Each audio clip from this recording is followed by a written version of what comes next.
Number 5. They say in space, no one can hear you scream. But what about a knocking? China's first man in space, Yang Liwei, might be able to tell you what the sound of a man screaming in space sounds like. The taikonaut, the term for an astronaut from China's space program, first visited the stars on a maiden voyage in 2003. While up there, soaring the cosmos, Liwei reported hearing something knocking on the spaceship's hull. He said it didn't sound like it was coming from inside the ship, but it didn't sound like it was coming from the outside of it either. Now, normally, you're not really supposed to hear, anything in space, so this was out of the norm. Liwei went to peer out the porthole just to confirm that there were no goblins or gremlins hanging on the outside of the hull ripping up nuts and bolts, and says he didn't see anything of any note outside causing the sound, which he claims sounded like someone banging on an iron bucket with a hammer. Now where it gets really interesting is that other taikonauts on the Shenzhou 6 and 7 spacecrafts in 2005 and 2008 both reported hearing the exact same phenomenon. One could be a coincidence, one can be explained off.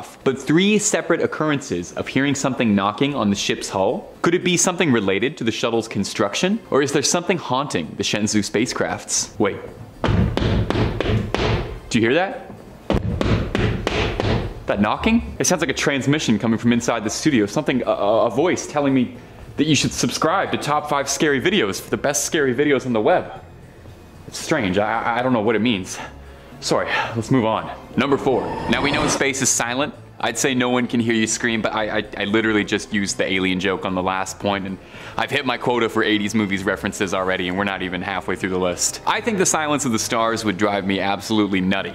I don't know how I'd handle the quiet. I need something in my ears. In 1969, a triumvirate of 3 astronauts claimed they heard something pierce the silence. Apollo 10 astronauts Tom Stafford, Gene Cernan, and John Young, while on the surface of the moon, were photographing craters, making memories, that sort of thing, when all 3 of them unanimously claimed they had heard something ethereal on their headsets, claiming that they had heard a sound that was strange, melodic, and composed and otherworldly. All of them described it as music. Now, it's worth noting that it was 1969, so there was no chance that someone accidentally had just left an Aphex Twin album inside the ship's CD player. Commander Cernan said at the time, "We're gonna have to find out about this because no one is going to believe us. Don't worry. Just like the Ghostbusters, we're ready to believe you." And look at that, I snuck in another 80s movie reference without you even noticing. So what exactly was the crew listening to? Could it have just been something malfunctioning on the ship? Feedback from some equipment somewhere? Or could it have been some extraterrestrial entity trying to contact them or getting caught on the airwaves? Now some speculate radio interference,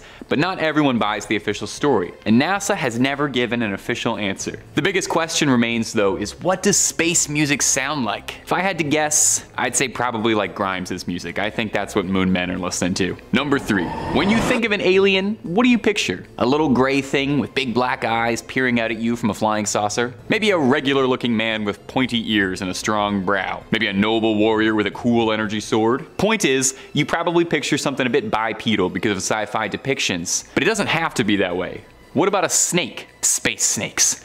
Why does it have to be space snakes? Dr. Story Musgrave has 6 degrees as a physician, former astronaut, and consultant for the Imagineers at Disneyland. Dr. Story Musgrave sounds like a completely fake man who has one of the coolest names ever, but he is very real, and he has one of the most impressive resumes on the planet. He can also boast that he's been to space on 6 separate occasions and has seen things you wouldn't believe. In a 1994 interview, Musgrave spoke out about coming into contact with something he believes to be extraterrestrial.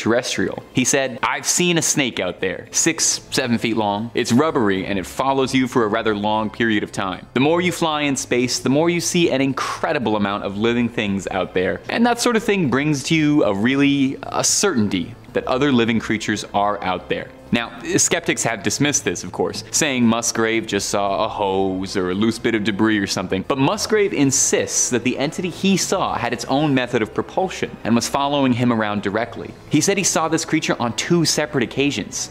Maybe it remembered him. Obviously, Musgrave is considered to be fairly reputable as far as NASA astronauts go, and I mean, if Disney trusts him, he must be pretty reputable. So it seems unlikely that he would tell a tall tale. When asked directly what he thought he saw up there, Musgrave said, "Living creatures far more developed as civilizations. They've been around for 100 million years, and we can't even conceive how advanced they are and the kind of things they're doing. That's why I make an effort to communicate. And I might be considered eccentric because I do, but I do tell them to come and get me. And you know what? Thank you, Musgrave. I'm glad someone is willing to be the spokesperson for aliens. Maybe offer them a ticket to Space Mountain. They might feel right at home at that. Or they might be very offended, I'm not sure. Number 2. Many who go to space see bizarre things that they can't explain. And yet many space travelers don't speak out about what they see, for fear of reprimandation of being deemed nothing more than a tinfoil hat wearing loon. Russian cosmonaut Major General Vladimir Kovalyonok said on the matter, "Many cosmonauts have seen phenomena which are far beyond the experiences of Earthmen. For 10 years, I never spoke on such things." Well, let's take a listen to his story. In 1981, while orbiting outside of the Salyut station, Major Kovalyonok was exercising when he saw something traveling outside the station alongside the porthole. He claims he saw something outside the porthole that was an object he could not explain. He said it was something floating that looked a bit like a barbell, except it was transparent, and it looked like it had something inside of it. He said he saw gas discharging out of it, like it was reacting. He insists that whatever he saw wasn't artificial, and that it moved in a way that suggested life. He said he saw it tightening and pulsating like an organ. He described the entity as being impossible within the laws of physics. As he was observing it, it combusted spontaneously in an incandescent ray of golden light. Seconds later, a golden explosion followed behind it, and 2 spheres of golden light appeared, which Kovalyonok described as beautiful. After the explosions, there was a white smoke and a cloud-like sphere, and as the station orbited around Earth's shadow, the spheres never returned. Unlike a lot of his peers, Kovalyonok was very willing to speak out on his experience about what he saw. There was a small investigation into the possibility that it could have been a missile test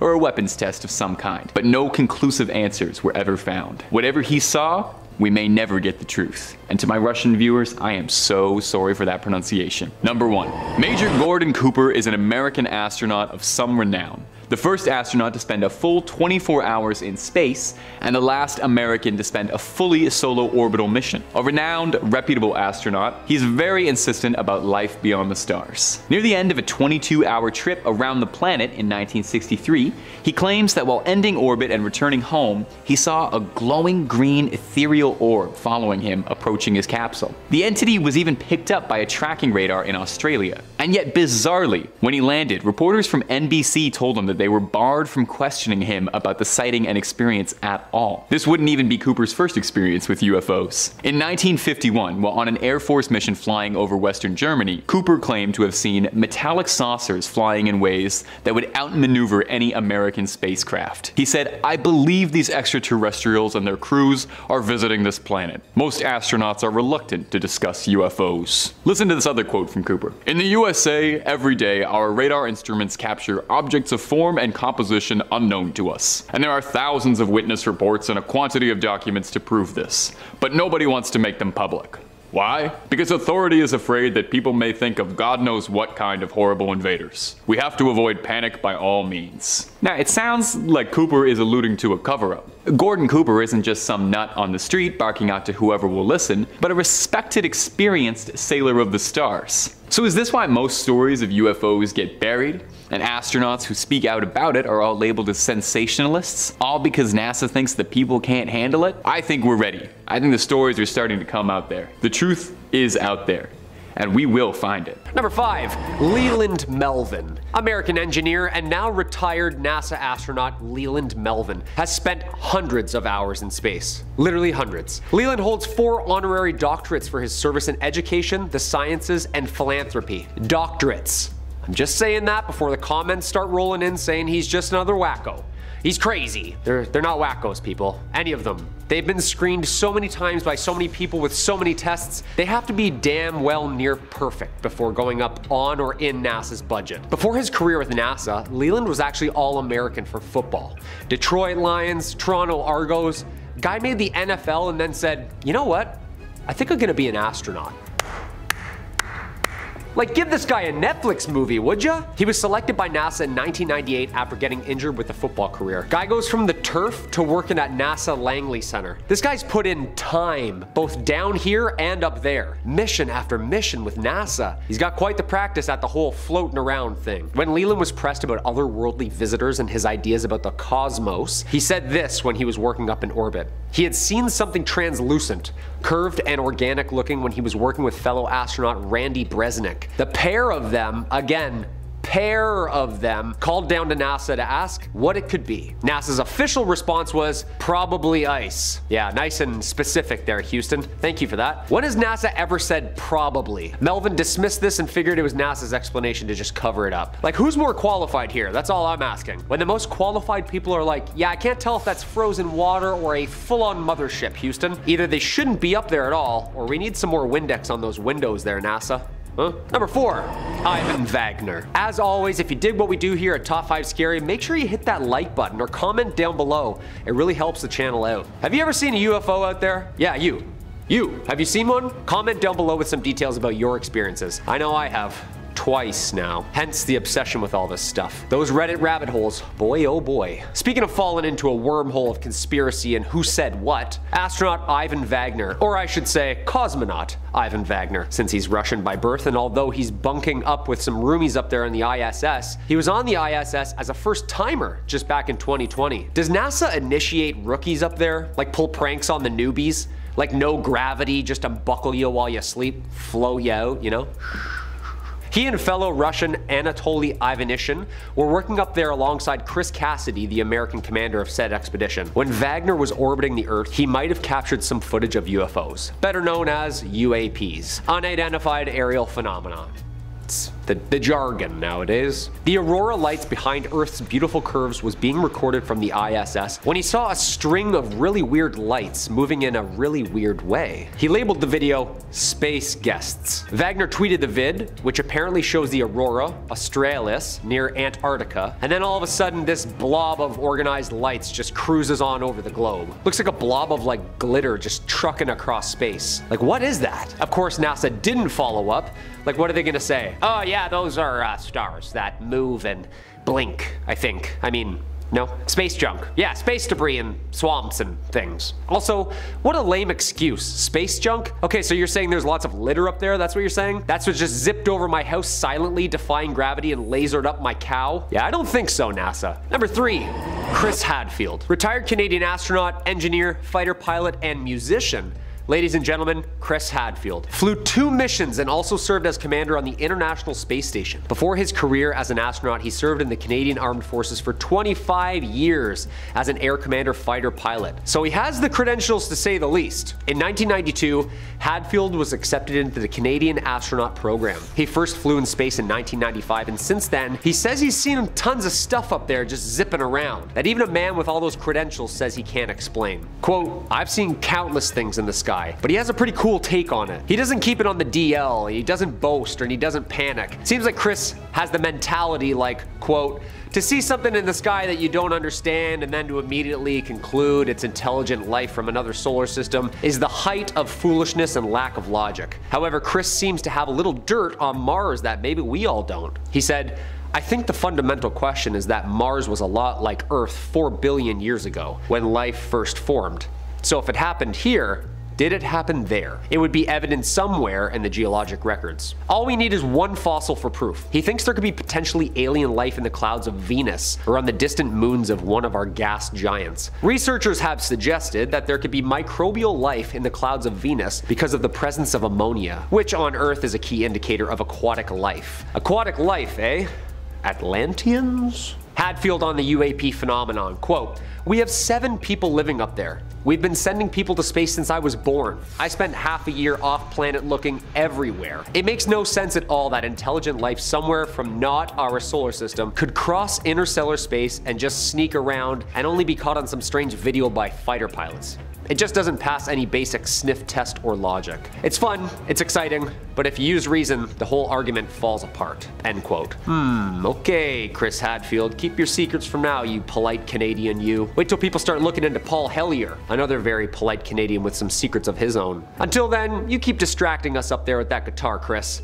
I see you, Jake Sully. Number 2, Michael Collins. NASA veteran and the very first driver up there, Mr. Michael Collins himself served as command module pilot on the historic Apollo 11 mission in 1969. When Neil Armstrong and Buzz Aldrin walked on the moon for the very first time, saying those very first famous lines we all know so well, Collins was back parking that thing up there. Mr. Collins stayed up there by himself in lunar orbit waiting for the safe return of his crewmates. I can't even stay in a basement with the lights off by myself. Imagine being up there just drifting in in the currents of matter, like being in the middle of the ocean. Yeah, no way, dude. The astronaut retired from NASA in 1970 and spent his free time answering questions on Twitter.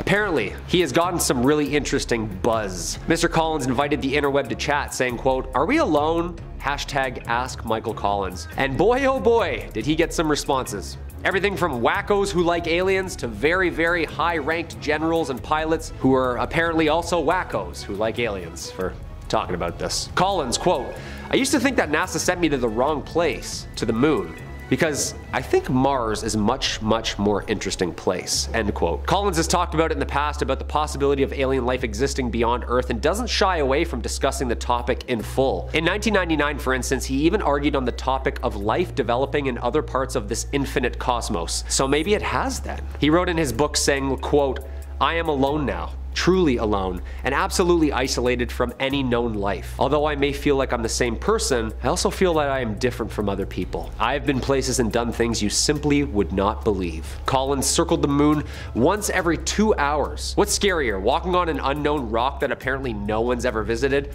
or flying all the way around it by yourself in the pitch black with no communications? Collins achieved the rank of Major General. He left NASA in 1970 to join the State Department and later became director of the Smithsonian National Air and Space Museum in Washington. One of the most key players in this whole thing. Michael Collins sadly passed in 2021. Number 1.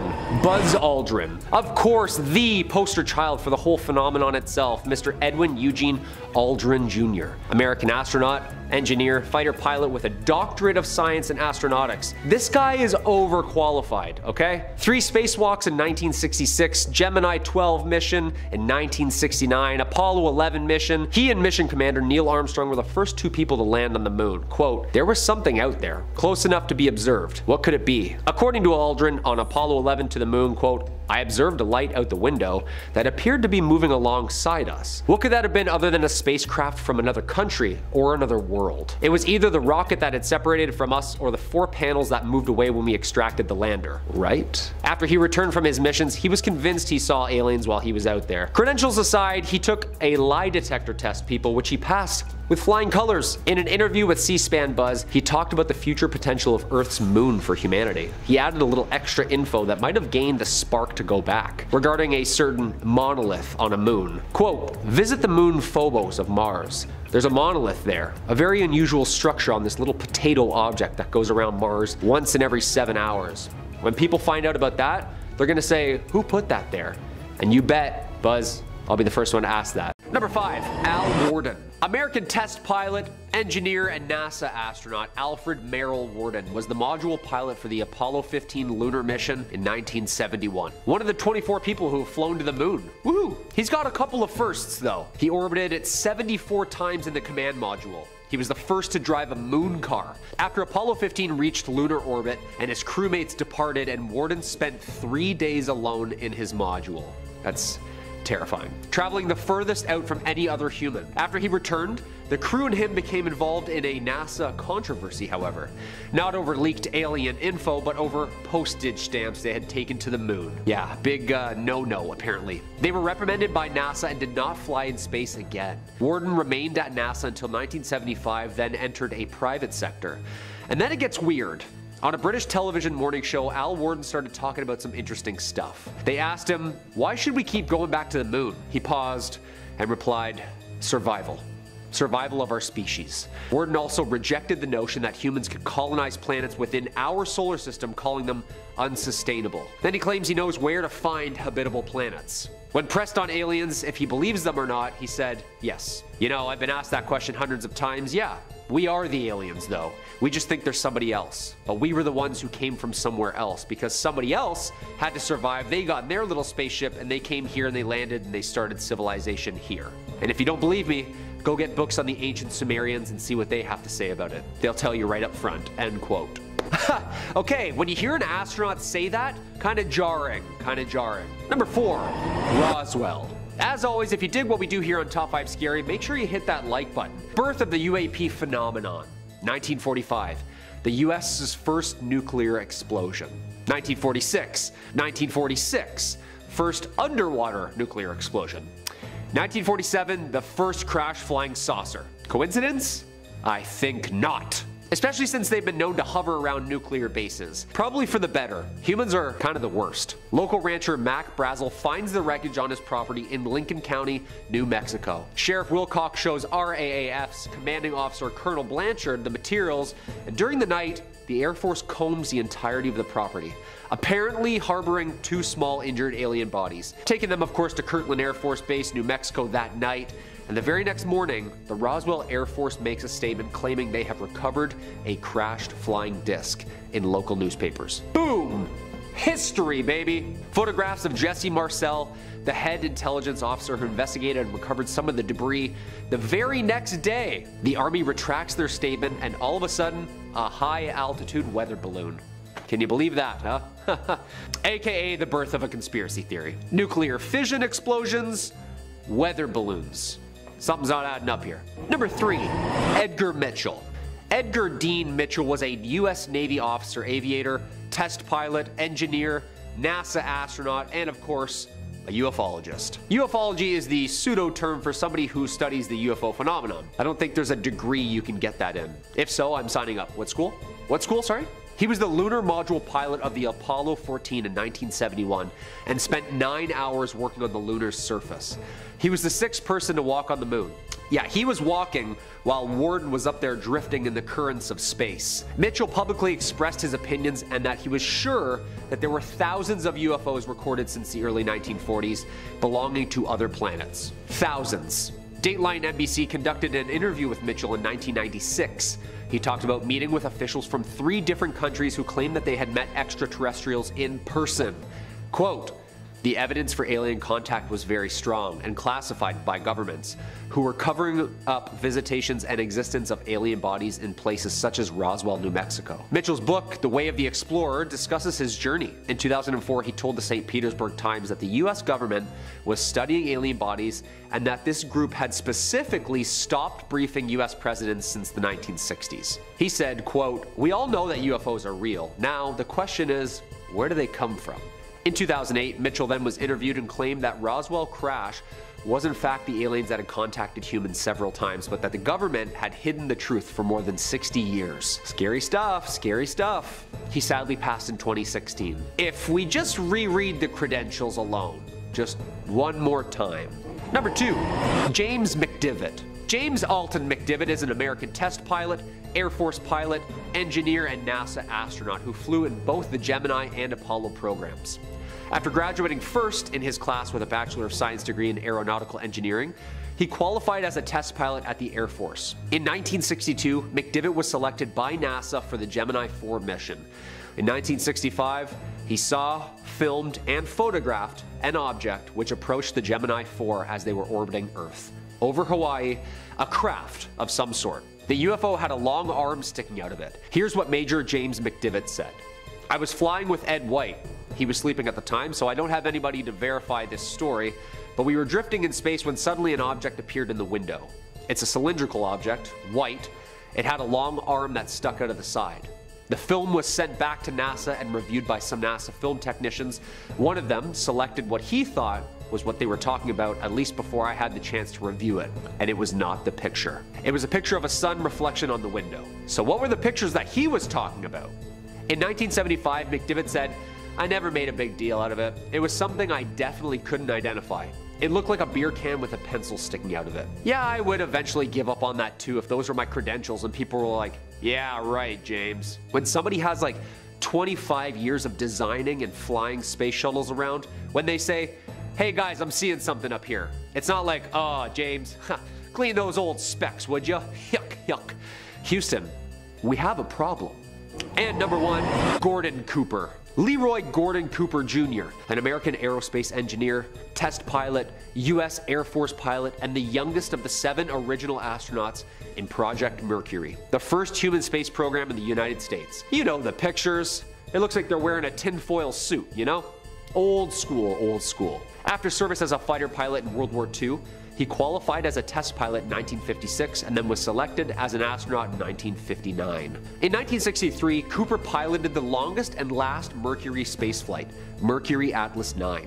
34 hours in space. the first American to spend an entire day in space, the first person to sleep in space, and the last American launched on a solo orbit mission. In Cooper's autobiography, Leap of Faith, co-authored by Bruce Henderson, he recounted his experiences with the Air Force and NASA and an alleged UFO conspiracy. Cooper claimed to have seen his first UFO while flying over Germany, then saw them land in a dry lake bed. Cooper claimed up until his death that the US was indeed covering up UFOs. He said that there were hundreds of reports made by his fellow pilots, many coming from the military pilots on radar. In his memoirs, Cooper wrote that he had seen unexplained aircrafts tons in his career, and that in 1978 he actually testified before the United Nations on the topic.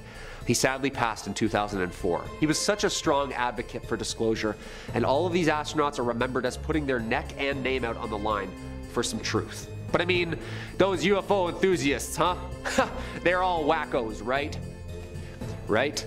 Number 5, Leland Melvin. American engineer and now retired NASA astronaut Leland Melvin has spent hundreds of hours in space. Literally hundreds. Leland holds 4 honorary doctorates for his service in education, the sciences, and philanthropy. Doctorates. I'm just saying that before the comments start rolling in saying he's just another wacko.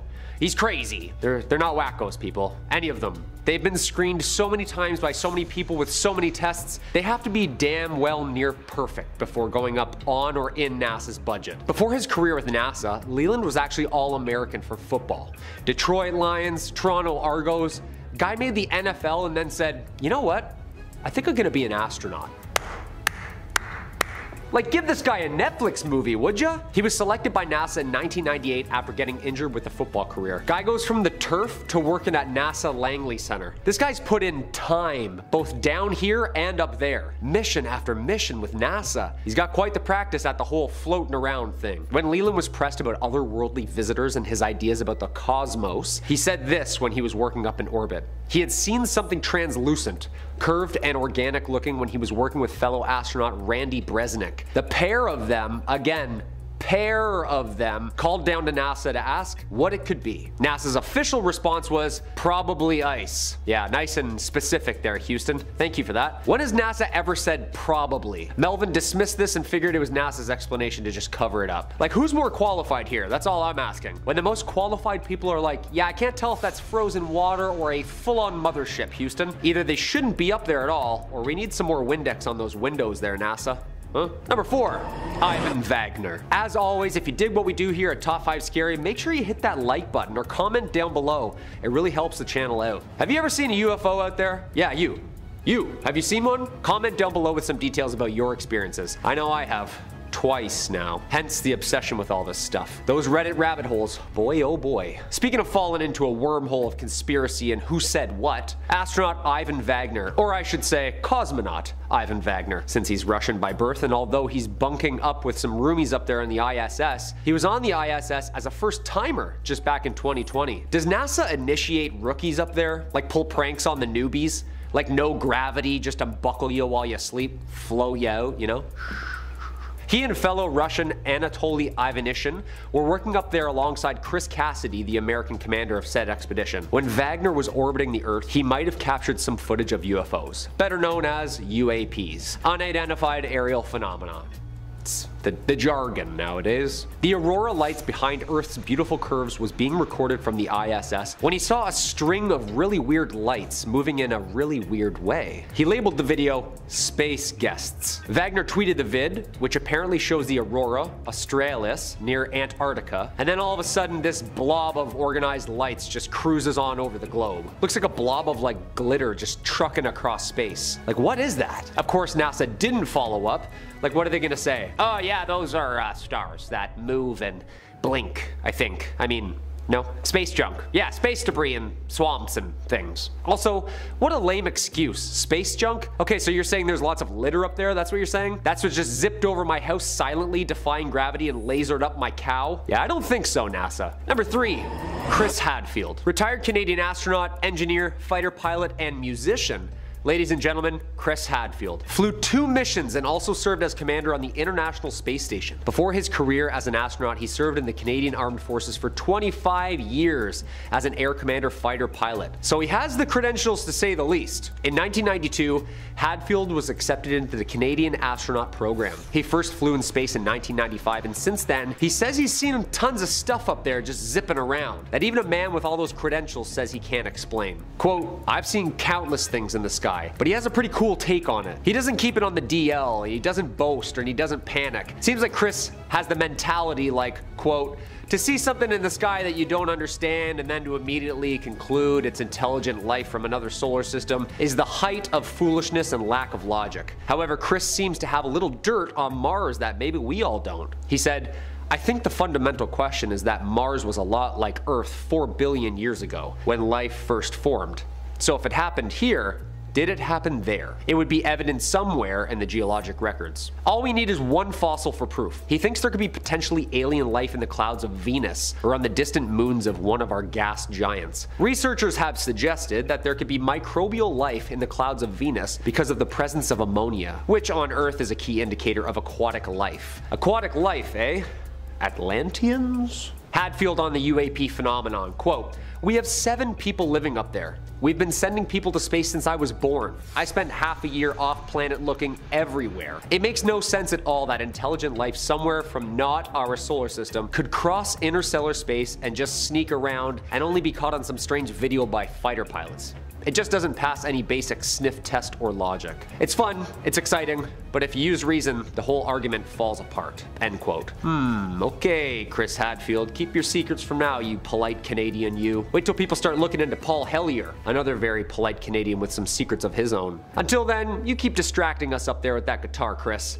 I see you, Jake Sully. Number 2, Michael Collins. NASA veteran and the very first driver up there, Mr. Michael Collins himself, served as command module pilot on the historic Apollo 11 mission in 1969. When Neil Armstrong and Buzz Aldrin walked on the moon for the very first time, saying those very first famous lines we all know so well, Collins was back parking that thing up there. Mr. Collins stayed up there by himself in lunar orbit waiting for the safe return of his crewmates. I can't even stay in a basement with the lights off by myself. Imagine being up there just drifting in the currents of matter, like being in the middle of the ocean. Yeah, no way, dude. The astronaut retired from NASA in 1970 and spent his free time answering questions on Twitter.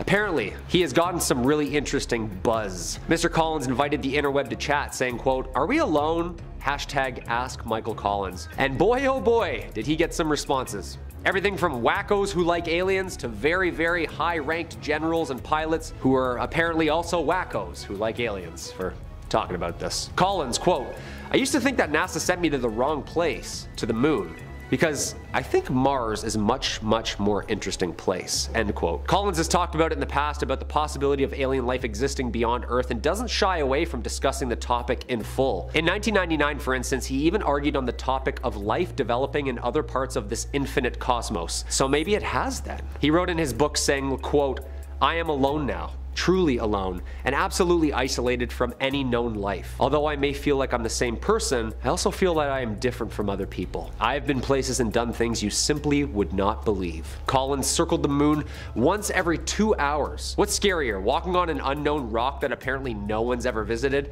or flying all the way around it by yourself in the pitch black with no communications? Collins achieved the rank of Major General. He left NASA in 1970 to join the State Department and later became director of the Smithsonian National Air and Space Museum in Washington. One of the most key players in this whole thing. Michael Collins sadly passed in 2021. Number 1, Buzz Aldrin. Of course, the poster child for the whole phenomenon itself, Mr. Edwin Eugene Aldrin Jr. American astronaut, engineer, fighter pilot with a doctorate of science in astronautics. This guy is overqualified, okay? 3 spacewalks in 1966, Gemini 12 mission in 1969, Apollo 11 mission. He and mission commander Neil Armstrong were the first 2 people to land on the moon. Quote, "There was something out there, close enough to be observed. What could it be?" According to Aldrin, on Apollo 11 to the moon, quote, I observed a light out the window that appeared to be moving alongside us. What could that have been other than a spacecraft from another country or another world? It was either the rocket that had separated from us or the 4 panels that moved away when we extracted the lander, right? After he returned from his missions, he was convinced he saw aliens while he was out there. Credentials aside, he took a lie detector test, people, which he passed with flying colors. In an interview with C-SPAN Buzz, he talked about the future potential of Earth's moon for humanity. He added a little extra info that might have gained the spark to go back, regarding a certain monolith on a moon. Quote, "Visit the moon Phobos of Mars. There's a monolith there, a very unusual structure on this little potato object that goes around Mars once in every 7 hours. When people find out about that, they're gonna say, who put that there? And you bet, Buzz, I'll be the first one to ask that." Number 5 on this list is the Navy UFOs. This is one of the most famous alien or UFO encounters the humans have had in the last few decades. Reader's Digest says, when it comes to extraterrestrial life and making contact with those from outer space, everyone has an opinion. Some think it's all a hack, some are open to speculate, and others still are entirely taken with the tales and stories as old as time, cameras poised and tinfoil hats at the ready. UFOs have fascinated and confused us for years as each new flying saucer or hovercraft sighting makes national news and splits us into 2 camps. While it's easy to debunk individual stories, it's way harder to argue with the US Department of Defense. In videos leaked back in 2007 and 2017, the Pentagon has aimed to clear up any misconceptions by the public on whether or not the footage that has been circulating was real. In the video, unidentified objects are seen spinning and hovering in the air and above the water,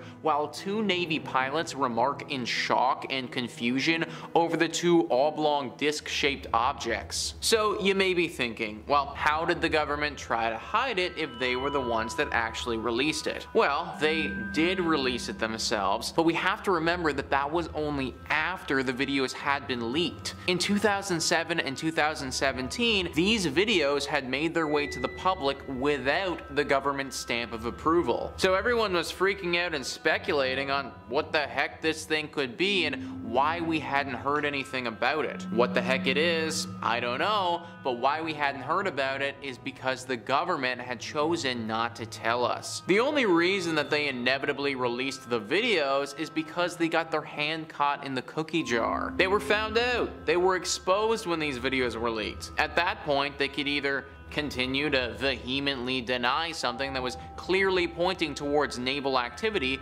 or they could fess up and release it themselves in hopes of taking less public backlash. They opted to do the second one because, in their words, they wanted to clear up any misconceptions by the public. That, however, is code for, we got caught and we think that releasing it now would be better for us in the long run. If it was up to them though, these never would have seen the light of day. Which then makes you wonder, how many other videos like this are out there that you and me, we just don't know about? Number 4 on this list is the O'Hare incident. Chicago's O'Hare International Airport had quite the interesting experience back in 2006. Reader's Digest says, on November 7th, 2006, United Flight 446 was about to depart from Chicago's O'Hare International Airport when a dozen United Airlines employees spotted an odd metallic craft hovering over the gate. The employees reported that it hung in the air for several minutes before finally shooting up at breakneck speed into the clouds. The strangest part? The UFO did not register on the airport's radar despite all the witnesses. The FAA declined to investigate, chalking it up to a weather phenomenon. A weather phenomenon. Seriously? Yeah. Alright there, guys. Also, for those who don't know, the FAA stands for the Federal Aviation Administration, and they're a government-run agency that deals with pretty much anything that flies. So don't get it twisted, guys. This was definitely the government deciding that they didn't want to do anything with this incident, or at the very least, they didn't want the public to know about it. But you would think that they could come up with a better excuse than a weather incident, right? Like, I don't know about you guys, but I don't think I've ever seen a weather radar incident cause odd metallic things to hover in the sky. Number 3 on this list is the 7 strange crafts. So this one is really interesting because the government did address it, but they definitely didn't chalk it up to being what a lot of people thought it was in Aliens. Reader's Digest says a 1952 incident where 7 unidentified objects appeared over secure airspace near the Pentagon was captured on film. The crafts were registered on radar and jets were immediately sent to investigate these suspicious strange crafts. However, when the American jets approached that airspace, those 7 objects disappeared from the radar. When the jets landed, the objects returned to the radar screen once more. President Harry S. Truman was notified, and Air Force Intelligence Director General Sanford held a press conference saying that there were reports made by credible observers of relatively incredible things. It's this group of observations that we're attempting to resolve, but there was no resolution. So we kind of just heard from the government that they were on it, but then didn't really hear anything after that. There was no resolution, or at least there wasn't one that was released to the public. Could I believe that they did actually discover something here, and they just decided that telling the public wouldn't be the best course of action? Absolutely I could. In fact, I almost guarantee it. I highly doubt that the American government would have seen this stuff and then after one pass with the jets just been like, well, alright, guess nothing's there, and then call it quits. No, they definitely would have kept investigating and looking until they discovered something. Telling the public about that though, probably wasn't in the cards. Number 2 on this list is the Richard French incident. So this is definitely one of the bigger cover-ups in UFO government history. Reader's Digest says in the 1950s it was Lieutenant Colonel Richard French's job to explain away UFO phenomena for the government. There was only one problem. Lieutenant Colonel French actually saw alien ships with his own eyes, reports the Daily Mail. At a citizen hearing on disclosure in 2013, the then 83-year-old man told the truth for the first time about what he saw as a young man in the waters of St. John's, Newfoundland, 2 UFOs that had crashed and sunk in the water, and aliens trying to fix them. They succeeded and took off. He didn't mention UFOs in his report at the time. How's that for a freaky government cover-up? Yeah, so that's about as government cover-up as we can get, guys. My guy legit says UFOs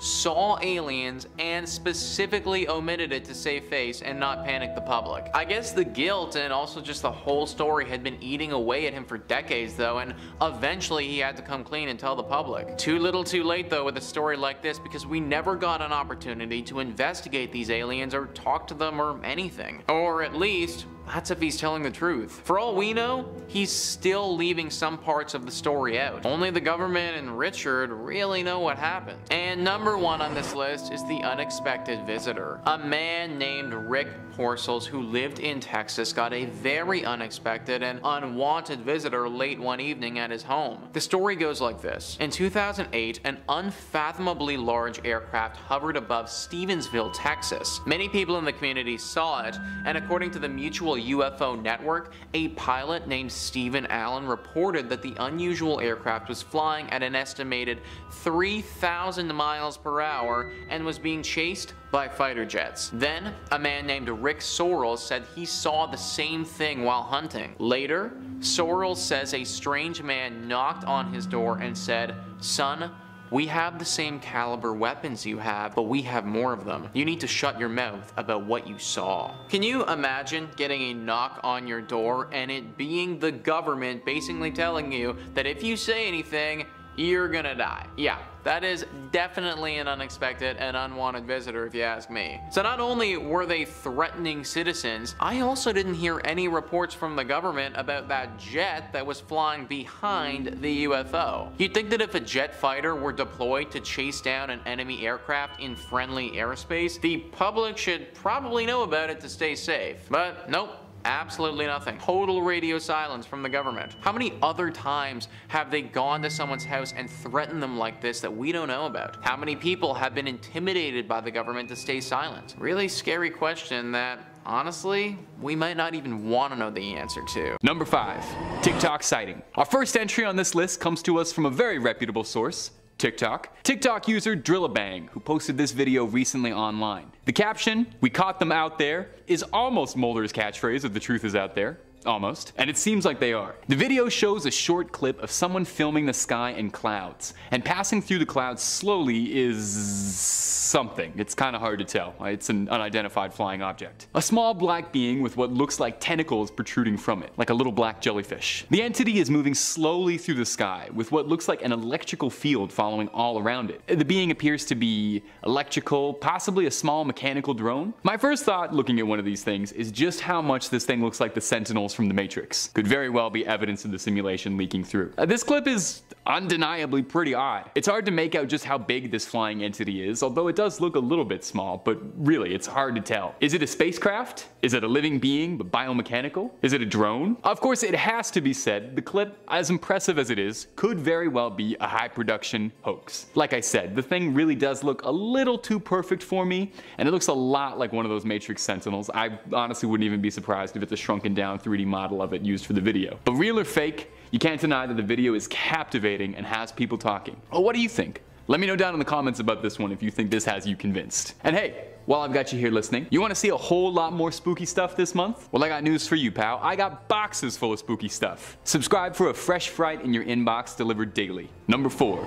Chilean UFO. Our next entry was posted to Reddit on r/aliens. I mean, where else are you gonna find alien clips? The video posted is filmed from a mountain in Chile, where a group of friends on a hike found something amazing in the sky, and luckily had their phones on them to record it. This entity floating around them doesn't really look like your traditional UFO sightings. It looks like a ball of pure energy just hovering above them in a triangular shape, looking like distilled pure light or just some photons or something. Looking around in the background, you can see there's nothing around them. No airports, no mysterious army bases nearby, just a big mountain range and a bizarre glowing ball of light hovering around aimlessly. A user on Reddit offered a rudimentary translation of the friends talking, which adds a little bit of insight to the clip. We can hear the friends joking that it could be a spirit bomb from Goku and there's going to be an epic duel soon. Goku is technically an alien, so I guess if Goku was real and you saw him flying around on the Nimbus cloud, that would qualify for a UFO sighting. They go on to joke that it looks like something out of the movie Independence Day. It's really hard to say just what this thing is. Now, usually I tend to roll a little bit more Scully than Mulder, and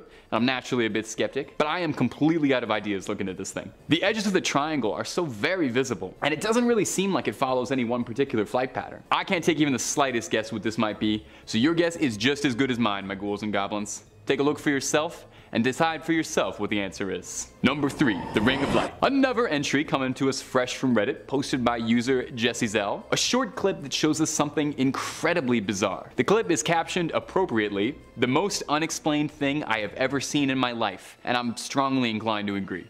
Take a little look-see. In the clip, we get a pretty good shot at a suburban house and the overcast night sky above. A little bit above the house, there appears to be a ring of light that appears, circling around, appearing a few lights at a time, rounding the house a few times. That's bizarre. Even the skeptics should buy into this one. I mean, it's easy to just imagine a flying saucer hovering a little bit out of view atop the clouds, descending its undercarriage lights on the neighborhood. A user in the comments proposed that it could just be nothing more than a series of spotlights. But the original poster and uploader of the video insists that from where they were standing, the lights are appearing above the clouds, not below them. And even then, what explains the perfectly circular pattern displayed? The user goes on to say that there was no particularly loud noises emanating from around the skies, and it was very hard to make out what was happening. They go on to add that they're very familiar with drones and have drones flying around their home with some regularity. I'm hoping they mean just a neighbor or an enthusiast and not that they're being watched. And that they would recognize a drone if there was one, and that they are certain these lights were not caused by drones. So just what is causing it?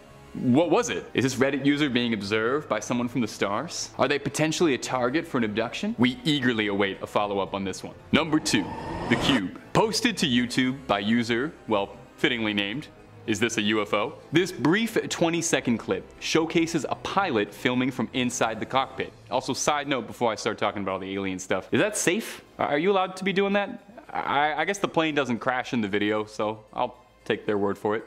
Anyway, the clip is really short and sweet. We see from the window that there's a small cuboid-like shape blasting through the sky. The footage is extremely clear, unlike most UFO footage, and it's really easy to see what's happening, although it doesn't help matters much or provide you with any clear answers. What we can see is a small black cube propelling itself forward. There's no trail of smoke, no lights flashing, just a small black cube flying around. So what is that? Some comments in the video suggest that it could be a weather balloon or a helium balloon, although I gotta say the altitude is a bit questionable, or why it's traveling horizontally so fast. Its travel in the video does seem a bit pointed and intentional, like it's trying to get somewhere, although that could just be me wanting to apply sentient traits for it because I badly want to believe. Interestingly though, in 2014, a report from a 10-year Navy pilot veteran, Lieutenant Ryan Graves, claims that in his service, he would see UFOs nigh daily and would report them constantly, only to have his reports ignored. Interesting. He said in his time in the service, he'd see unexplainable objects flying by him at hypersonic speeds with no trails,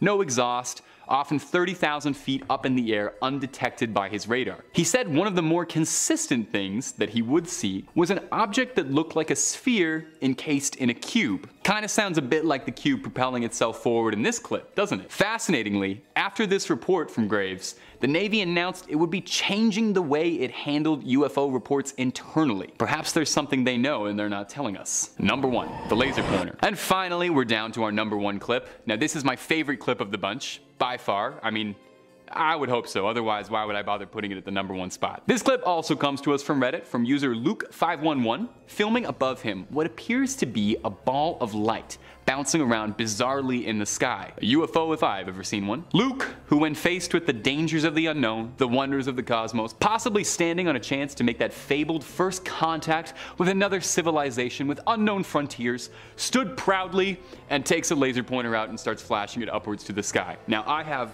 nothing but respect for this absolute madman who got right down to brass tacks. Because him flashing that laser pointer made this video go from, maybe that's a UFO, to, oh, that is definitely a spacecraft being piloted by an intelligent being. In the video, as soon as you see him flashing it around, the vehicle maneuvers on a dime, trying clearly to avoid the laser, which is pretty damning. Now the reason I love this clip so much, besides the fact that I do think it's pretty concrete evidence, assume these really are aliens flying around in that spacecraft. Imagine you're coming down to a new planet and you see a green beam coming from the ground pointing directly at you. Do you think they were freaking out? Do you think they were losing their minds, panicking that they got made? That laser was gonna come for them and destroy them? Or do you think it was more like a kitten situation? Like they saw the laser and got distracted by a really enticing game of intergalactic chase? Luke511, this has gotta be a top moment for humanity and for you as a whole. Tagging a UFO with a laser beam and potentially scaring alien life has got to be a landmark moment for us as a species. My only concern is that maybe this event might have sent intergalactic relations back just a little bit. I'm hoping aliens aren't afraid to visit the planet now because of the danger of green lights. We'll turn them off, we promise. We're sorry, it was just a little prank. Number 5,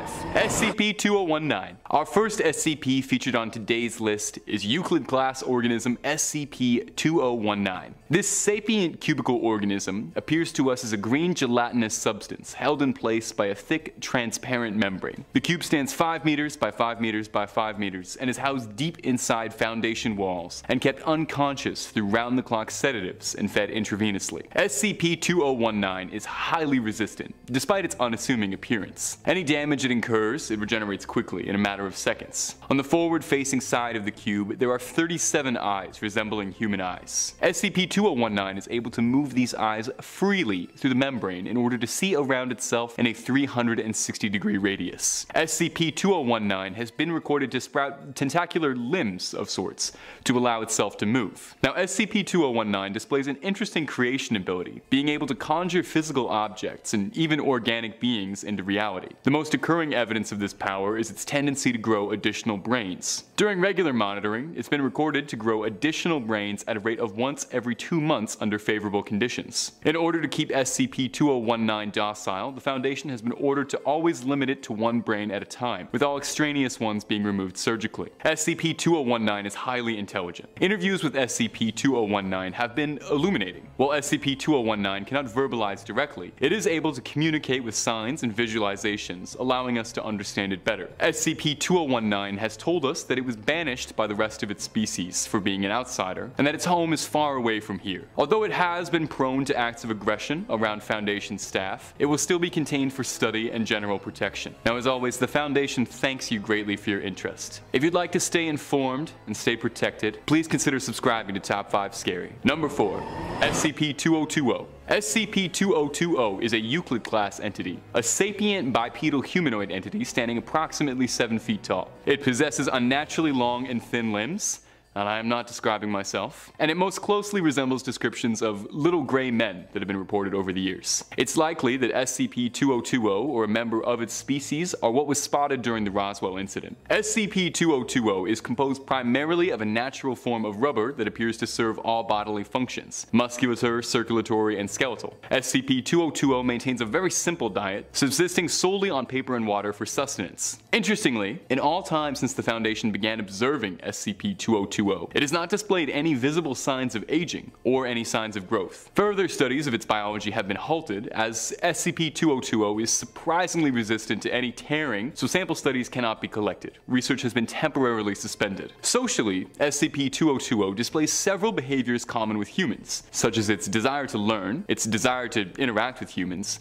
and its bizarre semi-understanding of social cues. It understands and speaks English proficiently, even answering to certain names. It's quite friendly to Foundation staff and eager to talk. It claims to have originated from an advanced extraterrestrial civilization, but repeated questioning has produced wildly varying answers from SCP-2020 on the nature of said civilization, such as its technological prowess and other details. It seems most pleased when prompted to speak of its ideas for writing, often quite enthusiastically and jovially sharing its ideas for stories to researchers who are interviewing it. It claims it has a strong desire to be a science fiction writer. Slightly amusing to Foundation scientists, when interviewed, SCP-2020 is happy to share its many ideas, but never actually feels compelled to write any of them down, complaining that it's unable to choose a concept to focus on from its many ideas. Of note, during these interviews with SCP-2020 from Foundation members are that a number of its plot ideas for stories are rife with cliché and are often unfinished and quickly thought out. Nonetheless, researchers have reported finding 2020 a pleasant conversationalist, enjoying their sessions together. Number 3. SCP-2362. SCP-2362 is a Keter-class object and is the designation of the dwarf star Pluto, an interior Kuiper Belt object. Public knowledge of SCP-2362 has been suppressed, intentionally of course, in order to decrease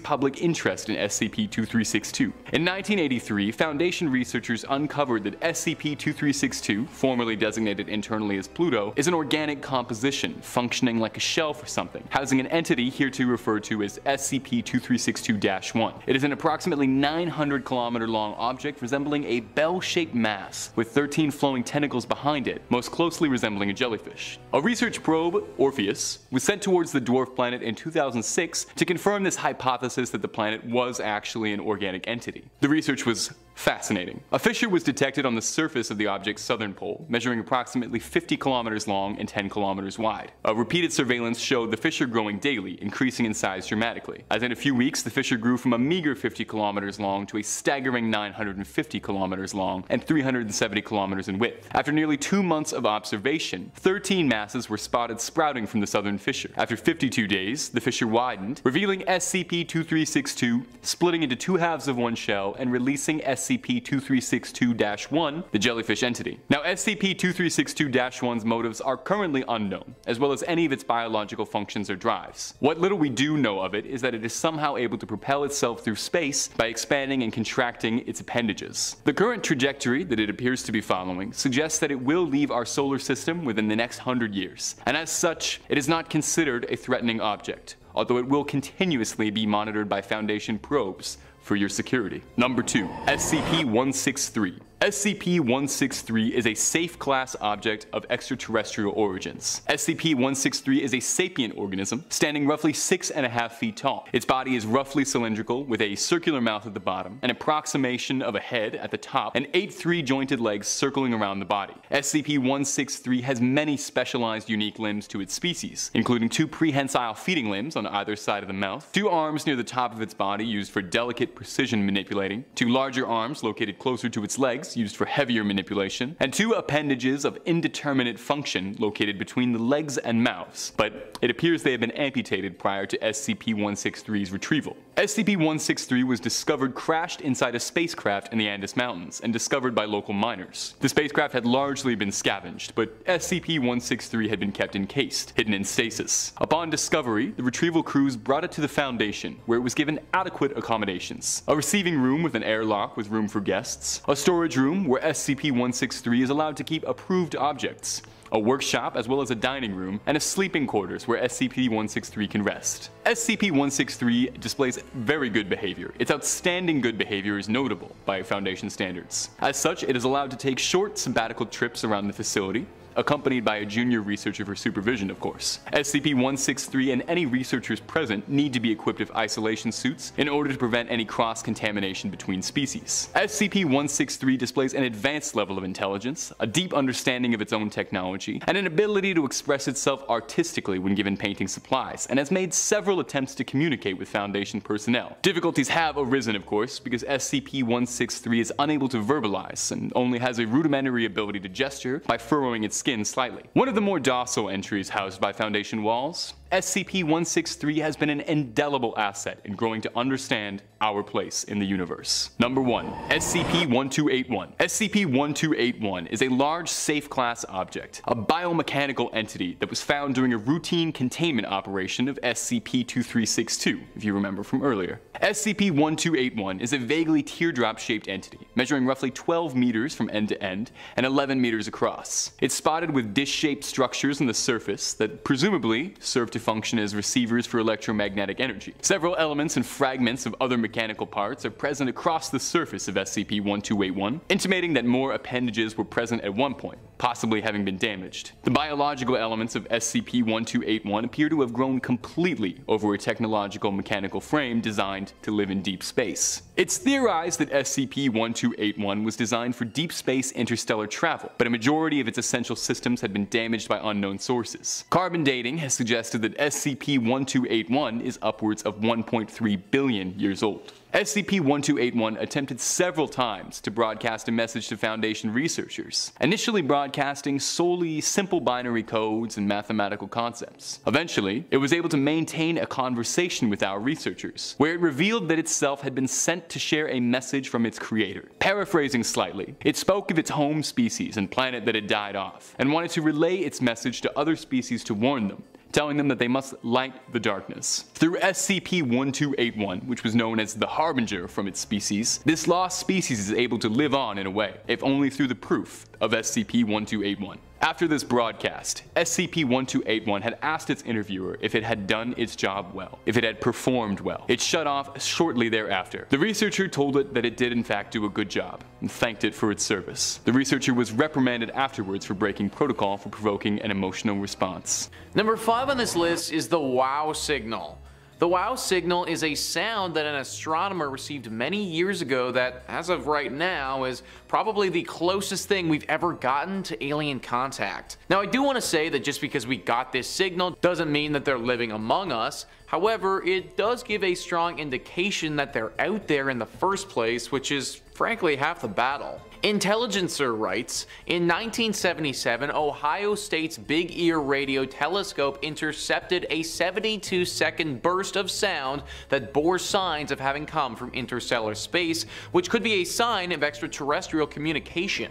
The anomaly measured 1,420 megahertz, a frequency in the water hole, the term for a radio emission range thought ideal for intergalactic messages because it's unusually quiet. Jerry Amon, the astronomer who spotted it, was so excited that he scribbled a giant "wow" on his printout. Astronomers' explanations for the bizarre phenomenon include secret spy satellites and a passing comet nobody knew about in 1977. But many admit nothing explains it adequately, and even if the signal doesn't prove aliens exist, it's still a tug on the cosmic fishing line. To date, it remains the best evidence of alien communication ever obtained. So WOW is right in this case. To receive something like that is a very strong indication that not only is there life out in the universe, but it's also intelligent life. At least intelligent enough to be operating sound systems powerful enough to emit such a frequency in the first place.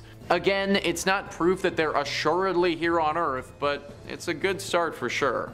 Number 4 on this list is habitable planets. Scientists are currently finding more and more planets that are in what is called the Goldilocks zone. The Goldilocks zone is the area from a star that is not too cold and also not too hot, so it should be able to support life from how we've come to understand it. As science learns more and more about these planets, there have been a few that have surfaced that scientists are particularly bullish about. Proxima b, TRAPPIST-1 system, LHS-114-OB, Ross-128b, GJ-121-4b. Now, those probably mean absolutely nothing to you at all, but those are all the planets that have been discovered to be in the Goldilocks zone and could support life. They are also all the planets that people have reported scientists not wanting to talk about. There's a bit of a conspiracy theory going on right now that scientists have actually discovered proof of alien life in these locations, but are hiding it from the public so as to not start a mass chaos. Now, this is all speculation, but why else would these scientists want to hide information about planets that are apparently in the perfect spot to harbor life? Hard to say for sure, but aliens are definitely a possibility. Number 3 on this list is the numbers game. The universe has widely been believed to be infinite. That means it's really freaking big. If the universe is infinite, then it only makes sense that there would be at least some place out there that has other life.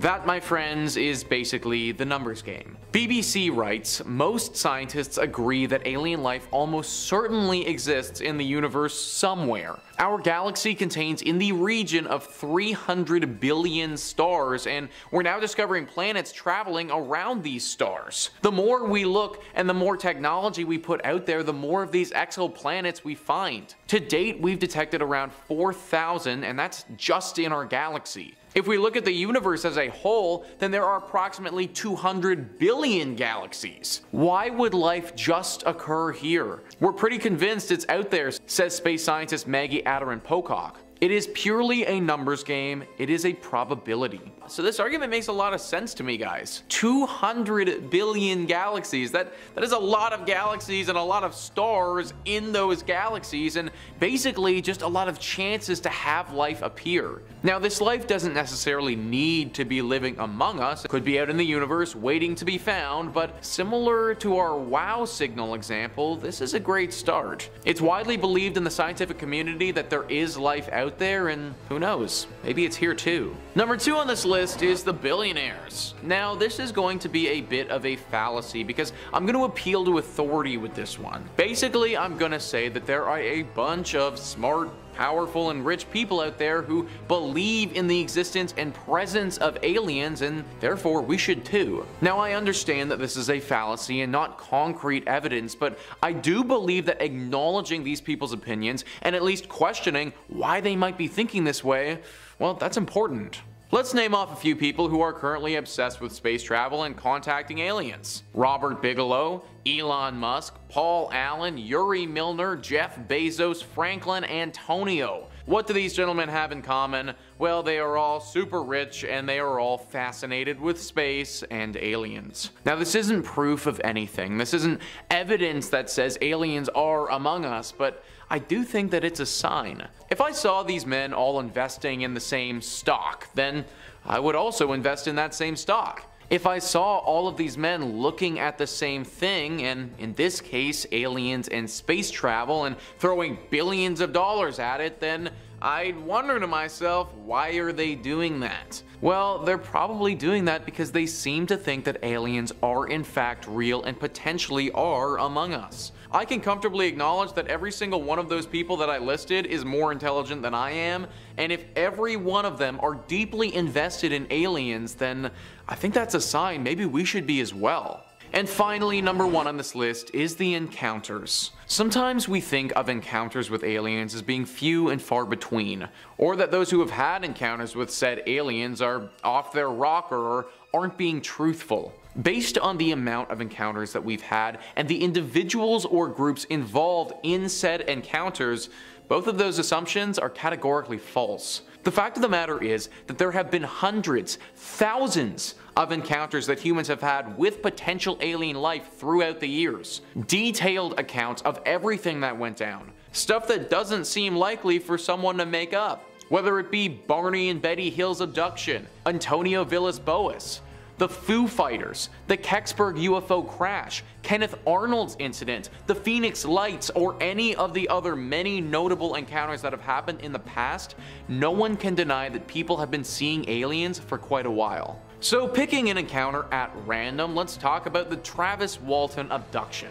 This is just another one of the many encounters that hit the big news after it happened. Intelligencer says, in 1975, a team of loggers claimed their 22-year-old co-worker, Travis Walton, disappeared for 5 days after a glowing disc in the Arizona woods zapped him with a bluish ray. Intrigued, he'd reportedly wandered underneath the hovering object and it abducted him. He claims he awoke on a table in a sterile-looking room surrounded by 3 well-developed fetuses wearing tan robes.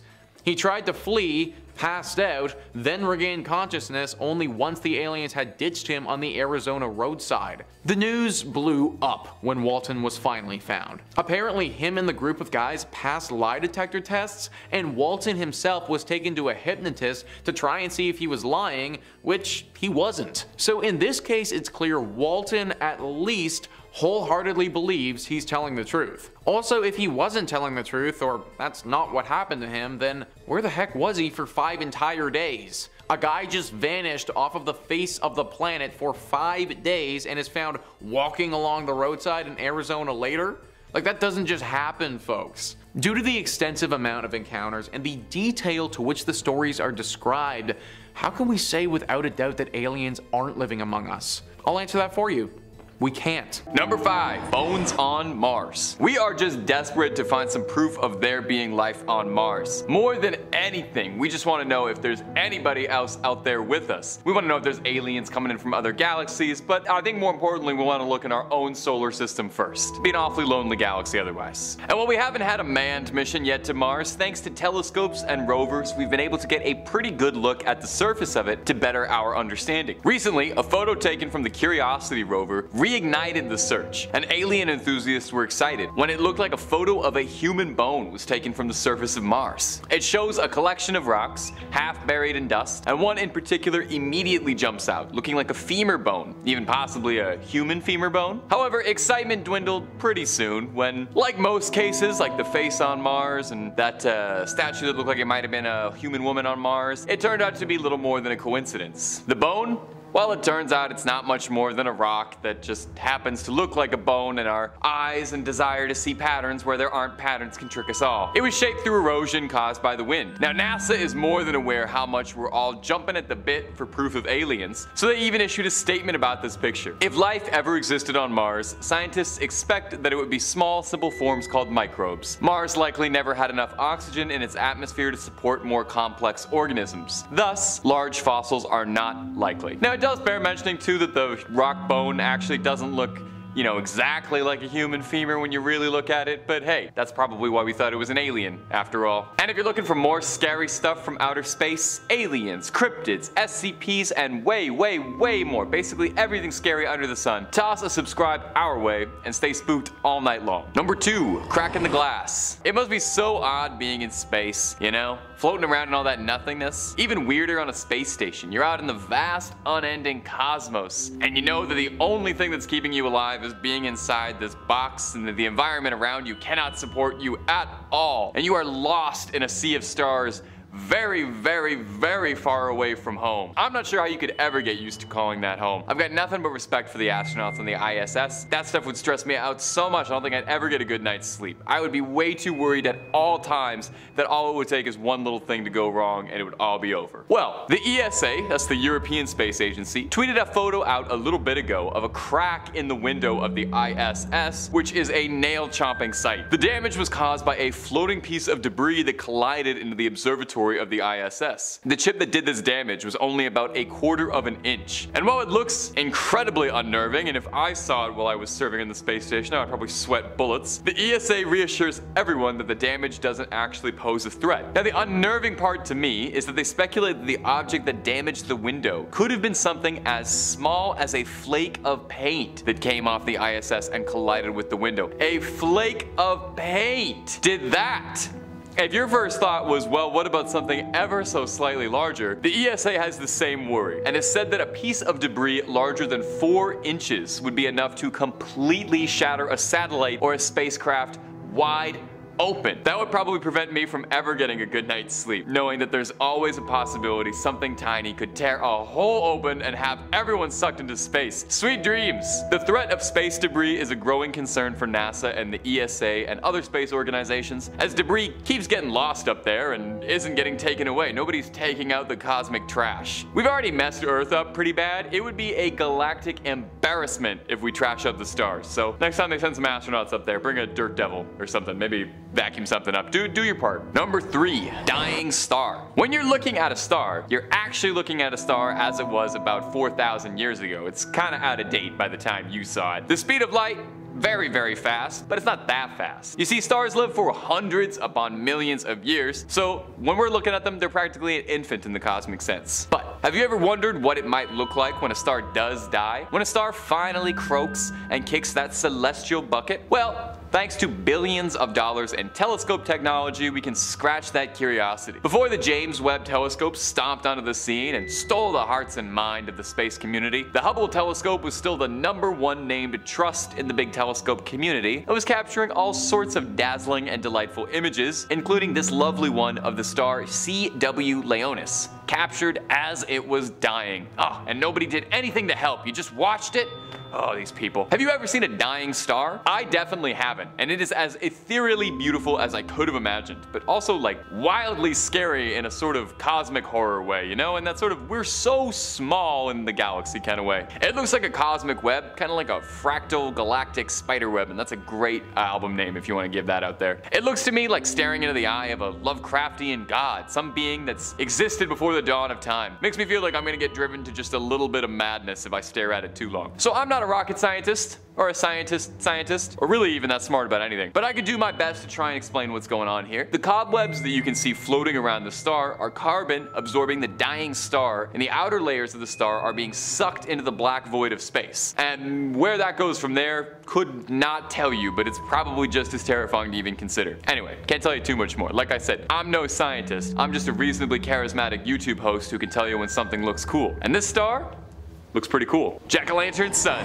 Hey, it's not just people who can dress up for Halloween. We've all seen dogs in hilarious Halloween costumes, and now even the stars want to get in on the celebrations. NASA's Solar Dynamics Observatory captured a fascinatingly spooky looking image of our beloved celestial body, the sun, on October 8th of 2022, taking a photo of the sun seemingly wearing a Halloween costume of a jack-o'-lantern for the season. Just beautiful, really. Now, again, I'll do my best to explain what's happening here, but I'll be completely candid. I'm just writing down some words that I read on a NASA website, and I'm not 100% that I actually know what any of these mean, but I'll say them anyway for you. The active regions are areas of greater light and energy that appear in SDO images to flame outwards from the sun. This image has been edited slightly to highlight the ultraviolet active regions, since our regular eyes can't see ultraviolet light that easy. Does this mean this is what the sun has been looking like this entire time, and I just don't have the insight to know about the face on the sun? NASA shared this particularly festive image with the title Pumpkin Sun, and I think it's pretty easy to see where they're coming from in this one. This one straight up looks like just a giant cosmic jack-o'-lantern. The lights form 2 eyes, it's got a little nose and a wide, jagged, smiling mouth. Kinda makes it seem like there was a giant cosmic pumpkin carving contest out there in the skies. I kinda wish we could get this permanent for like the months of October. Would love to look up in the sky and I see a giant face staring back at me like I live in Clocktown from Majora's Mask. Yeah, this isn't the scariest point on this list, I can admit that, but it's a darn good photo and I think that's worth showcasing enough, is it not? And I mean, really, imagine looking up into the sky and seeing that looking back at you. I feel like you would assume it was the end of days and it was gonna start raining fire down upon the heavens. And number 1, that's no moon. Now what you're looking at right now is a picture of Saturn's moon Mimas. And I know what you're thinking. That's no moon, that's a space station. As the moon Mimas is a dead ringer for the fully operational mobile star crusher, the Death Star. An asteroid asteroid crater left in the side of the giant rock has left it permanently looking like the infamous Imperial Space Station. Now, while something looking like the Death Star is more than interesting enough to me, what's truly interesting here is that astronomers believe they might have found proof that this Death Star, ironically, might be hiding a bit of life beneath its surface, hiding an ocean just under the satellite's crust. Recently, researchers studying Mimas have discovered that there is a strange wobble effect in the moon's rotation, and research data has shown and suggested that the wobble is caused by the sloshing of liquid ocean just beneath the icy surface of the 246-mile diameter moon, big moon. Now, if this is true, this would be huge shakes. Water on any other planet is very exciting since, you know, not to speculate too wildly, it could be proof of life on another planet. Even small and microbial would still be an earth-shattering revelation since it would count as alien life. Since this discovery, scientists are starting to look at Mimas differently, since if this was true, it could mean this hunk of rock is a whole new type of world altogether. The possibility that it can sustain life and that our solar system might be a little more occupied than we'd previously thought, well, that would change everything. That's all we've been looking for in any of these videos, proof of alien life somewhere. Now, as far as I can tell, it doesn't look like Mimas has a giant laser capable of destroying a planet, so it's a fair bit nicer than the real Death Star, and hopefully they didn't make the same engineering mistakes and there's no structural ports or, oh, what was it called? No, I'm embarrassing myself as a Star Wars fan.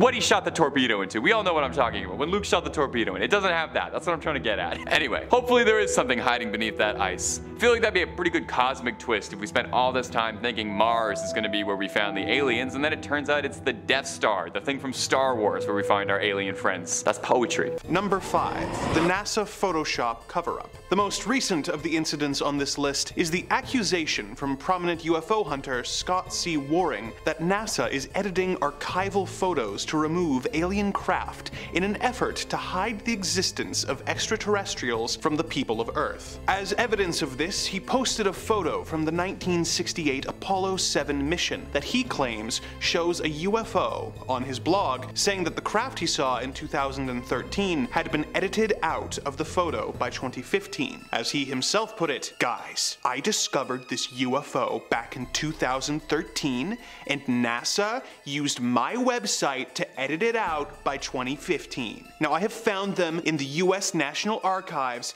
They have accidentally saved the original Apollo 7 photo with the UFO in it. The photo in question shows a black object seemingly floating below the Apollo 7 spacecraft and above the planet. The supposedly edited photo does not show the small black object." Waring expressed his concerns in the following quote, "This is 100% proof that NASA used my discoveries and used photo editing software to edit out the UFO and then add a lot of contrast to the original photo to cover up most of the detail. Then, to top it off, they no longer have the largest 5 megabyte size to download, but instead only have a tiny thumbnail of about 200 kilobytes in size. Its reduced size and quality has destroyed its usefulness. NASA has to be stopped. This kind of cover-up is very corrupt and deceitful to not only the American public, but the world." Despite these claims, the black mark can be seen in other official versions of the photo, and according to analog film experts, they say it is likely just an imperfection in the photo negative. As they put it, irregular-shaped dull marks or roundish spots on the surface of your film are likely to be drying marks, caused by the droplets of water forming in the film's surface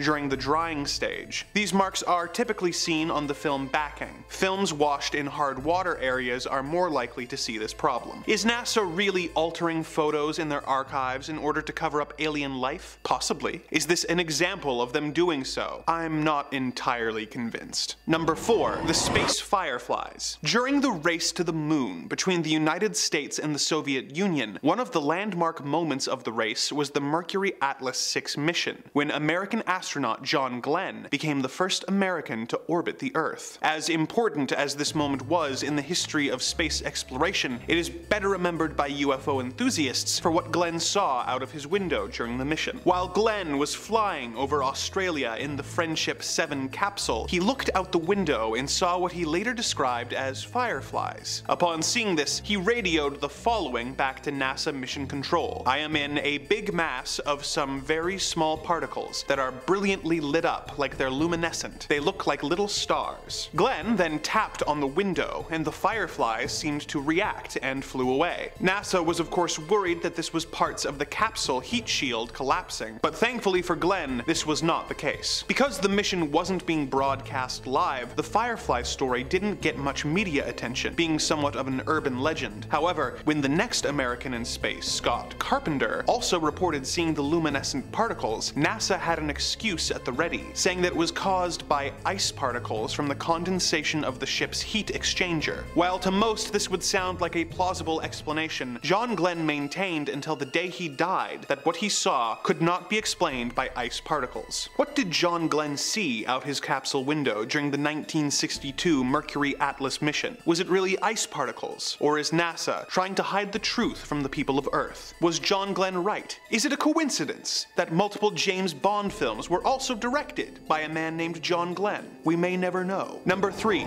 Shuttle Atlantis' close encounter. In an age of internet and live broadcasts, it is getting harder and harder to prevent information from reaching the public, with it usually being only a matter of time before secrets find their way out of the shadows and into the light. Such is the case in our next entry, which happened in 2006 during the STS-115 mission of the Shuttle Atlantis to aid in the construction of the International Space Station. The shuttle and its crew had successfully completed its mission and had almost completed the trip back to Earth when Mission Commander Brent Jett looked out the window and noticed, as he put it, some kind of reflective structure. He radioed Mission Control and told them what he saw, telling them that what he was looking at, quote, "didn't look like anything I've ever seen outside of this shuttle, that's for sure." NASA was worried that whatever the object was, it might be some crucial part of the craft that had broken off. They took control of the cameras that were broadcasting the mission to try and get a look at what Commander Jett had seen. To the shock of all the cameras, it saw 3 bright objects in the sky. The information was picked up by the media,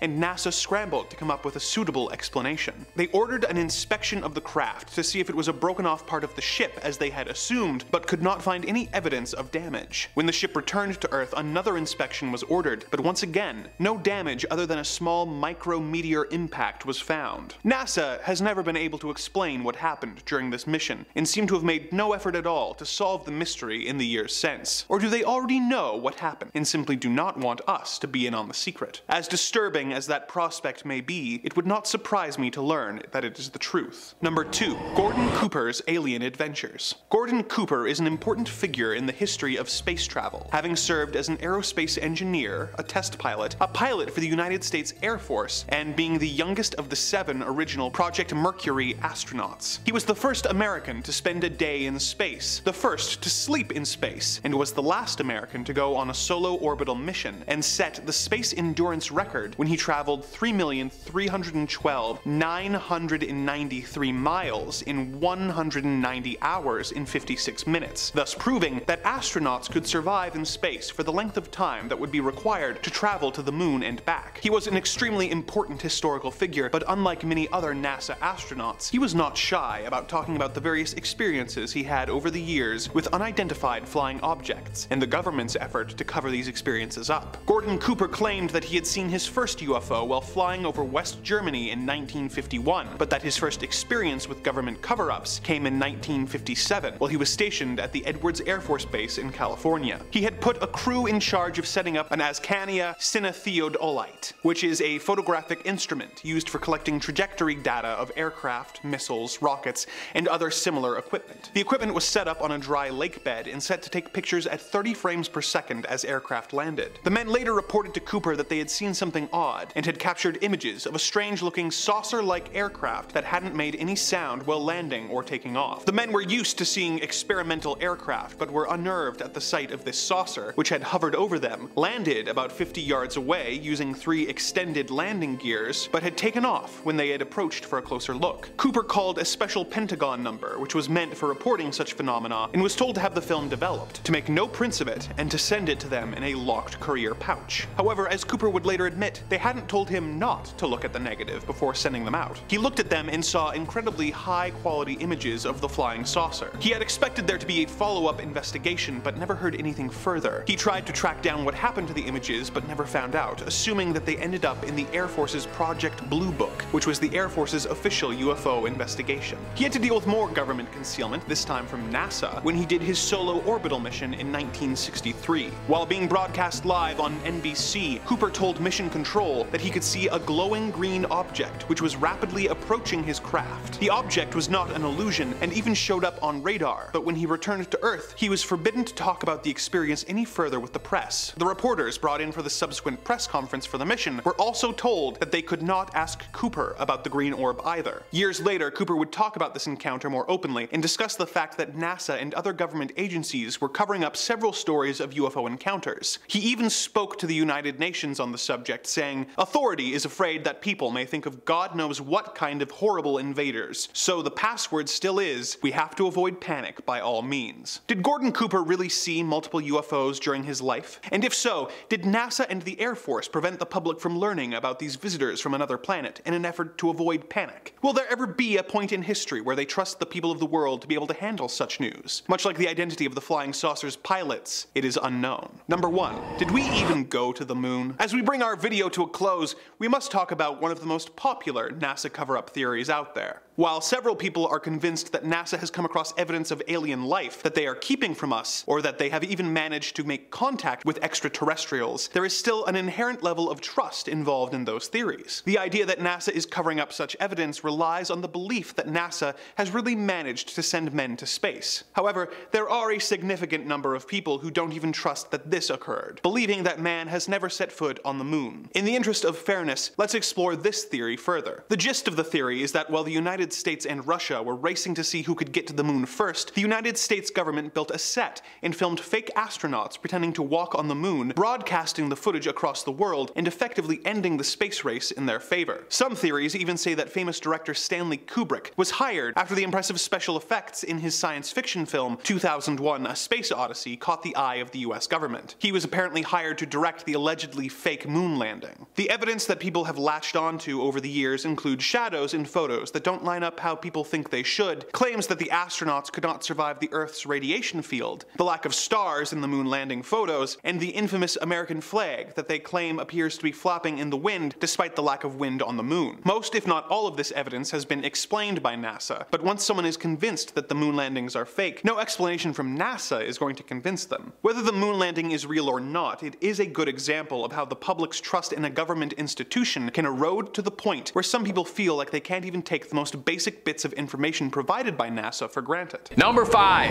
The craft's shot down. It has been a huge year for UFO enthusiasts like yours truly. Earlier, we got the release of the UAP reports from the Pentagon, which were basically the wildest documents in US government history, where the Pentagon confirmed they've been researching UFOs and kind of just slid it under the door like nobody cared. It made UFOs more than tinfoil hat talk, almost made discussions about it reputable. And I guess since then, that wasn't enough to keep us all entertained. As of last week, we've turned things up even more, since we've had 2 mysterious aircrafts shot down, and the United States and Canadian governments are being pretty cagey about it. So let's run through a quick timeline of what hopefully doesn't turn out to be Independence Day, and let's all pray we didn't kickstart an intergalactic war. On February 10th, a US fighter jet brought down a currently unidentified object soaring over the coast of Alaska. The object shattered into pieces after being shot down, and was confirmed to most likely not be a balloon, according to the Department of Defense. I guess that's good to know, or not at all, since it doesn't answer anybody's questions. A White House official referred to the object as being the size of a small car, with enough room for a family of 4 to 5 aliens to fit comfortably, and you can put the back seat up and put some stuff in the storage. This would already be enough to fuel speculation for 10 years, and then literally the next day, February 11th, another unidentified flying object was shot down, this time over Canada, around the Yukon. That's the province province that borders Alaska. A US flown F-22 Raptor shot down the second object, which was described as smaller than the first and cylindrical in nature. Okay, well, that's all the weird stuff that happened this week. Nope, because on the 12th, another strange object was shot down over Lake Huron. An object that first had appeared over Montana appeared on Sunday, which was then shot down. It was octagonal, apparently, and it had strings hanging off of it, but it wasn't carrying anything, so no one knows why. Maybe it was just an Amazon drone. Now, things keep getting weirder, I swear to you. Listen to this next part, you're not gonna believe this. When an Air Force commander, Glenn Van Herk, was asked directly on whether or not he thought any of these objects were alien in nature, he said, "I haven't ruled anything out at this point." What? I can't even speak, but the current sitting government officials are like, hey, maybe it's aliens, shrugging their shoulders. Is this it, guys? Is this it? They didn't specify whether or not these objects posed a threat. They said they just posed a threat to civilian air traffic, but the White House did say that these objects were broadcasting signals. I would say watch this space for updates, but really just like watch regular space. At this rate, there's gonna be an alien every single day. But if you can't wait for any more and you just wanna watch alien videos all day, I completely agree with you. That's what I do every day and it's great. We've got loads of alien and UFO vids, NASA conspiracies, and hey, if that's not your jam, we got scary stories, horror movies, monsters, cryptids, true crime, baby, we got just about everything spooky under the sun and above it. So stay subscribed to Top 5 Scary, but most importantly, stay scared. But subscribe after, we gotta finish this video first. We got way more alien footage to get through. Moving on. Number 4, the Picket Post, Arizona sighting. Well, with all of this stuff flying around in the sky these days, is it any surprise that people are catching more weird footage than ever before? The UFO subreddit has been lit up like fireworks on the 4th of July with all kinds of alien sightings from all across the globe. Come take a look at some of the best ones I've seen this week. Hopefully they're new to you as well. Our first sighting comes to us from a Redditor by the username of MaxKeller96, and they posted a short clip from Picket Post, Arizona that's got us talking. Take a quick little look-see. This is one of the better ones I've seen in a minute. Here's what the Redditor had to say about the clip. My sister, dad, and I were out hiking near Picket Post when one of us noticed something glimmering near the mountain, so we stopped to take a look at it. All I could make out was that it was a small bright dot in the sky. After a good 15 seconds of staring, I started recording. It then dropped what looked like 2 flares, though my sister swears she counted at least 3. Up until that point, I thought it might have been a helicopter, as there's all sorts of army stuff out there, but there's no way anything can accelerate that fast. We all lost sight of it nearly instantly after the video cuts, and we were pretty freaked out about it. I've replayed it about 100 times, and I've tried showing it to everyone, and no one has any idea other than that it could be a super advanced drone. So, if you think you know, please let me know. Well, you heard the guy. If you think you have any ideas to what's going on, you comment down below or jump into the Reddit thread and participate in the UFO discussion. The UFO subreddit is great, and they're very friendly to new visitors. That's like their whole thing. They really want to welcome new visitors. Number 3, the San Diego sighting. The San Diego and Tijuana sighting, to be more accurate. Our next entry is a pretty interesting one because it isn't just one offhanded sighting that happened in the middle of the night by somebody stumbling out in a bathrobe who's half awake, but it's a corroborated sighting that was happening seemingly across the cities of Tijuana and San Diego. And it wasn't even while Comic-Con was happening, so this isn't part of an extremely elaborate campaign for Ant-Man 4 or anything. So we either have a mass hallucination on our hands because there was something in the water, or there's some questions in the sky that need to get answered. So we'll play a few seconds of some of these clips and help you come to your own conclusions. On September 19th, 2022, several of these videos were captured of these bizarre light patterns darting across the sky. This is a massive sighting, so we can't quite dismiss this as a trick of the light or one isolated incident. There was definitely something weird flying up and around. What makes this kind of notable, besides from, you know, how well documented this is I would say the pattern of the lights. They don't really follow like a flare pattern at all, so I don't think it's something that was dropped from an aircraft. When you watch it, they almost kind of seem to move in like a perfect unison, like flashy geese.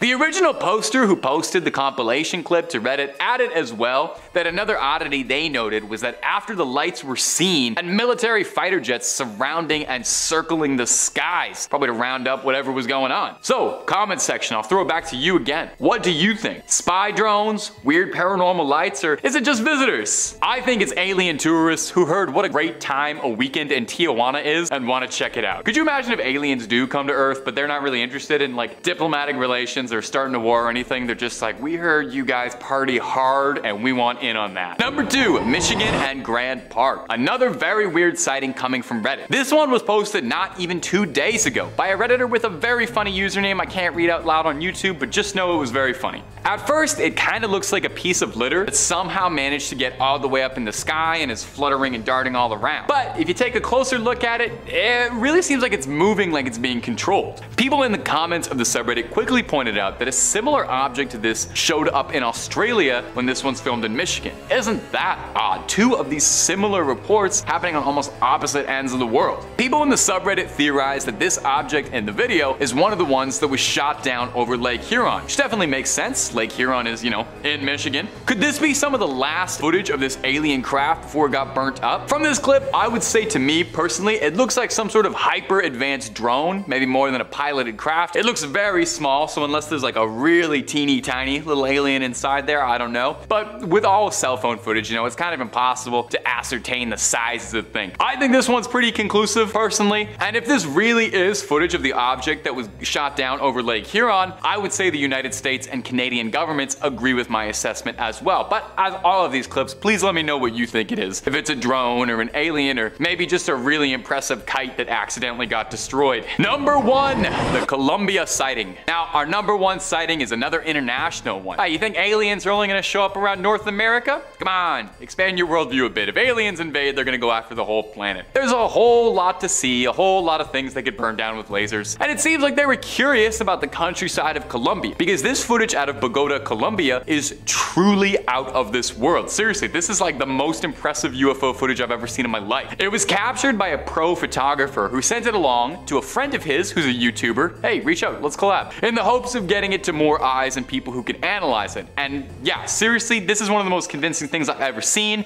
Take a look. Now, I don't want to, poke the bear too much. I know this sounds kind of annoying. I am almost of the belief that this footage is simply too good. I wouldn't outright throw it away and discard it, but I can't remember the last time I've ever seen UFO footage where the craft in this question is this clear and easy to make out. You can almost like make out sci-fi parts of it, It looks to me like it wouldn't look too out of place in a cool video game like a Halo or something. If anyone's a Metroid fan, it reminds me a lot of like the ship that Samus flies around in. I'm just excited because they put Metroid Prime back out there. I think this raises kind of an interesting question and sort of a little like food for thought for debate. As camera quality improves and the average person is now at all time carrying with them a camera that rivals most professional quality, no doubt we're gonna start seeing more stuff like this. There's gonna be an influx of footage that starts to look much clearer, which then ironically ends up getting dismissed because it just looks too good and we assume it's been faked. We're used to blurry blobs shooting across the sky, and I think that's what we kind of think UFOs look like. It's a bit of a weird horseshoe where you kind of want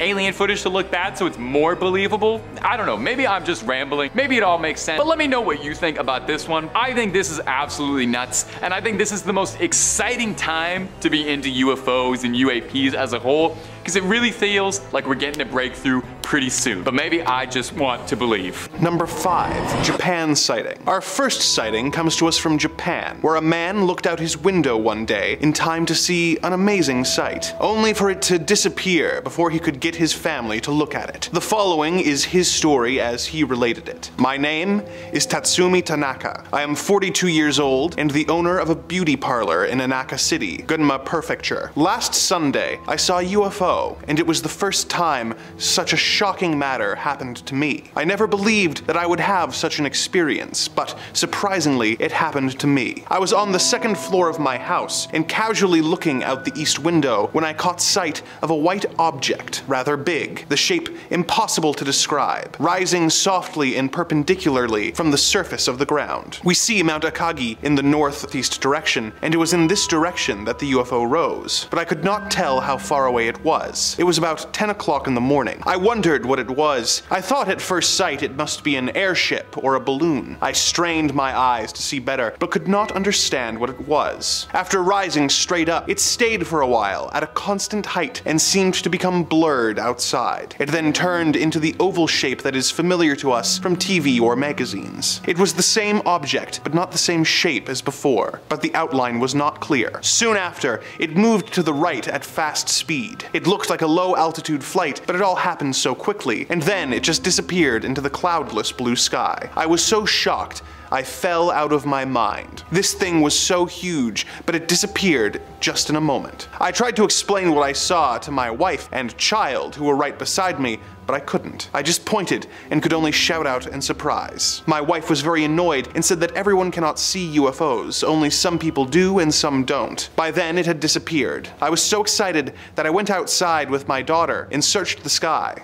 But it was too late. I still can't believe I have had such an experience. I will never forget that movement and that speed. Something beyond common sense. It means to me that things exist that we don't understand. Number 4, New Zealand. Next, we have a story from New Zealand where a woman was enjoying a nice day in her yard when she saw a craft unlike anything she'd seen before. This is her story in her own words. My name is Edith Perkins. At 8:30 p.m. Monday, I was doing some chores in our backyard. This is in Bexley, just north of Christchurch, South Island, New Zealand. I saw something in the sky, like a capsule or cigar-shaped object. At first, it had a silver whitish body with a darker gray forked tail. While I looked at it, it was just overhead, seeming to be coming closer. I was facing west. The rounded edges, front and back of the object, called my attention to it initially. Its size appeared to be 10 centimeters long if held at arm's length. I suppose it was about 30,000 feet high, but it seemed very puzzling that there was no jet trail behind it. So, I went indoors to fetch a pair of 7x35 binoculars. My husband joined me and our home care nurse. As we three watched, a very bright light completely covered the object. It did not happen as a flash of light. It seemed to start up and then finish with a burst of light. I was seeing a different rear design on the craft with a forked end to it, and the color was now dark gray. Another burst of light occurred, and the object presented a rim all around the craft, with either intermittent colored lights on the rim, or else the rim was composed of rotating colored lights. These were in tones of reddish orange. This object then flew out over Pegasus Bay towards the northeast. Number 3, Papua New Guinea. Our story from Papua New Guinea involves a young man whose entire community was brought to a chilled hush when a strange craft came to town for a closer look at humanity. As he put it, "My name is Alex James. I live in Pilla Pilla Community, New Guinea. About 7 p.m. last Tuesday, I went with 4 friends to Pilla Pilla Community School for rugby practice. We were going back to our village after dark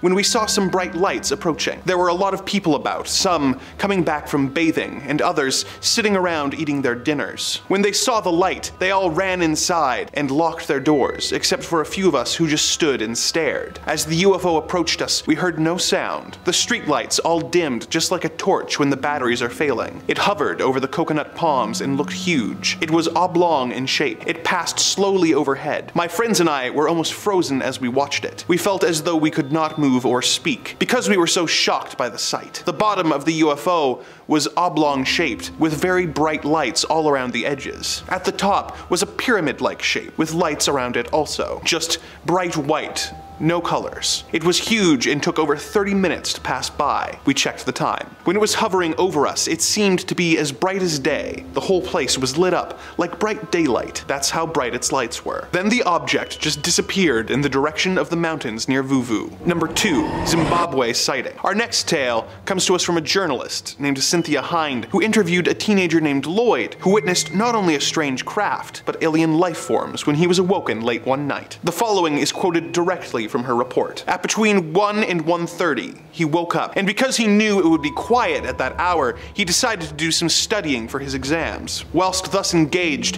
he heard a clicking sound. It continued for some minutes, so Lloyd decided to check what it could be. He opened the front door and looked outside. He could hear the sound coming from up the road, and when he glanced in that direction, he witnessed something very strange. He quickly went outside and hid behind a hedge to get a better view. He was able to observe a small figure about a meter high, with a head like a rugby ball, dressed in white overalls. On its back, the creature had a small satchel, attached to which was an aerial with a flashing red light. Lloyd was terrified. He told me he was asphyxiated with fear and ran back into the house, jumped into bed, and covered himself with his blankets. He slept fitfully for the rest of the night. At 6 the next morning, he went to look where the creature had walked and found several footprints which he could not identify and which he attributed to the creature. When he arrived at school, he told his friends about seeing a ghost in the night, but one of his friends friends suggested that it was a UFO. Lloyd is now under the impression that the creature is called a UFO. Number 1. Australia sighting. Our final tale of the day comes from a man by the name of Patrick Knowles. He was on a road trip with his family when they discovered a close encounter more terrifying than he could have possibly imagined. In his own words, it happened on January 20th. My mother, 2 brothers, and I were driving from Perth to Melbourne. We were going to drive straight through in shifts, and we planned to cross the desert at night when the heat wasn't so bad. By 2:30 a.m.,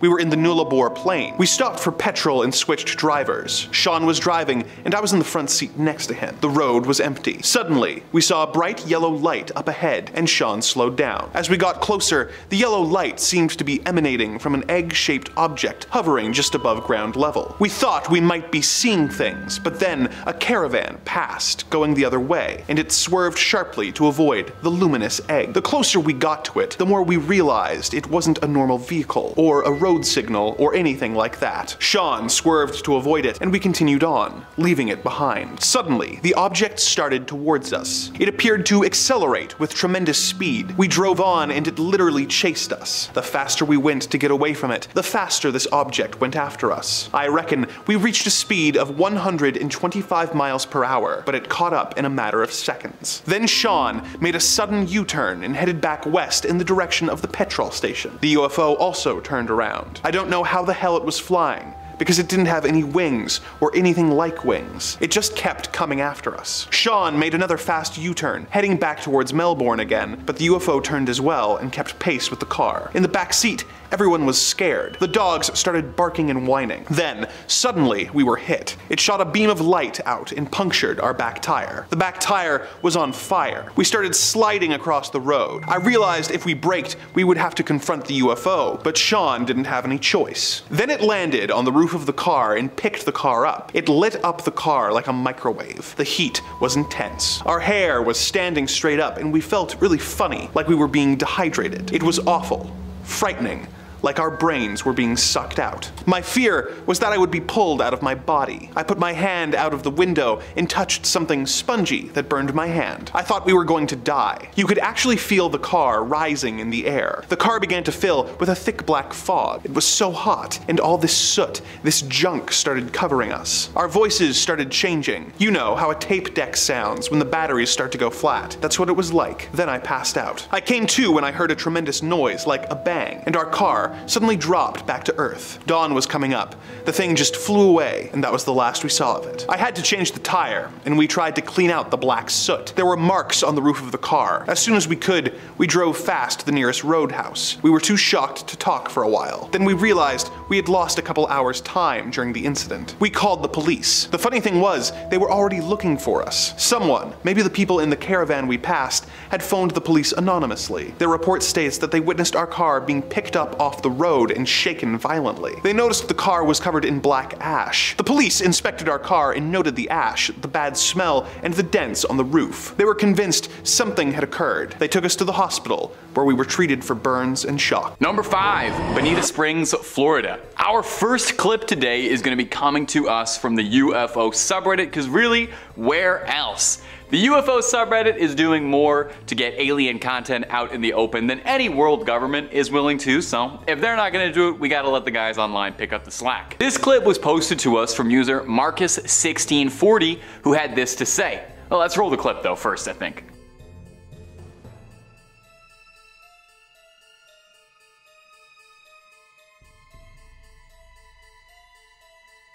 I was working in my garage, which is about 100 feet west of this camera location, doing the things you do to keep the wife happy. The sky's clear, and out the corner of my eyes, I see this bright ball getting bigger and bigger. It was really bright and then faded away fast. It wasn't a meteor, and I checked planes live, nothing was close. I'm in Florida, so this stuff is pretty common, but this was weird. And no noise. Now in the clip it can be a bit hard to see, so I'll guide you through this definitely as well, because it isn't black and white, which does take away some of it. But we see a bright light up in the sky that comes into frame, hovers around a little bit, it kind of seems like it's scoping out the situation, and then flies out of frame after, I guess, it decides there's nothing happening. Now OP said that the ball of light when he saw it come into frame was this shining, radiant orange, impressively bright in the night sky. Obviously, that doesn't translate super well, so we have to use our imagination just a little bit, you know? Close your eyes and imagine it's bright and orange. Wow, what a lovely shade you used. Now, some speculation in the comment section of Reddit had people wondering if possibly this could be something like space debris burning up on re-entry, or a satellite reflecting the sunlight down to Earth for but a second. Pretty difficult to tell from here, but that's the way it goes with the paranormal sometimes. Nothing can ever be so easy, and would we really want it to be? I think we should have to fight for it just a little bit. Fight to get the truth out there. And as usual, my friends, if you're looking for more UFO sightings and content, I have a pretty good idea of where you can find more of it. We've got 8 parts worth of UFO sightings from 2023 alone. If you haven't clicked on through yet, you gotta catch up. And if UFO videos aren't your jam and you clicked on this out of accident, we've got loads more scary content for you, ranging from the macabre and mysterious to the outright horrific and hard to believe. Click on through and find something to scream at, and subscribe and help us out. Mean a lot from Old Tay. Number 4, the Netherlands. Our next sighting is gonna come to us from the Netherlands. Seems even aliens can't resist hitting up Amsterdam. Let's roll the clip first to get your eyes on it, and then we're gonna take a quick listen to the description posted by its witness, who's remained anonymous. Just before 6 p.m. in front of the cinema in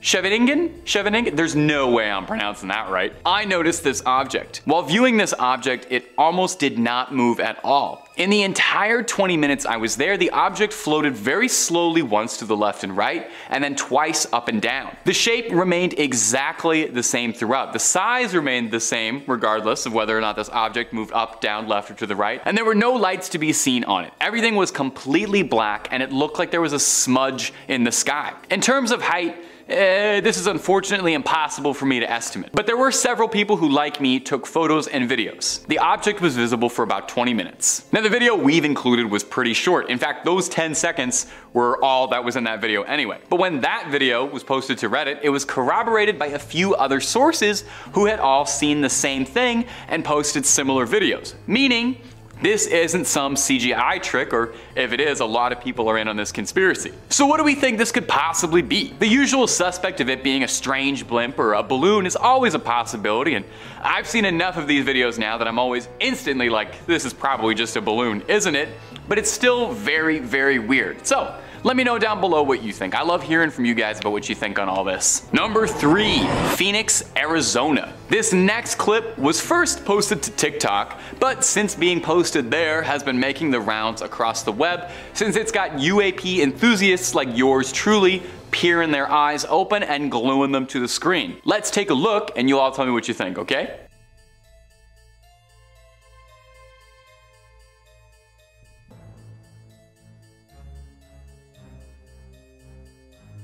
Now, whatever is going on in there is definitely odd. That much I can say with absolute certainty. There's something up there in the clouds that's floating above, almost menacingly, maybe that's just me, and it's flashing a light brightly, and I swear it almost looks like it's turning invisible over and over again. The thing seems to be slowly moving across the sky in a way that makes it look like it's scanning the surroundings. Naturally, commenters went a bit wild with this clip, speculating like I am now. Some suggested that this could be something like hyper advanced military technology being tested out in the field, which would definitely be exciting, and honestly, more probable than not, I feel like there's a lot the government don't tell you about what they're working on. The CIA themselves even said that they think most alien sightings in the 50s and 60s were just reports of the U-2 spy craft. Others suggested that this could be something as dull as a civilian drone being flown around in the sky with a lighting rig attached for no other purpose than to drum up attention and get some TikTok views. But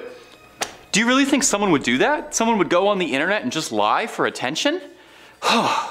I don't know. Meanwhile, more than a few people on the original TikTok were very convinced that this was a proper UAP alien sighting and could have been an alien visitor caught on tape. Comment section, I'm gonna toss this one over to you as always. Me, personally, I'm a little inclined to believe this might be a boring one. This could just be a drone, just because I'm not so sure that our alien visitors would give themselves away so easily by attaching lights to their crafts and letting themselves get identified so easily, but maybe that's what they want us to think. So I'm curious what you all think it could be. Number 2, Scotland. This next clip is gonna be coming to us from Scotland. I like when we have UFOs all across the globe, you know? It makes it seem like we're all in this together. It was originally posted on the UFO subreddit as well. I'll roll an excerpt of the clip and then I'll walk you through the context that the user provided additionally with it. Let's roll it.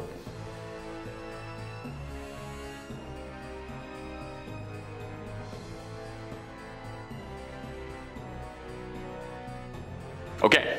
Pretty cool stuff, right? So the user posted, there are 2 objects in the sky moving at a steady speed. They were not massive, I reckon about the size of a Jeep, maybe twice that size at most.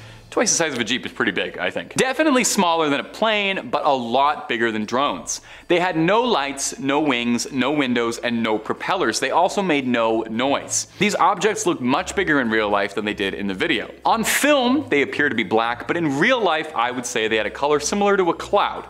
Not quite white, but not quite gray either. They looked to be spheroid or tic-tac shaped, and they looked solid and metallic. They seemed like they had smoke coming out of them sometimes, but it was hard to know if that was just them moving through the clouds, causing an effect that looked like smoke. In terms of height, they were flying about twice the height of a typical city building, definitely lower than a plane would have. Also, may I just say, as someone who watches a lot of UFO clips, to be able to find one that is clear as day, filmed on a high quality camera, recorded for a good amount of time, and also had a lot of context provided, put this thing in a museum. That is 1 in a billion. I don't even care if these things aren't aliens. Those 3 qualities are more exciting than aliens to me. Now, when this clip was posted to Reddit, there were a few people speculating that these could be balloons, despite the original poster pointing out that they thought the things were emanating smoke, so it's, no pun intended, a bit up in the air what these things might be. We get reports of cuboid or tic-tac like UFOs a lot in this video series,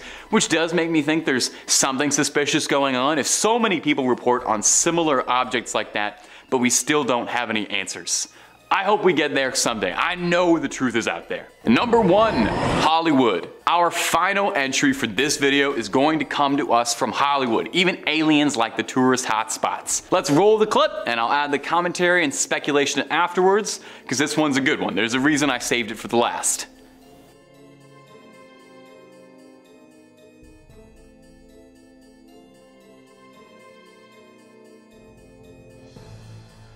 Now, the original poster and uploader stated, "We noticed this huge object in the sky just sitting there by the Hard Rock Casino in Hollywood, Florida." Whoa, whoa, whoa, whoa, stop the track, stop the video. Are there 2 Hollywoods? I'm a Canadian, so I don't know these things. Is Florida in LA? You guys have to fix that for me. Okay, moving back. Anyway, the object blurred itself out when we started recording it. It was huge. It didn't do much, but it just sort of sat there and blurred itself out. I have tried to Google to find out what it was, but I'm coming up with nothing. It was my husband, my 2 kids, and I who witnessed this together. Now, I gotta admit, this is one of the most compelling bits of UFO evidence I have seen in a minute. Not to throw the other 4 clips under the bus, they're all very lovely in their own way, and I hold them all in my heart dearly, but this one, oh baby, this is the golden ticket. I'm sure there might be a reasonable explanation for it, but on first glance, this thing looks like the definitive flying saucer. Like if you close your eyes and imagine a flying saucer, you start imagining this. It even looks like if you're watching this thing with eagle eyes that the saucer at one point cloaks, and the original poster mentions that it was blurring itself out when they started recording. Very interesting to me. That would explain a lot over the years if aliens have been specifically constructing their crafts to blur them out from being recorded by cell phones. I mean, imagine aliens keep coming to Earth just for like vacation and they're getting so annoyed that they're trying to just have some fun, be tourists, and people cannot stop taking photos of them, so they're blurring out their crafts. So what do we think, my ghouls and goblins? Is this recording simply too good to be true? Is this movie magic and CGI up there? You do have to wonder why this footage didn't set the internet ablaze, because that looks about as flying saucery as anything could possibly get. Of course, Maybe the men in black and the higher ups are trying to scrub this clip from the internet and don't want you to see, and maybe I just got the whole channel in trouble. Number 5, the training is brutal. When you were young, did you ever dream of being an astronaut? I think most of us did. You know, dreaming of being a cosmic sailor soaring through the Milky Way. I know I certainly did. I thought about how I'd ace the training. I'd be the perfect astronaut. I'd be this golden-haired hero of space, like a Luke Skywalker or a guy on an old pulp novel cover or something. Well, the movies and the media makes being an astronaut out to being a lot more glamorous and a lot easier than it is. I mean, we saw Homer Simpson do it and we figured we all could. But the truth is, they really do not take just about anybody. You already need to be a brilliant scientist and have an exceptional, spotless military career. So they're not just taking anybody, they are taking the best of the best of the best, the top 1% of the 1%. And they need people who can withstand incredible tolls on their body and are able to handle any problem that could be thrown their way in space. Turns out going to space, not that easy. These physical tasks include things like wilderness survival training, spending days surviving alone in the wild, on the off chance that your ship crashes on re-entry in the middle of nowhere and you need to be able to fend for yourself before rescue comes. As well, training includes things like swimming laps in a 200-pound spacesuit or spending literally 24 hours in a row submerged underwater to stimulate the feeling of floating around in a giant suit. Or how about taking a trip on the infamous Vomit Comet, the plane that flies in parabolas to induce weightlessness and zero gravity to get your body used to floating around before you do it for real, and more often than not has astronauts tasting what they had for lunch one more time. That's about the most pleasant way I can think to say that. That doesn't quite sound like the fun, carefree adventure I dreamed of as a kid. And if you're looking for more scary stories, strange space stories, UFO sightings, we have got plenty of that and way more on Top 5 Scary. Plus, just about everything scary you could ever think of above the sun and below it. So tap that bell and stay subscribed and don't miss a single scream. Number 4, it destroys your body. Even if you are one of those best of the best of the best who can handle the brutal training that thins out the herd, once you actually do get up into space properly, just existing ravages your body in all sorts of fun, terrifying ways you've never thought of. When you think about it, we really are not meant to be up in that environment. It's kind of like a fish trying to survive on land. So it's not much of a surprise that our body kind of reacts violently poorly to the new conditions. Here's a terrible one I bet you didn't know about. I bet you didn't know that astronauts' gloves are so tight and sealed that when they take them off, I'm actually gonna gag, astronauts lose their fingernails. They get pulled like right off, and frequently they break and sprain their fingers just taking their gloves off. Or maybe you didn't know that most astronauts, after entering zero gravity for the first time, vomit almost immediately, even if they've had tons of training and simulator experience. And this is not made better at all because, you know, where is that vomit going? It's just floating around you for everyone to see. Literally just being alive in space is bad for your body. You can just be sitting, vibing by the window, and it's gonna do damage to you. Astronauts who spend extended time in a space station report a huge loss of bone density, reporting horrible creaking and pains. They even shrink a little bit. Some astronauts note that when they got back to Earth, their spine had to straighten back out in an incredibly painful process. But when asked what the worst part of space life is, one astronaut, Tim Peake, responded saying, "It's watching the soles of your feet disintegrate." I am gonna do my level best to explain this next thing to you without vomiting, but I cannot promise anything. He described that because astronauts use their feet so rarely in space, their soles start to soften like a newborn baby's. And the feet gradually force off all the dead skin and calluses that you build up over a lifetime of walking.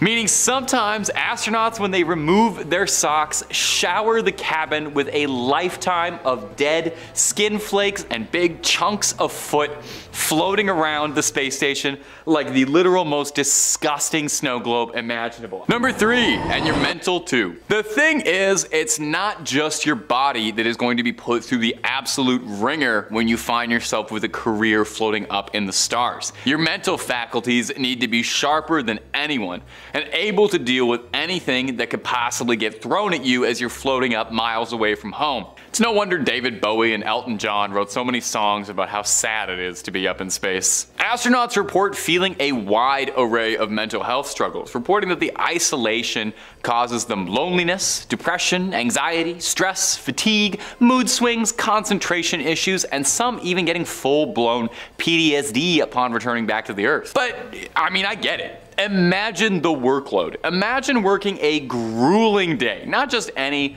regular day, a day where if your work goes wrong, you could lead to one of or many of your teammates' deaths, and then having to go to sleep in a cold space station away from your loved ones and do that over and over again for 100 days straight. Imagine you have a bad day at work in space. You can't even go home about it. You gotta go home to space. Sleeping on a space station is far from a cozy night in a crib either. For one, there's constant noise all around you on a space station. Nobody can hear you scream in space, that much is true, but everybody can hear all the engines and computers and all that stuff going off inside the space station, meaning there's never a quiet moment. It's also not as dark as you might hope. Not only do you have to deal with the fact that your sleep cycle is no longer tied to the sunrise and sunset anymore, because you're gonna see about 16 of those a day, but you have to tend with flashing lights all over the station from the machinery, but as well, lights that are thought to be caused by cosmic rays passing through your eyelids. As well, there's also, you know, no gravity. They definitely tell you that. Imagine having to tie yourself to a wall to avoid bumping your head around a cabin while you're just trying to get your 8 hours and a little REM time. Number 2, brown trout and recycling. Okay. This is going to be the grossest part of the list by far. If you want to skip right ahead to number 1, I get it. There's a reason I put this at number 2, and you'll all understand in a second. Just know I'm a child and I have the sense of humor of an 8-year-old. When you compare all the physical and mental danger astronauts have to face, is going to the toilet scarier than the risk of death? It honestly sounds like it. Peggy Whitson is an astronaut who holds a ton of records. Foremost, she's got the record for the most time spent in space, spending nearly 2 full years in orbit. She's spoken out and said that her least favorite part of living in space is the bathroom. Now, number 1 is considered to be a little easier, but it does not sound enjoyable in any way. A little hose, you attach it and it sucks the urine out, and then a machine converts that into drinking water because, yeah, astronauts drink a lot of their own pee. Now, admittedly, it's heavily processed, okay? You're not getting it out of the water cooler, it's not coming out yellow. But on a spaceship, water is sacred. Much like the still suits of Arrakis, all liquids and fluids are recycled. The water you wash your hands with, excrete, or spit out brushing your teeth, all of that is collected, processed, recycled to be drank again. Try not to think about that too much. Every astronaut you've ever seen on the news has drank so much pee. Astronauts have to fill a glorified porta potty pit and then put on a special rubber glove and pack it down nice and compact to be processed. But in zero gravity, you know, things happen, and more often than any astronaut would ever care to admit, sometimes the mission goes a bit bad. Chris Hadfield said his crew would refer to these incidents as brown trouts. I'm not going to explain it, I think you understand. Leroy Chiao, retired astronaut, spoke on his time on the station and said sternly that everyone cleans up their own mess when it happens, but he didn't elaborate on what that meant, but you can read through the lines pretty easy. When you were a little kid dreaming about life in space, did you ever consider that the world's best and brightest minds would be putting on the poop glove to catch brown trouts? And I am so sorry for the mental image I have given you. Number 1, danger. And above all else, if it hasn't been made exceedingly clear yet in this video, the life of an astronaut is not an easy one and oftentimes is extremely dangerous, with anything being able to go wrong spelling a certain disaster. Everything needs to be perfect. Now, you could look up countless stories of astronauts in danger, but I'm going to share one from Chris Hadfield because he's a Canadian icon. He spoke to BuzzFeed News about how on his first flight ever, he and fellow astronauts had to navigate a £250,000 space station towards a target the size of a coffee cup on the Russian Mir space station. Hadfield was there to relay the speed and range information to the pilot as they were pulling in for a docking maneuver, which had to be incredibly precise. In Hadfield's own words, if you hit the Mir too soft, the spring mechanisms bounce you off. If you hit the mirror just a little bit too hard, well, then you risk breaking the station in half and ending the lives of everybody on board. So you've got to hit it exactly right. No pressure or anything. When the shuttle crew was about 30 feet away, two sensors started telling them two different things. One of them said that they were at 32 feet away, and the other one said 20 feet away. Hadfield said, they're either both wrong or one of them is completely wrong. Now what do? There's nobody to ask, and if the crew on board this shuttle doesn't solve this problem in the next 30 seconds, then this is it for everybody. Hadfield described using his thumb to try and measure the distance from the window. This told him they were about 21 feet away, and he used a stopwatch to try and do the math to figure out how fast they were going, and when they should fire thrusters. And well, since I mentioned, Chris Hadfield is a national hero and not a national tragedy, we know they did end up hitting the target at the correct speed, even with 3 seconds to spare. Hadfield said the shuttle crew didn't even say a word until a few minutes after, when the shock had finally worn off, and one of the members of the crew said, "Hey, we did it, we're actually here." It goes to show that astronauts need to be razor sharp to be able to think on the fly like that, and really do need to be the best of the best to handle what they do up there. So maybe it's good I didn't end up being an astronaut and I'm just a horror YouTuber. I'm sure you guys all appreciate that way more. Number 5. Alien Gate Crashers. Our first story comes from a man in Zimbabwe who was asleep one night when he woke up to see an alien craft that seemingly had no trouble passing through solid objects. This is his recollection of the event. "My name is Johan Reitman, and I farm near Feathersdorp, 150 kilometers from Harar. I am 31 years old. On the 5th of February, I woke up from a bad dream just after midnight, when I heard a car go past. I got up and looked out of the bedroom window, which faces the front of the farm. I watched as two cars passed each other, a strange sight, as there are usually few vehicles to be seen, and none at night. One car pulled into my gate, and I thought immediately, oh no, those guys are coming to pinch my new engine on the borehole. I rubbed my eyes and face to make sure I wasn't still asleep. I looked at the car again. It was long and wide, and made a low humming sound. I could see lights at the back, a row of red lights, and a front light which shone high enough to illuminate the treetops. This car or object stopped at my gate for a good 30 seconds and then drove on as if the gate had been opened, and that was it. It was gone. I took my torch, my rifle, 4 farm workers, and my dogs, and we went out to the gate. Despite the fact that it had just rained, there were no tire tracks or human tracks on the road. As we approached the gate, I could feel heat coming up from the surface of the road, a really oppressive heat radiating from the ground. Even my ears felt flushed with heat, and my workers and I were soaked with perspiration. It was about 12:30 by then, so when we found nothing further, we all went back home. It was only the following morning that it occurred to me that when we reached the gate, it was closed. This meant that the car had disappeared through a closed gate because they had been watching it when it disappeared,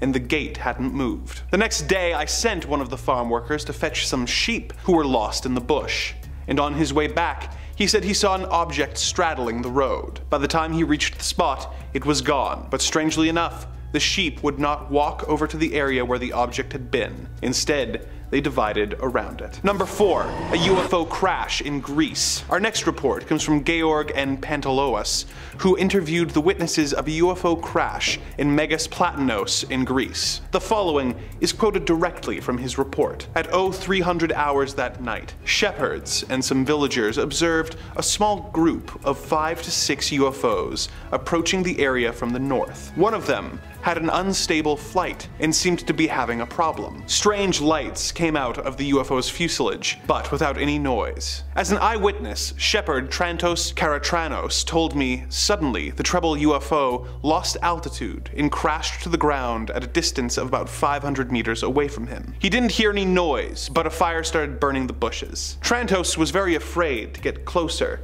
and stayed in his position watching the phenomenon. The rest of the UFOs in this group stopped over the accident spot, and 2 of them landed near the destroyed UFO. In a few minutes, the fire in the bushes was terminated. For the rest of the night till dawn, there was an unusual traffic from the ground to the flying UFOs. Light spots went up and down, probably collecting the pieces of the destroyed UFO and any bodies of the crew. They finished the collection before sunrise, and after that, the rest of the UFOs took off and were lost in the sky. Meanwhile, all the villagers had been awakened and had seen the whole operation. Early in the morning, the villagers went out to the spot where all of this had occurred, and they saw on the ground a burned oval shape in the ground, with a cut pine tree in the center, and very small metallic pieces, and pieces of wires around the tree. Some of the people, like Aragus Alavantes, collected a number of these pieces. One strange thing was that at the edges of the burned oval, the fire stopped, like it had been cut by a knife. Some hours later, a team of Hellenic Air Force personnel came into the area and told the villagers that this was nothing serious. Maybe a Soviet satellite crashed or a plane. They took some pieces of the UFO too and left the area. Argyris sent a piece of the UFO to the Space Research Institute in Brussels. That's the story. If you think that we need more information, we can get more, because I have a very good relationship with the people in the village of Megas Plantos. You see, they don't like to talk a lot about this story, because they are afraid that someone will think they are crazy or something. Number 3, an unexpected police sighting. The next story on our list was related by a Lithuanian police chief, whose officers witnessed strange UFO activity that resulted in him having to make the press rounds to reassure the people of his country. As he put it, "I am chief of police in Vilnius, Lithuania. Recently, I had to appear on the radio to explain that 2 policemen who had reported seeing something extraordinary were known to me to be reliable witnesses and were of sound and honest mind. There has been considerable public anxiety about this matter, arising from what I consider to be media hysteria about their official report. Earlier this year, the entire police force was put on alert. The 2 officers stated that they had observed a round, shining object on the main route at around midnight, 10 kilometers from the capital city, near the village of Nemegis. The object was flashing bright light and hovered 20 to 30 meters above the ground. At the same time, you could hear a strange sound, like electricity crackling, they said. The 2 men approached the UFO after watching it for almost half an hour. When they were some 50 meters from it, the object started to move upwards and away from them into the air, then accelerated towards the town. At that point, an alert was put out, and van loads of Rapid Reaction Force police and tracker dogs arrived on the scene, but the UFO had disappeared. We conducted official tests on the area's ground composition, measuring the air's radiation, and took sound recordings. The grass in the area for 10 meters around where the UFO was reported to have been sighted was visibly flattened. Number 2, a Swedish abduction. Our next tale is from a Swedish man who was walking home one night when he suddenly saw a strange light that seemed to instantly transport him to his destination. The following is his story in his own words. Call me Anders. In early March, I left a local election celebration and decided to walk home, about 5 kilometers away. I had a few glasses but was still sober. It was a starry, moonlit night, and I decided to take a shortcut that led over a hill. As I was climbing, a bright light came from behind, which I thought was a fast car. I moved off the road onto the grass verge, and then I realized it was not a car. The light passed right over me, almost touching my head very quick. Then, I found myself immediately outside my home in Lindholmen, ringing the doorbell frantically. When my wife opened the door, she saw that I had a wound in my forehead and my cheek was burnt. The next day, I telephoned the National Defense and was interviewed in detail by 2 investigators. They told me there were other witnesses. A woman cyclist reported seeing a light at the same time I did, and a couple driving nearby saw what they thought was a new water tower with extremely bright lights shining out of its windows. Later, they realized there was no water tower at that spot. I still have a scar on my face to this day. Whenever I touch it, I feel a tingling sensation, and I experience a wonderful feeling of oneness, of unity with the earth itself. Number 1, a strange sighting in Uruguay. Our final tale of the day comes from a police chief in Uruguay who was out with friends when the sights he saw made him a believer. In his own words, "I am Police Chief Miguel Costa, in charge of the force at Melo, Uruguay. On March 10th, I was driving with 2 friends, Armando in Maria Passa, along a gravel road near Tacuarembó, when a huge oval disc loomed out of the early morning darkness. It was enormous and gleaming, with yellow and orange lights. I stopped the car and purely on impulse flashed the headlights. All of a sudden, the UFO appeared to hesitate and zigzag up and back, as if answering our call. When I started up again, it was following us. I again stopped the car and flashed my lights. Again, the UFO appeared to waver in reply. We drove on once more along the twisting road, and the UFO stayed with us, always about half a kilometer away. This went on for almost 50 kilometers. That's when the strangest thing of all occurred. We were all glued to the windows, watching as the disc suddenly shot towards the ground as if it was going to crash. It stopped 50 to 100 meters from the Earth, and we could clearly see its round, dome-like shape with a large flat plate underneath. There was a slight ring of cloud around the dome. The top was reddish, but the bottom was a brilliant glowing white. Inexplicably, the new position of the UFO made us all uneasy, so we turned around and headed back to Tacuarembó, the nearest town. The blazing lights of the UFO remained at a constant distance behind us. I pulled in under some trees, hoping to evade it. We then observed a second disc traveling some distance behind the first. They never touched, but they seemed to be traveling together. They seemed to maneuver up and down until clouds started to form. Then they passed over the top of the clouds and lit them up like a halo. Then they faded, getting smaller and smaller until they disappeared at dawn. They had been with us for 90 minutes. We were all speechless, as we could not believe what we had witnessed. I myself have never believed in UFOs, but I do know that this incident revealed something rare and inexplicable. Starting off, we have the original Roswell sighting. One simply cannot discuss aliens, UFOs, or anything supernatural without mentioning that fateful summer of 1947. Rancher W.W. Mack Brazel had found wreckage on his property in Lincoln County, New Mexico, roughly 120 kilometers north of Roswell, sometime between mid-June and early July, describing it as rubber strips, tinfoil, and thick paper. The ranch had no phone and no radio, leaving Matt completely unaware of the ongoing flying saucer craze, so he gathered the debris and just pushed it under some brush to dispose of it. This was not the first instance of a flying disc spotting in the region, with several stories already being reported to the press that year. On July 5th, Mack drove into Corona, where he heard stories of silvery flying discs, and 2 days later, on July 7th, made the decision to bring the wreckage into the sheriff's office in Roswell. The sheriff called in the Roswell Army Airfield, which assigned the matter to Major Jesse Marcel. Mack brought Major Marcel back to the debris site, and the two gathered up more pieces of rubber and tinfoil, with the Major taking the materials home. On July 8th, Public Information Officer for the Roswell Army, Walter Hott, issued a press release stating that personnel from the field's 509th Operations Group had recovered a flying disc near Roswell. On that same day, Major Marcel took the material to his base commander, Colonel William Blanchard, who reported the findings to General Roger Ramey at Fort Worth Army Airfield.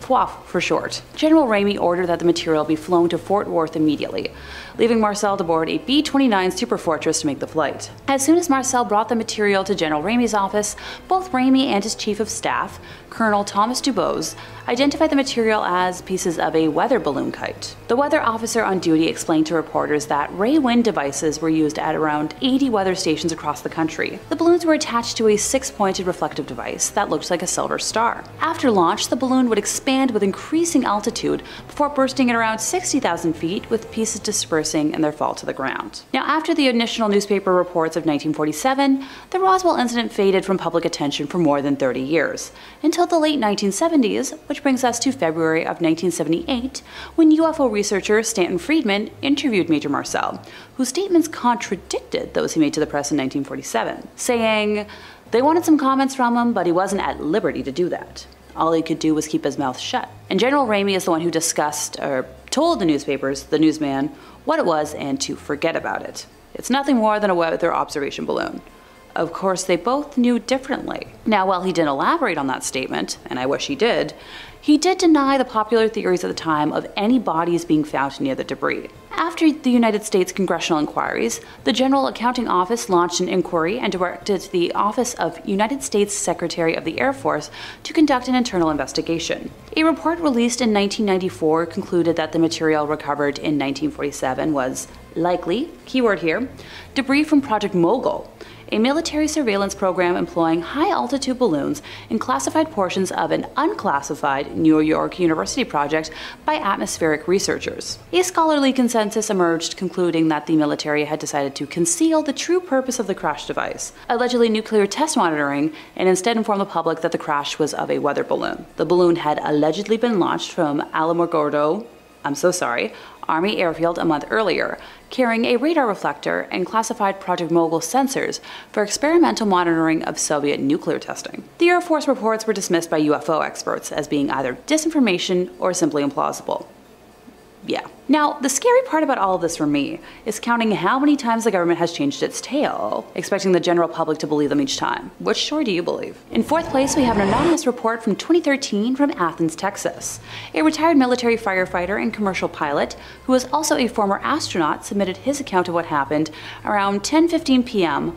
on the evening of July 5, 2013, to the National UFO Reporting Center, also known as NUFORC. He reported that he and his family were sitting outside, and when he looked up into the sky, he observed a fairly large orange glowing orb moving rapidly overhead at around 90 degrees of elevation. A minute or two later, his whole family spotted a group of 3 similar objects along the same flight path as the first one. The objects allegedly gave off no sound and seemed to glow from atmospheric heating. He and his family attempted to record the objects using their iPhones, although the grainy dark video was of no evidential use. A direct quote from him reads, "They moved much faster than orbital satellites, like the International Space Station, or airplanes, but much slower than meteors, and did not change brightness as a meteor would upon entering the atmosphere." So, if a former astronaut and pilot has no explanation for what he witnessed, what the heck was it? In the middle of our list today, we're discussing a San Antonio spotting of 7 donuts in the sky. On May 19th of 1952,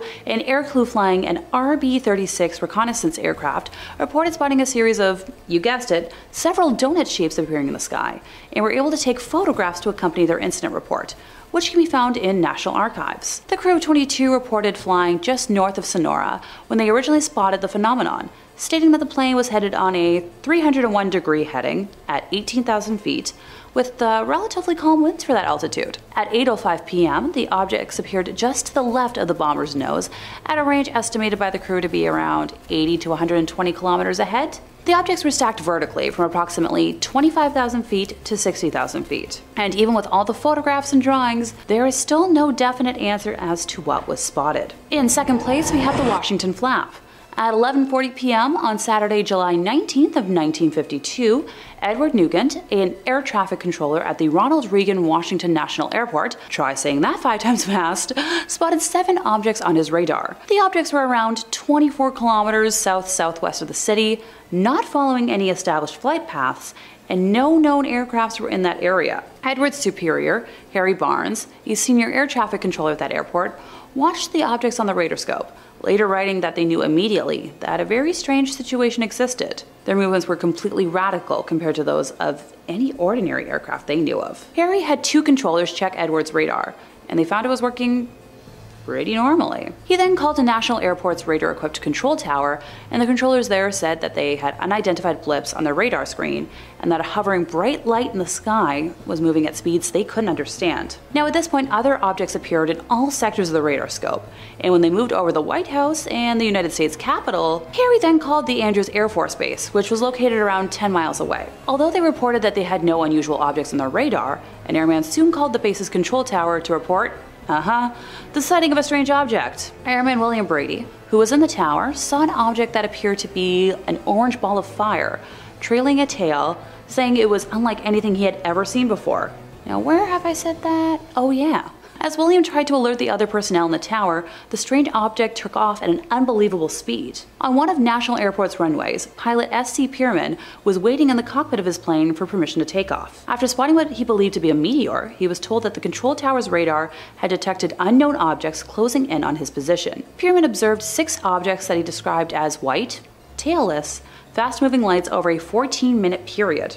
He was in radio contact with Harry during his sighting, and Harry later reported that each sighting coincided with a pip that could be seen near his plane. When he reported that the lights streaked off at a high speed, it disappeared on their scope. Now meanwhile, back at the Andrews Air Force Base, Staff Sergeant Charles Davenport observed an orange-red light to the south, where the light would appear to stand still, then make an abrupt change in direction and altitude, with the phenomena happening over several times. At one point, both radar centers at National Airport and the radar at Andrews Air Force Base were tracking an object hovering over a radio beacon. The object vanished in all three radar centers at the same time. At 3 a.m., shortly before two United States Air Force F-94 Starfire jet fighters, I'm really getting to know my airplanes today, from Newcastle Air Force Base in Delaware arrived over Washington. All of the objects vanished from the radar at National Airport. However, when the jets ran low on fuel and left, the objects returned, which convinced Harry that the UFOs were monitoring radio traffic and behaving accordingly. Now, the objects were last detected by radar at 5:30 a.m. The government later tried dismissing the events of that day on a temperature blip, but those who were present have been adamant otherwise. In first place, we have the abduction of Betty and Barney Hill. Yeah, I know I said I'd be talking about UFO sightings today, but this event is a combination sighting and abduction that I couldn't leave off the list. The Hills were a married couple that lived in Portsmouth, New Hampshire. Barney was employed by the United States Postal Service, while Betty was a social worker. They were active in the local Unitarian congregation, members of the NAACP, and Barney sat on a local board of the United States Commission on Civil Rights. Overall, they seem like pretty normal folks, right? The UFO sighting happened at around 10:30 p.m. on September 19th of 1961. The Hills were driving back to their home in Portsmouth from a vacation in Niagara Falls in Montreal. Just south of Lancaster, New Hampshire, Betty noticed a bright point of light in the sky that moved from below the moon and the planet Jupiter upwards to the west of the moon. While Barney was driving, Betty reasoned that she was observing a falling star. Only, it was moving upwards. Because it moved erratically and grew bigger and brighter, Betty convinced Barney to stop their car for a closer look, as well as to walk their dog, Dulcie. Barney obliged and stopped at a picnic area just south of Twin Mountain. Now by this point, Betty had dug out her binoculars for a closer look and described seeing an odd-shaped aircraft flashing multicolored lights travel across the face of the moon, believing it to be a flying saucer based off of stories she had heard from her sister. Now taking his turn with the binoculars, Barney thought it was just a commercial plane at first, but soon changed his mind because without looking as if it had turned, the craft rapidly descended in his direction, causing him to realize something was wrong. The Hills said they continued driving on the isolated road, moving very slowly towards Franconia Notch in order to observe the object as it came even closer. At one point, the object passed above a restaurant and signal tower on top of Cannon Mountain and came out near the Old Man of the Mountain. Betty testified that it was at least 1.5 times the length of the granite cliff profile, which was 40 feet long, and it seemed to be rotating. At one point, the object descended rapidly towards their vehicle, causing Barney to stop in the middle of the highway. The huge silent craft hovered at around 80 to 100 feet above the Hills' 1957 Chevrolet Bel Air and filled the entire field of view in the windshield. Barry stepped away from the vehicle and moved closer to the object, which he later said was roughly the size of a huge pancake. And that statement right there just made me hungry. Still using the binoculars, Barney claimed to have seen 8 to 11 humanoid figures peering out of the craft's windows, seeming to look right at him. In his report to investigator Walter Webb of the National Investigations Committee on Aerial Phenomena, NICAP, Barney described specifically that the beings were somehow not human, but humanoid. In unison, all but one figure moved to what appeared to be a panel on the rear wall of the hallway that encircled the front portion of the craft. The one remaining figure continued to look at Barney and communicated a message to him, saying, "Stay where you are and keep looking." Barney had a recollection of observing the humanoid forms wearing glossy black uniforms and black caps. Red lights on what appeared to be bat wing fins began to telescope out of the sides of the craft, and a long structure descended from the bottom of the aircraft. Now, the silent aircraft approached what Barney estimated was within 50 to 80 feet overhead and 300 feet away from him. Not arriving home until dawn, the Hills stated that they had some odd sensations and impulses they couldn't explain. Now, extremely confused, the Hills said they tried to reconstruct what had exactly happened the night before, but their memories were incomplete and fragmented. Notice I did a little bit of a jump there.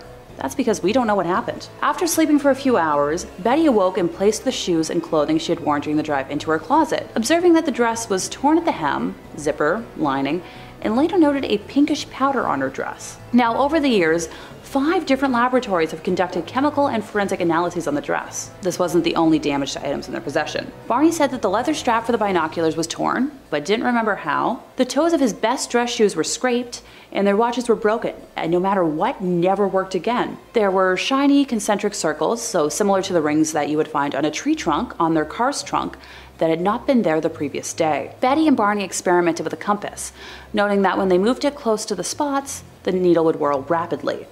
But when they moved it a few inches away from the shiny spots, it would drop down. 10 days after the UFO encounter, Betty began having a series of vivid dreams, which continued for 5 successive nights. She stated that she experienced them with a degree of detail and intensity that she never had before. And after the 5th night, they stopped and never recurred, although they occupied her thoughts during the day. Determined to recover their lost memories, the Hills opted to partake in hypnosis sessions. Barney recalled driving the car away from the UFO, but afterwards he felt compelled to pull off the road and drive into the woods, eventually spotting 6 men standing on the dirt road. The car stalled, and 3 of the men approached the car, telling Barney not to fear them. He was still anxious, however, and he reported that their leader told him to close his eyes.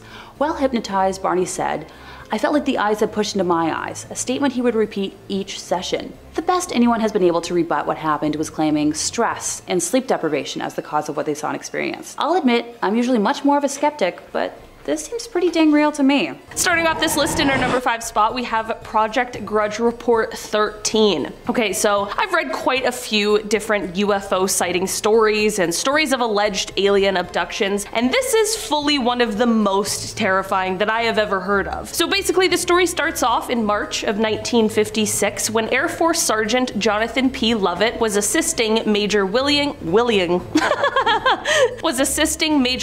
Cunningham in the White Sands Missile Testing Grounds near Holloman Air Force Base in New Mexico. The pair were out searching for debris from a recent rocket test when Major Cunningham heard a loud scream. His first thought was that Sergeant Lovett had been bitten by a snake, so he went around to help aid his partner when he allegedly saw something he never expected. He recounted seeing the sergeant being dragged away by some sort of long serpentine arm that had wrapped around his legs. Whatever this creature was, it was connected to a hovering silver disc that was in the air about 15 feet away. The major stood there in horror as he watched this creature and the sergeant retreat into the craft, which then rose vertically into the sky. Of course, he radioed for help, and while he was taken to the hospital for observation, search teams were sent out immediately. It wouldn't happen until 3 days later that they would find the body of Sergeant Lovett, only 10 miles from the site where he was said to have disappeared from. The autopsy performed on him later also only raised more questions than answers, as his body was severely harmed. So of course there was an investigation that happened, and many people claim this investigation was detailed in a 600-page document labeled Project Grudge Report 13. But the problem with this is that no official information on Report 13 exists, and the US government denies its very existence. Though Grudge Reports 1 through 12 have been declassified, along with Report 14, no official mention or accounting of Report 13 exists, and the story solely relies on secondhand accounts of the horrible incident. In our number 4 spot today, we have the cigar-shaped UFO. Okay, so let's set the stage. It's 2:45 a.m. on July 24th, 1948, and there are 20 passengers aboard a twin-engine propeller plane that is at 5,000 feet, being flown from Houston to Atlanta by pilot Clarence S. Childs and co-pilot John B. Whitted. Out of the 20 passengers on board, 19 of them are asleep at these early morning hours, and everything seems to be going as per usual until it wasn't. The 2 pilots and the 1 passenger who was awake all witnessed the same thing about 20 miles southeast of Montgomery, Alabama. About a week after the incident, the pilot explained what he had seen by saying, quote, "It was clear there were no wings present, that it was powered by some jet or other type of power shooting flame from the rear some 50 feet. There were 2 rows of windows which indicated an upper and a lower deck, and from inside these windows a very bright light was glowing. Underneath the ship there was a blue glow of light. By his estimates, he watched the UFO for about 10 seconds before it completely vanished." The co-pilot gave a similar explanation and also added, quote, "The object was cigar-shaped and seemed to be about 100 feet in length. The fuselage appeared to be about 3 times the circumference of a B-29 fuselage. It had 2 rows of windows, an upper and a lower. The windows were very large large and seemed square. They were white with light, which seemed to be caused by some type of combustion. I asked Captain Childs what we had just seen, and he said that he didn't know. Well, this is obviously all very strange and peculiar. What has driven UFO enthusiasts even more is the fact that this strange sighting was of course later investigated by the US government, but the results of that investigation have allegedly been mostly destroyed. Does that mean that they found something they aren't willing to share yet? Some believe that perhaps the pilots and the passenger witnessed a secret Soviet spycraft, while others believe it was definitely something of the extraterrestrial variety. In our number 3 spot today, we have the Lubbock incident. On August 25th, 1951 in Lubbock, Texas, a group of scientists from the Texas Technical College were all hanging out in the backyard of geology professor Dr. W.I. Robinson. They were all just chilling, enjoying each other's company until around 9:20 p.m. when they saw something very strange. It was a V-shaped formation of 15 to 30 bluish-green lights passing overhead. They were completely confused over what it could be, but figured that the lights would likely reappear, which they did. About an hour later, the lights reappeared, and at this point, all of these scientists knew that they had witnessed something exceptionally interesting, but what was it? The scientists weren't the only ones to witness the lights either. About 350 miles away in Albuquerque, New Mexico, an employee of the Atomic Energy Commission's top secret Sandia Corporation, who had a high-level Q security clearance, had been sitting outside with his wife, quote, gazing at the night sky, commenting on how beautiful it was, when both of them were startled at the sight of a huge airplane flying swiftly and silently over their home. On the aft edge of the wings, there were 6 to 8 pairs of soft, glowing bluish lights. There were more sightings as well, all reporting a similar thing. The group of scientists began investigating, tracking the lights, which they witnessed 12 more times. They measured the angle of the lights, they tracked the speed, and they attempted, unsuccessfully, to try and measure the UFO's altitude. Here's the deal with this though. The government did end up investigating, but the official explanation for these lights is the most cryptic message I've ever seen. It read, quote, I thought that the professor's lights might have been some kind of birds reflecting the light from mercury vapor streetlights, but I was wrong. They weren't birds. They weren't refracted light, but they weren't spaceships. The lights that the professor saw have been positively identified as a very commonplace and easily explainable natural phenomena. I can't divulge exactly the way the answer was found because it is an interesting story of how a scientist set up complete instrumentation to track down the lights. Telling the story would lead to his identity, and in exchange for his story, I promised the man complete anonymity. Despite people claiming that the mystery has been solved, by this explanation, people are left with a lot more questions than answers. In our number 2 spot today, we have the Shag Harbor incident. This UFO encounter is often referred to as Canada's Roswell, so I was shocked that I hadn't heard of it before. Basically, this incident took place on October 4th, 1967, when an unknown object crashed into the water near Shag Harbor, which is a tiny town in Nova Scotia. There were at least 11 people who witnessed this object as it crashed, and many people claimed to have heard a whistling sound followed by a loud bang when the crash took place. The witnesses that claimed to have seen the UFO were all doing a bunch of different things at the time. One couple was just sitting on their porch, but the 2 witnesses that really get me are a flight pilot and a ship captain. On Air Canada Flight 305, First Officer Robert Ralph pointed out to Captain Pierre Charbonneau that there was something strange at the left side of the aircraft. They reported an object tracking along on a parallel course a few miles away and described it as a brilliantly lit rectangular object with a string of smaller lights trailing the object. Shortly after they first noticed it, there was a large but silent explosion near the unknown object, and then 2 minutes later there was a second explosion, but this one faded to a blue cloud. As for the ship captain, Captain Leo Howard Mercy, he saw 4 blips on his Decca radar that were totally stationary. This led to him looking up to the sky, and that is when he saw 4 bright objects sitting in a rectangular formation about 28 kilometers from the vessel's window. He wasn't the only one who saw it on board. The entire crew of nearly 20 fishermen stood on deck and watched. A man named Laurie Wickens was another one of the witnesses, and he and some of his friends ended up calling the RCMP, the Royal Canadian Mounted Police, because they saw a huge object floating in the Atlantic Ocean about 1,000 feet off of the shore. This is all super weird, and not only the RCMP, but also the Royal Canadian Navy and the Royal Canadian Air Force became involved in investigation, but nothing was ever recovered or found. But it was also revealed revealed that all commercial, private, and military aircrafts along the eastern seaboard were accounted for. So what could have all these witnesses seen? Since they have never officially identified what it was in the official Government of Canada documents, it is listed as a UFO. And finally, in our number 1 spot today, we have the Westall incident. Taking it back to 1966, we have the largest mass UFO sighting in Australia that at the time was largely ignored. This incident took place when over 300 students and staff members of a school in Melbourne all witnessed multiple UFOs silently flying through the air before they landed in a nearby field. Well, there's been a ton of speculation about this incident in the many years it's been. One witness account stands out among the rest, and that is the account made by the science teacher from the school, Andrew Greenwood. He was alerted to the UFO event by a hysterical student, and when he went outside to see for himself, everything changed. Previously a skeptic of UFO stories, Andrew's mind was abruptly changed when he saw, as he described it, a round silver object about the size of a car with a metal rod sticking up in the air. He went on to explain that suddenly 5 planes came and surrounded the object, all while more people were gathering to watch. He called what happened next the most amazing flying he has ever seen, explaining that, quote, every time they got too close to the object it would slowly accelerate, then rapidly accelerate, and then move away from them and stop. Then they would take off after it again, and the same thing would happen. This went on for about 20 minutes before the mysterious object just vanished. As weird as this all was, what was almost weirder was what happened next. Firstly, the headmaster of the school is said to have tried to put a stop to anyone talking about the incident at all, threatening severe punishment to any student or staff who was caught speaking about it, and when the Royal Australian Air Force contacted him,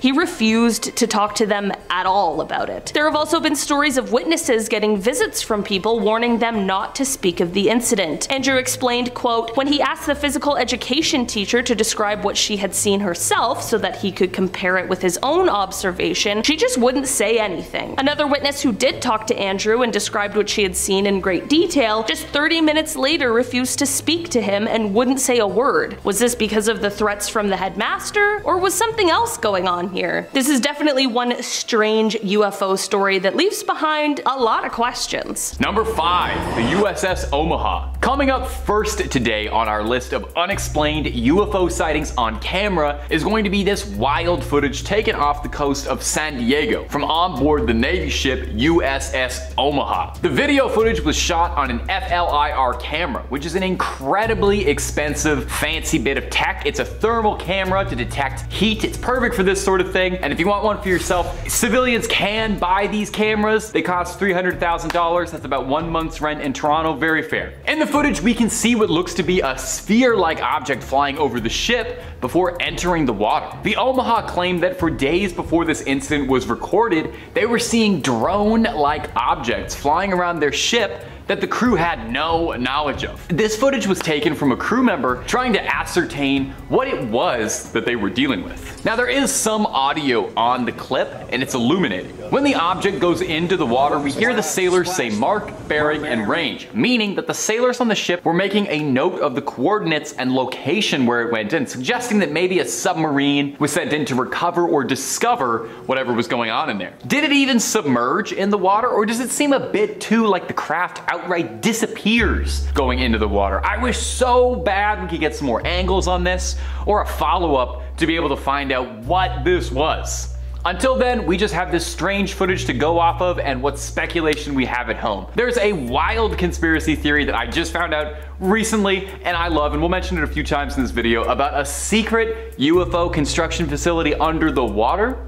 Maybe this drone was heading on home. Who knows? And if you're looking for way more conspiracy theories about really anything, aliens, Bigfoot, JFK, you name it, we got all of that and then some on Top 5 Scary. We really have a video on just about anything and everything you can think of that's freaky and eeky. So hit subscribe, make sure you hit that little bell so you don't miss a scream, but if you wouldn't mind, do that at the end of this video, because I got 4 more stories of UFO sightings coming up for you right now. Whew, number 4. Our next clip comes to us from the UFO subreddit, and it was posted by user TheFiro, saying, this video was taken by a good friend of mine on a flight to El Paso, and as soon as it gets noticed, it's gone. In the video, we can see we're in the passenger seat of a jet, high above the ground. And flying around the windows is an unexplained object zipping around at high speeds. Saucer-like object looking a bit like maybe it was a frisbee that got tossed into the air by Godzilla. Now, it does definitely look like a classic flying saucer, like what you imagine a UFO to be, but not as many people were convinced. More than a few people in the comments section for this one were a little skeptical of this high-flying footage. Several commenters suggested that this flying saucer is actually little more than a reflection of something from inside the plane's cabin, suggesting that if you pause enough and look right in the video, you can see the object's reflection being repeated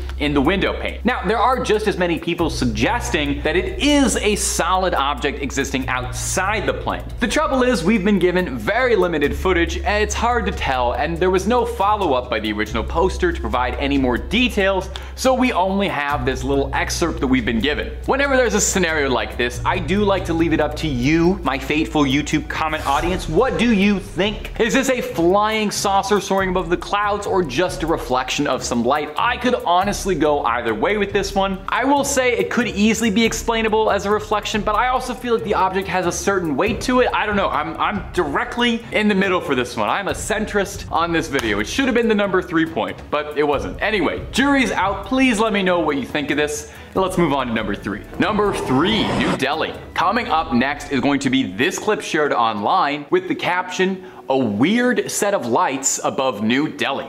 Take a look-see. So in the clip, pretty clearly we can see, yeah, there's some strange lights going on in the night sky above New Delhi. There's a scattering of lights above the city's horizon. Now, immediately your first thought might be that it's drones, which is a reasonable assumption when it comes to UFO stuff. I feel like several videos that come out of little glowing lights dashing across the night sky usually end up being civilian drones. However, the original poster clarified that drones are illegal in India and aren't widespread at all for civilians. And on top of that, the area that's being filmed is said to be in the slums, where it's incredibly unlikely that anyone would have access to drones. The poster added this little bit of context with the video. I saw this today around 8 p.m. in New Delhi with a friend. It was massive. This cannot be a building, as there is no tall building in that direction, only slums with heights of about 4 to 5 floors. Yet this building looked as tall as the Burj Khalifa. There was a moderate wind going on, and I thought, if it's drones, why aren't they swaying? Not to forget, drones are illegal in India and especially in New Delhi. It looked massive in the sky. I wish the camera saw what my eyes could see. It could absolutely blow me away. I've been to drone shows, but this looked nothing like it. Any idea what this could be? Also, I agree. I wish our cameras did just capture exactly what our eyes saw. It would make all this UFO stuff so much easier, and also I would finally get a nice picture of the moon to have on my phone. Now, some people in the comment section on this clip suggested that maybe it was a laser light show, but that's just speculation and nothing concrete. Well, one particularly good suggestion from a commenter that did make me laugh said that the original poster should have ran towards the lights to see what happens and investigate up close and personal, you know? Worst case, yeah, you get abducted, never see your friends, family, or home planet again, but you also would get the ride of a lifetime, and if you do survive to come back home, you get an amazing story to tell people. So live a little. Number 2, Garden Ridge. Our next offering for your entertainment, and I hope your amusement, is this short clip that was uploaded to YouTube pretty recently. UFO spotted over Garden Ridge, Texas. In this clip, we can see a somewhat strange flying object that looks a bit like a cocoon being propelled forward, or maybe even a beehive or something. The entity has no propulsion or trails behind it, which really doesn't explain how it's moving forward so fast. Some sort of anti-gravity manipulation technology that I don't understand. Is that too wild to speculate that an alien has that? Now, we've seen cocoon-like UFOs a few times doing these videos, actually. We saw them a bunch. I don't know if you remember, one of them turned out to be Mr. Peanut, but most of them are UFOs. I'd say after triangle UFOs or little light clusters, I probably see videos of little cocoon-like UFOs like this more than any other kind. So what are these cocoon-like UFOs that keep appearing, and why do they all look so similar? This lack of propulsion too is really puzzling me. Now, the original poster returned after the fact to add a little bit of clarity in the comments. He said the object was moving with the wind, not against it, so maybe it's possible it's something like a weather balloon that has been swept up in an air current. That's usually what most of these clips turn out to be. I would love to see a statistic on how many UFO sightings are actually weather balloons, because I suspect it's probably like 99%. Another commenter suggested that this could be an object heading towards Randolph Air Force Base, speculating that the UAP seen in this video could be a manned jetpack or a very tiny stealth craft of some kind, which would be pretty cool, or even some sort of new drone technology the US military is developing. Now, among other things though, the original uploader did admit and suggest that this really could just be a balloon, suggested that he thought it might be attached to a floral arrangement that somebody let go of. Hey, maybe an alien was picking up a last-minute Valentine's Day gift, or hey, maybe an alien had to apologize to someone, you know? Maybe a probing went wrong and a little flowers was the only thing that could smooth it over. I wonder if they'll keep that in the video. Number 1, the A-10 over Arizona. And coming up at our final spot today for crazy UFO footage is going to be this dramatic footage of a spherical UAP being filmed tailing an A-10 aircraft over Arizona. The footage was filmed by a mobile scope truck recorded by the DHS, that's the Department of Homeland Security. The craft caught on camera is one of unknown origins. Well, obviously, that's why it's a UFO. The U doesn't stand for usual, it's unidentified. Now, there's really not a lot to go on from this clip, as the original uploader didn't provide a ton of insight or backstory beyond the short clip, so we're left with mostly speculation. Similar to the previous clip, I have to wonder maybe if this is a drone of some kind due to its size in comparison to the rest of the craft, which dwarfs it. Could this be an unmanned craft? Is someone piloting it from a remote location far away? Now, earlier in the video, I quickly shouted out a conspiracy which I recently discovered, and I hope we can do like a full video on it because it was fascinating, saying that a majority of the crafts that we see in UFO videos are scout crafts that come from a construction facility hidden somewhere deep beneath the ocean from a civilization that predates ours. This advanced technological facility is manned by an artificial intelligence that keeps it running autonomously and produces these small crafts naturally to scout out the planet and, well, I don't know yet what they're doing, but something alien. Now, obviously, that is a very, very, very tinfoil hat theory. I got it from a less than reputable website, but it is a ton of fun to speculate on and would certainly make sense why there are so many sightings of these similar objects if they were all literally coming from the same factory line. And also, wouldn't that just be the nicest, I don't know, funniest little ironic cap to aliens if we're spending all our time looking up, but they've been below us the whole time? Anyway, something to think about. Number 5, David Grusch. So, if you've been following the topic of UFO disclosure closely, and the odds are good that you are because you're watching this video, you probably know the name David Grusch fairly well. Grusch is a former intelligence officer with years of dedicated service and involvement in UFO research who's been blowing headlines open with some of his shocking revelations, which, if they're true, would change the fabric of our world. It would change everything as we know it. We'd look at these days right now as the golden days, I think. I lost my train of thought there. Whoops. We'd look at these days as like the days before Pandora's box opened. We're never gonna be able to close that seal again. Grusch served on the UAP portfolio for the National Geospatial Intelligence Agency, as well as the All-Domain Anomaly Resolution Office, which is a bureau for investigating alien sightings. So Grusch has the credibility. But what is he alleging? In a recent interview with News Nation, Grusch drops the bomb, saying that non-human intelligence has visited Earth and it's recognized and known by major governments, claiming that in 1933, a craft was recovered by Mussolini's forces in Italy and then intercepted by the US in 1944, meaning that the Vatican helped suppress the knowledge of this, and the Vatican is aware of non-human intelligence out there. In this same interview, and if you're interested in this stuff, you really should just watch it instead of watching me talk about it, Grusch alleges that the US has recovered quite a number of alien crafts over the years, with at least 12 or more sitting in US reserves right now being studied, reverse engineered. Occupied bodies have been recovered as well. Now, fascinatingly, Grush says he wouldn't exclusively call these entities alien, saying they can be extraterrestrial or interdimensional creatures. He doesn't provide too much of a description on what they could look like, and obviously there's no photos, sadly, just that they're out there. He goes on to state that the infamous Roswell incident in New Mexico was absolutely real, and that everything since then has all been a concentrated, prolonged disinformation campaign to get people away from the subject, even going so far as to say the US participates in widespread mass disinformation, leaking true details alongside falsified reports to keep UFO discussion a fringe subject,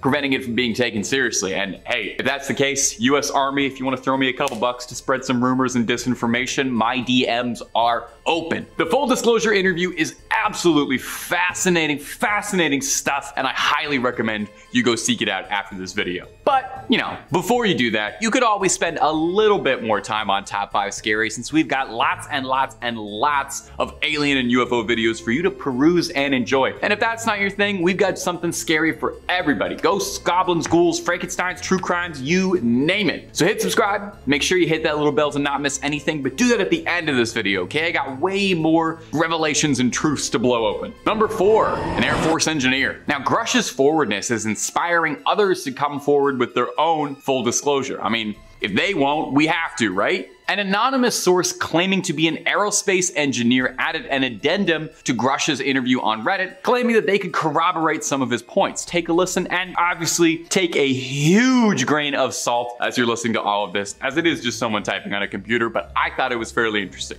As a current aero engineer for the US Air Force, 26 years and going, I can help you decode at least some of this interview. First, I know that Grush has only limited ability to talk about the subject. He did get clearance to speak to a certain extent, but he must withhold quite a bit in order to avoid very serious law violations. So, expect him to be holding back some things he could say, and this also necessitates rephrasing on-the-fly language he would normally use. Second, the retrieval program he talks about is real and is the most highly classified program in the US. The program is called Zodiac, and this may or may not come out to the public soon. Take this in when viewing the man's speech. He is trying to talk to us about the most highly classified project in the world. People have died, lost careers, lost family to the secret. So to say this is stressful to talk about would be an understatement. Should I be talking about this right now? Should I be talking about this?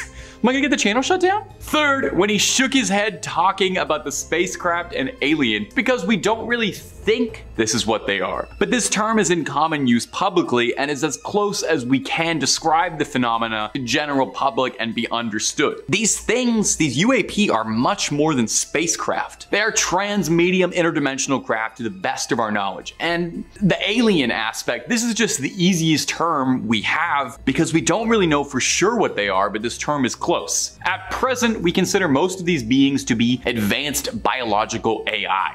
Ooh. Lastly, I can tell you from my own experience while on duty, these are real. I can tell you this because I was present on 2 occasions. I wasn't read into this program, so I can only tell you I was there on 2 occasions, happenstance, and they're as real as the nose on your face. Well, as you can see on my face, my nose is pretty real, pretty here, all natural, no work done on that thing. So that means this guy's story is real too, and a fascinating story it is. Number 3, Steven Greer's disclosure. Dr. Steven Greer is a renowned ufologist and a former physician intent on waking the public up and achieving that full disclosure. Possibly inspired by the surge of whistleblowing in recent months, he held a press conference with several key witnesses and testimonies that he believed would provide adequate disclosure and get the truth out there. Now, the whole thing is available online, and assuming we take all of these things as fact and it's not a very well organized grift, the secrets revealed within are life-changing. Greer claims that many different civilizations of extraterrestrials have all visited Earth, okay? Not just one species or one civilization, but lots. Now, he reports that as of now, no non-human entities have displayed an outward hostility hostility towards humans, which is nice. That's one less thing to worry about. Don't have to worry about the Covenant coming in anytime soon. Like Grush, Greer claims that the US has had access to non-human craft, and they've been studying the tech for breakthroughs in weapons, in cloaking, propulsion, energy technology. Now, this is the really fascinating part, is a claim that one reverse-engineered extraterrestrial technology is pre-programmed life forms, a sort of synthetic artificial life which are mistaken for aliens, described as biosynthetic AI, which sounds very similar to what the aerospace engineer was talking about in the last point. So maybe they share a Google Drive and they're getting ideas from each other, or maybe they're onto something. Another huge bombshell is allegations that within the US government, there's a shadowy clandestine group that was established in the 50s that operates free from the government's wishes, and they conceal alien tech and hoard it from the rest of the world to further their own goals. They're apparently very good at targeting and downing extraterrestrial vehicles and possess the tech and manpower to threaten security. Now, these are bold claims, but in this day and age, it's going pretty difficult to ascertain what's a bold claim and what's the truth actually leaking through the cracks. I mean, everybody's talking about biosynthetic AI aliens. Maybe biosynthetic AI aliens are out there. Number 2, Corporal John Weingant. Now, if y'all remember to the last part of this video, not the previous thing I just talked about, but the last 5 parts I talked about, part 1, we spoke of the testimony given by the Marine Michael Herrera, who claims that he saw paramilitary forces that seemed to be American loading weapons and munitions into an octagonal, non-human looking craft while he was deployed in Indonesia in 2009. Now, the story sounded outrageous, kind of like the plot of a video game, but also sounded extremely similar to an eyewitness account from another Marine years and years and years earlier in Peru. Now, you take a listen to the statement by Lance Corporal John Weingant. Lance Corporal Weingant had been a Marine since 1994, and in 1997 was deployed to Peru. Alerted to a possible friendly ship that had crashed at 3 a.m., he and a few other Marines drove out to the crash site in Humvees to investigate. After hours of searching through the brush, they found a gash in the land where it seemed as if something super hot had cut through the land, claiming that it looked as if a laser had gone through with surgical precision. And at the peak of the gash was this huge craft, non-human in nature, aerodynamic but organic, looking bumpy, notched, and alive, and dripping an unknown fluid. Most shockingly, he claims that inside the craft felt like he could experience something communicating with him telepathically, saying that they meant no harm and were peaceful in nature and needed assistance. Now, he claims shortly after this, helicopters and men in black military uniforms took him away and threatened him into silence, threatening his family and his livelihood if he didn't comply. Now, he sat on the story for years, only speaking out about it years after. It sounds very similar to the story presented by Herrera. Now, do you think this is fact or fiction? The video interview seems very genuine, and the story seems complicated and very detailed for a hoax. Hopefully we know the truth on this, or hey, maybe it's better not knowing. And number 1, footage from the Hudson River. And coming in at the number 1 spot today is going to be some shocking footage captured on an infrared security camera on the Hudson River on a marina. We've talked a lot about shadowy governments, secret retrieved alien crafts, decades spanning conspiracies, psyops, cover-ups, secret organizations, and I just thought we could all need a breather, you know? Something light, end the video something fluffy and fun. And it's about time I included one clip of a grainy, strange object darting across the sky that we can all argue about or speculate on wildly. It's the most fun part of UFO stuff. The clip is short and sweet, and you get everything you need. We see a pretty clear view of a marina, and then bam, right in front of your eyes, seems like somebody hit the FTL drive, is taken off to a new galaxy, right? 12 parsecs away. Like, what else could that be? Now, I always try to play fair with the skepticism. Some commenters aren't convinced that this is proof of mass relay-based travel in starships, with some saying that it's as simple as a security camera bugging out, and if you'll pardon the pun, catching a bug flying close by at a particularly high speed. Leaves a trail because of the longer shutter speed being used by the camera at night. The object appears so brightly because it's illuminated by the infrared LEDs in the camera, which are designed to illuminate objects close to the camera at night, which all sounds very reasonable, but at the same time, now I don't know. Maybe it's just because I've been talking about aliens. Maybe it's because I watched the video slow down a few times, but it really seems like it's something just blasting off, you know? Blasting off like Team Rocket. The object appears out of nowhere for a few frames, shoots off into the dark, and then vanishes. It doesn't seem like a bug is what I'm trying to get across. But maybe that's just because I want to believe. You know, we're getting closer and closer to it every day. It's only a matter of time now before you log on to YouTube and you see Top 5 Scary uploading top 5 coolest aliens I've talked to personally, and the thumbnail is gonna be me shaking hands with one. Look for it in the next couple weeks. Number 5, Las Vegas body cam. My dear ghouls, things are heating up in the sky lately and the whole world is coming down bad with alien fever. If you're a UFO enthusiast, the odds are very good you've heard a thing or two about the recent sighting in Las Vegas. That's kind of building up to be a modern day Roswell with all the conspiracy and cover-up allegations. NASA's planetary defense officer, which, side note, I did not know was a real job, told Motherboard, a branch of Vice News, that a green fireball observed last month was not a UFO, but rather a small meteor less than a meter in size that landed smack dab in somebody's backyard. Now, the Las Vegas police officers who responded to the call say they didn't find any aliens in a manhunt, or alien hunt, I suppose is probably more accurate, but they do hope to find them in the future, citing the city's close proximity to Area 51 as a source of speculation. Now, the problem is that footage went wildly viral over the internet when a police officer's body cam was uploaded. We've got a little bit of this footage for you here today. It's kind of hard to make anything out of it, like most blurry alien footage, but it's fun to let our speculations run wild, and this TikToker seems adamant that you can see an alien over one of the cops' shoulders. Personally, I think it does look a bit just like a light or like a headlight or something, but you let me know what you feel like you see. The case has been captivating, with the callers, the 911 callers, claiming that they saw tall, non-human entities in their backyard with big glowing eyes looking at them. So what do you think, my fair and trusted viewers? Do you think these aliens got lost on the way to Area 51 to meet their friends and crash landed in somebody's backyard? Or was it just a meteor? Or did the aliens come from the meteor and the meteor itself was the UFO? Truly, who is to say? Who is to know? Hopefully we find out soon enough, and when we do, you better believe that I'll be the first to tell you. And if you're looking for way more videos about all things UFO and alien, oh my good gosh, do we have a lot of that on the channel for you to enjoy. Everything from conspiracies, cover-ups to UFO sightings, we've got it. If you're sick of hearing about Little Green Men, we've got all sorts of things on crime, conspiracy, everything scary.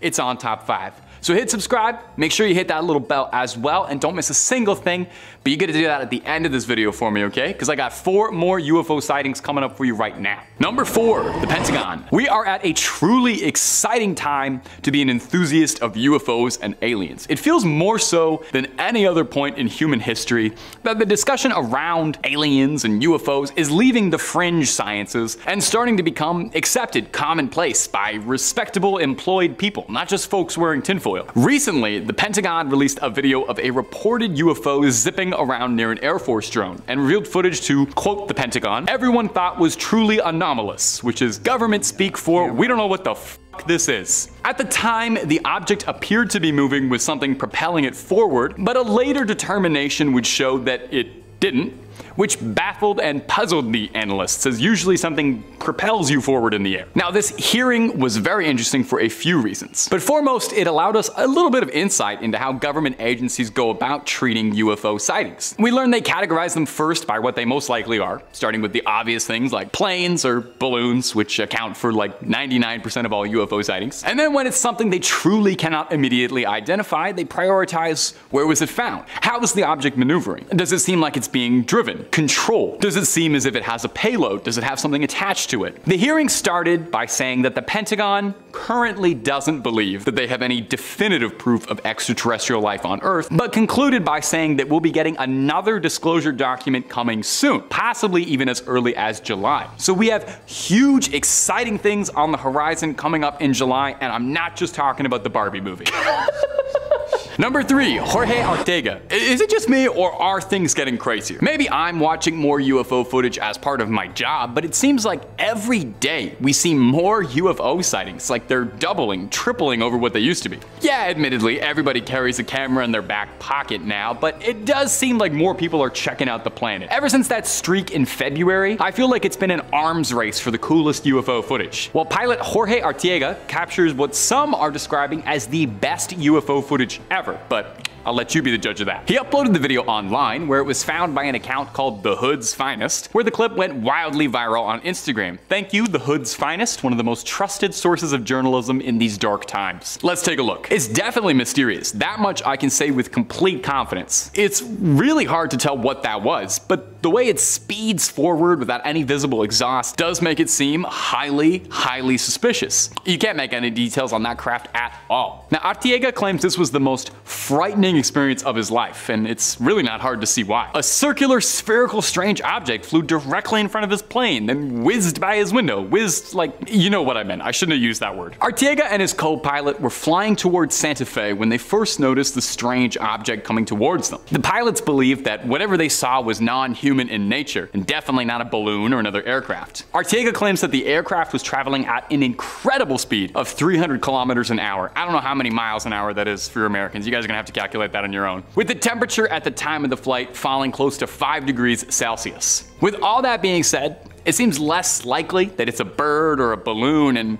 possibly something far more mysterious. As always, I love to hear your guys' opinion on stuff like this, so feel free to debate away in the comments if you think you've got an idea or an angle on this that I'm not seeing. We need as many eyes on this as possible. Of course, you can also just, I don't know, tell me something nice about your day. Tell me something that made you smile today. I love hearing about that too. Number 2, Chad Underwood. I think by now, if you're subscribed to the channel, and I hope you are, you've heard a thing or two about the Tic Tac UFOs that the Navy released videos of. In a lot of ways, these videos were kind of one of the first big steps for this recent surge of UFO, UAP stuff being taken kind of seriously, with these baffling videos leaked by the Navy that no one could explain. Although they were taken years and years ago, back in the halcyon days of 2004, the pilot who took the video has rarely spoken out about his experiences at all, for the understandable fear that he'd be lumped in with, quote, the little green men crazies that are out there. Well, I'm one of them, Chad Underwood, and I'm ready to believe you. Oh, Chad Underwood, that's the guy who filmed it. I don't know if I said that before. The story of the Tic Tac UFO began on November 10th, 2004, when radio operator Kevin Day reported seeing something odd and slow flying around the San Diego coast. It was moving approximately 140 miles an hour at a height of nearly 30,000 feet, so definitely not like any bird that I've ever heard of, and probably unlikely to be balloons. Commander David Fravor of the Black Aces identified the 40-foot-long white oblong-esque object hovering and exhibiting no exhaust, propulsion, but seemingly darting itself forward at impossible velocities. It was Chad Underwood's footage that got shared and went viral. Via infrared camera pods mounted on the plane, we get sightings of these mysterious Tic Tacs in action. And I wish I had something different to tell you for the end of this point, something a bit more dramatic and exciting, but nearly a decade later, and we are still absolutely no closer to understanding just what happened here, what's happening in these videos, what these crafts are, but maybe we'll get there soon. Like I said, there's supposed to be a document coming up in July that's gonna reveal all sorts of new research and information the Pentagon's been working on, and maybe that will be the big one, or maybe it'll just also be nothing, like it usually turns out to be. But who knows? And number 1, California Army Base. We all wonder if military bases are hiding advanced technology, right? Like all of us do that, it's not just me. Like what kind of secrets could be buried underneath Area 51? Wouldn't you want to know? It definitely seems like visitors from other worlds are just a bit curious too, as there was a mass sighting of possible UFOs out in the California desert, right above a military base, one Camp Wilson. Was it a sign of visitors scouting out the area, or technology from within being reverse engineered by the American government? Jeremy Corbell and George Knapp are a pair of ufologists, and they revealed the footage on their podcast, saying that the video and photos were shot all the way back in April 2021, but didn't appear until now, where a series of mysterious lights manifested above the base for 9 minutes, prompting the Marines to launch a significant air and ground response. You know, just in case this turned out to be like an Independence Day kind of sitch. The Marines fired flares at the UFO, and the craft disappeared just before the flares could illuminate what they were. Classic, that's just like every single UFO story, you know, right before the good part. The hosts of the podcast go on to say that there was no media coverage whatsoever of the incident. I mean, I don't really remember anybody talking about this in April 2021, but I also don't remember April 2021, so I'm not a trusted source. But since then, nothing really has come out about it. They got the tip from someone at the base, from a person who was pretty high up, they quote. The tip was that there was more to this story that was being led on. Now, some viewers, some astute alien fans have pointed out a noticeable similarity between this incident and the Phoenix Light event in 1997, where a series of strange lights hovered over the city of Phoenix, witnessed by multiple people in the city, but unknown to everyone and to this day, unsolved. So what happened here? Just one more mystery we'll never get an answer to? I'm not sure, but I'll never stop looking. The truth is out there, and I want to believe. In 5th place, we have a 2014 secret mission in Africa. At the time, a NASA official confirmed that one of the agency's aircrafts had been spotted on an American military airstrip in eastern Africa, but like a series of US military officials, declined to say what the space agency's high-tech bird was doing there. Seriously, he gave the most legalese answer ever. Enjoy chuckling at this statement. I really can't give you any of the details. You know, the airplane was there, you see it in the picture, but I really can't tell you what it was for. A big from me. Anyone else? The broad-winged white plane belonging to the agency was photographed by the satellite company Digital Globe sitting next to some tilt-rotor aircraft at Camp Lemonnier in Djibouti. A NASA website that tracks the agency's 3 WB-57s shows that one of its planes, number 926, was on a foreign deployment from July to November of that year. A NASA handbook for the WB-57 posted online lists 14 international deployment sites for the aircraft around the world, but the American base that we just mentioned isn't one of them. The Pentagon declined to answer any questions about a NASA aircraft in Djibouti,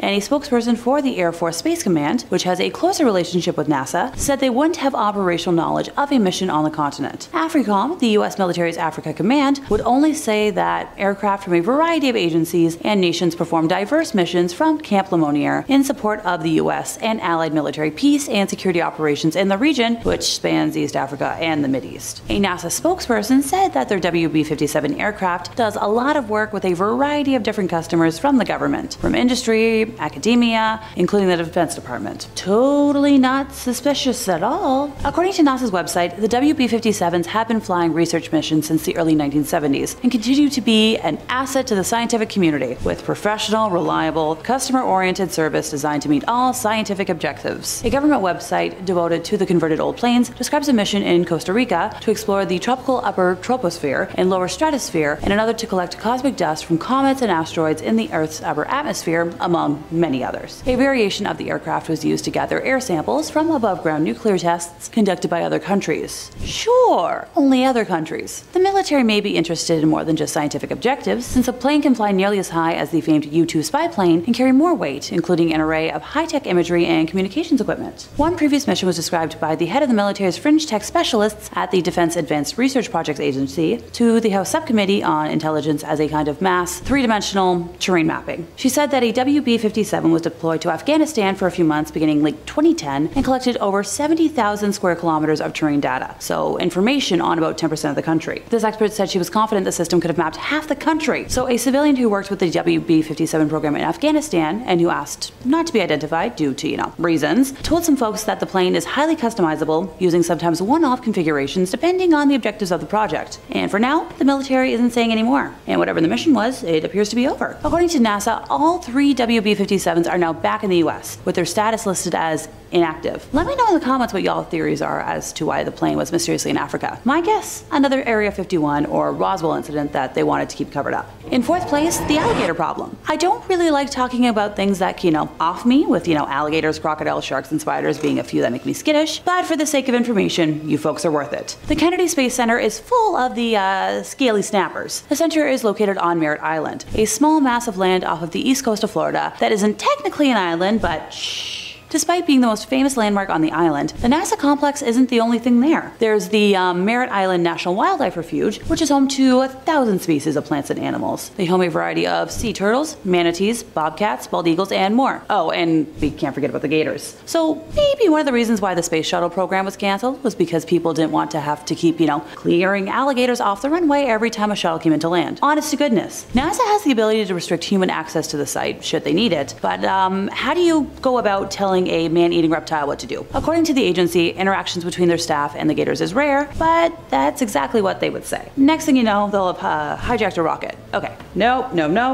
That was one thing I was very glad I didn't see when I took a vacation to Florida earlier this year, and I'd like to keep it that way, thank you very much. In third place, we have the theft and use of moon rocks. If anyone has ever read the book Sex on the Moon by Ben Mesrick, then you'll already know the tale of Thad Roberts and his plan to do something very interesting with a bunch of stolen moon rocks. And for folks like myself who didn't know until today, buckle in for something I couldn't make up if I tried. So Thad was a high-flying NASA co-op student with dreams of obtaining multiple degrees and becoming an astronaut. Oh, and he also had dreams of stealing some of NASA's most prized possessions. With help from a team of accomplices, Thad stole 101 grams of moon rocks, valued at a simple little $20 million from NASA's Johnson Space Center in Houston, Texas. For reference, that's slightly less than like half a cup for measurements, and that's about, $20 million. That's more money than I'll see in my lifetime. And hey, if that wasn't bad enough, he also pilfered some dinosaur bones from his university. As a newly minted DinoFact expert, I tried finding out what dino the bones were from, but sadly my searches turned up empty, so I'm begging. If anyone out there knows, please tell me in the comments. Thad reportedly laid the rocks out on his bed and proceeded to get down and dirty with his girlfriend on top of them, hence the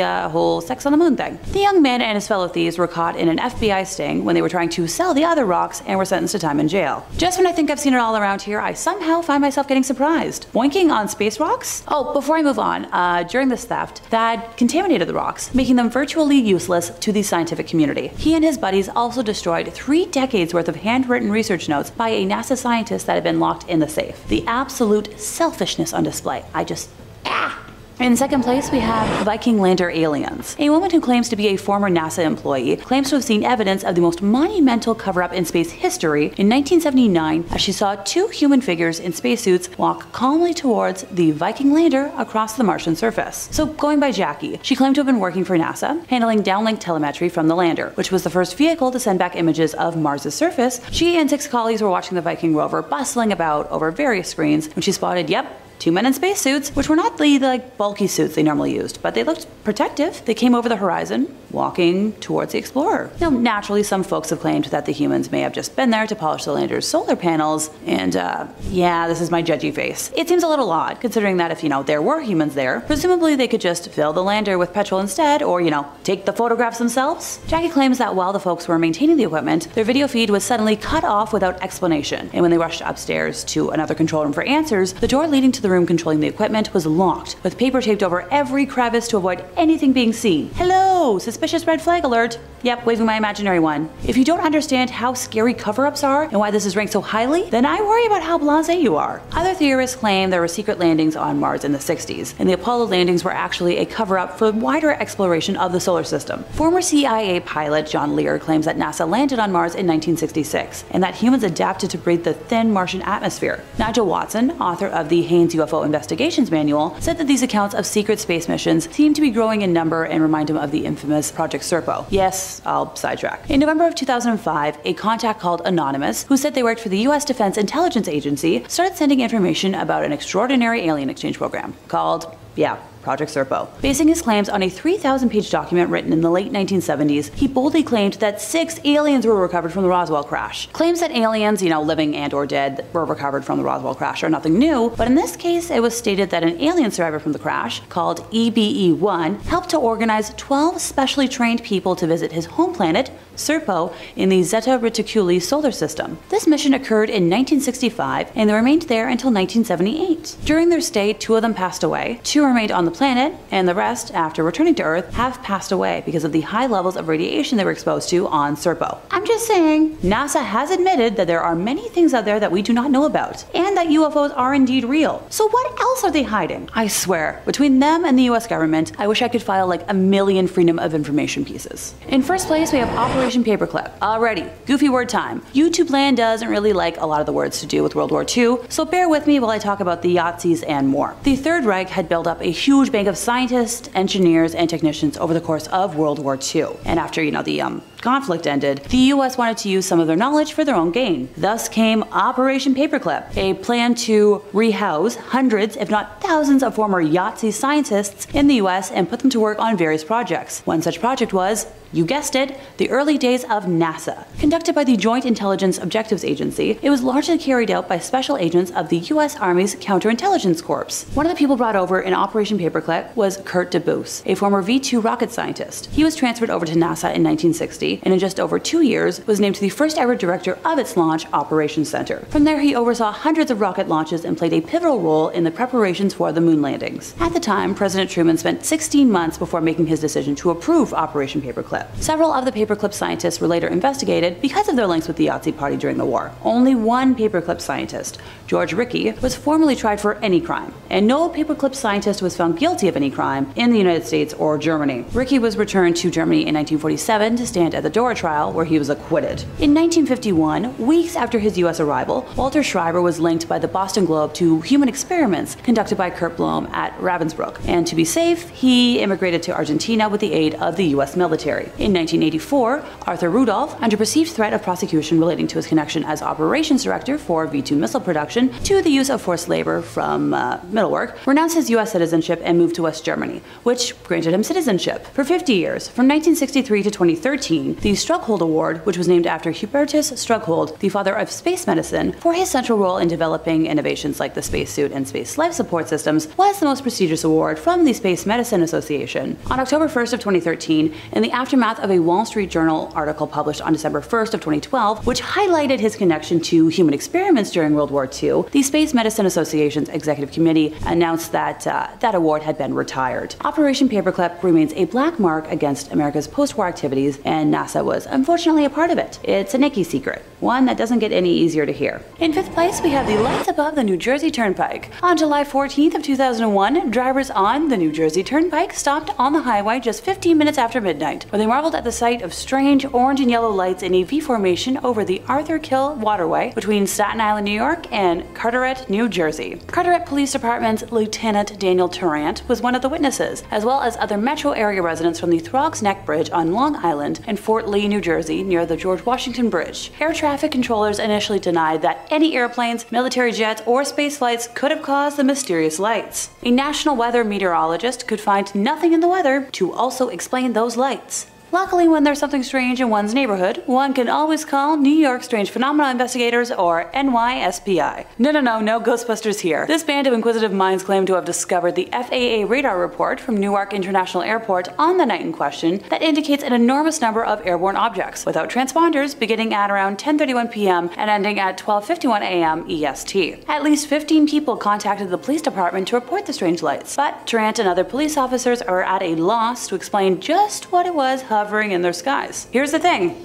It's been 22 years since that incident now, and if there weren't any military folks in the air, and so many witnesses saw this, I'm leaning towards an other on this. In 4th place, we had the Alderney UFO sighting. On April 23rd of 2007, Ray Bauer, a 50-year-old pilot with 18 years flying experience, reported seeing a cigar-shaped brilliant white light in the sky. Now, he first thought that it was reflected light from greenhouses on the nearby island of Guernsey, before realizing it was a stationary object, approximately the size of a Boeing 737, at an altitude of around 2,000 feet and at a distance of roughly 40 miles. Bauer said that he approached the light and looked at it through his binoculars. He also said he saw a second object moving in formation with the first set of light, later stating it was around closer to the island of Guernsey. He said the UFO was clearly visual for approximately 9 minutes. After landing in Alderney, Bauer made an official report to the Civil Aviation Authority, labeling the incident as a near miss. He then flew the return leg of his flight to Southampton, but did not see the objects again. By the 25th of April of 2007, the British Ministry of Defence had stated that it would not investigate the reported sighting. Approximately a week after that sighting, the MOD stated the incident had taken place in French airspace, and so it was outside their responsibility. 2 weeks after that, the MOD released information connected with the report, including a statement from a second pilot. The report of the sighting published by the MOD reads in its entirety. First object was bright orange yellow, there was a gap in light or darker area. Second object was identical. Several passengers on his aircraft had noticed the light, one of whom described it as sunlight colored. In 2021, he said it was a very sharply defined, solid, bright yellow gold object with a couple of black bands on the side that were kind of shimmering. 2 passengers reported seeing the light to the Evening Standard, one of them describing it as an orange light, kind of like an elongated oval. Patrick Patterson, a pilot from the Channel Islands airline Blue Island,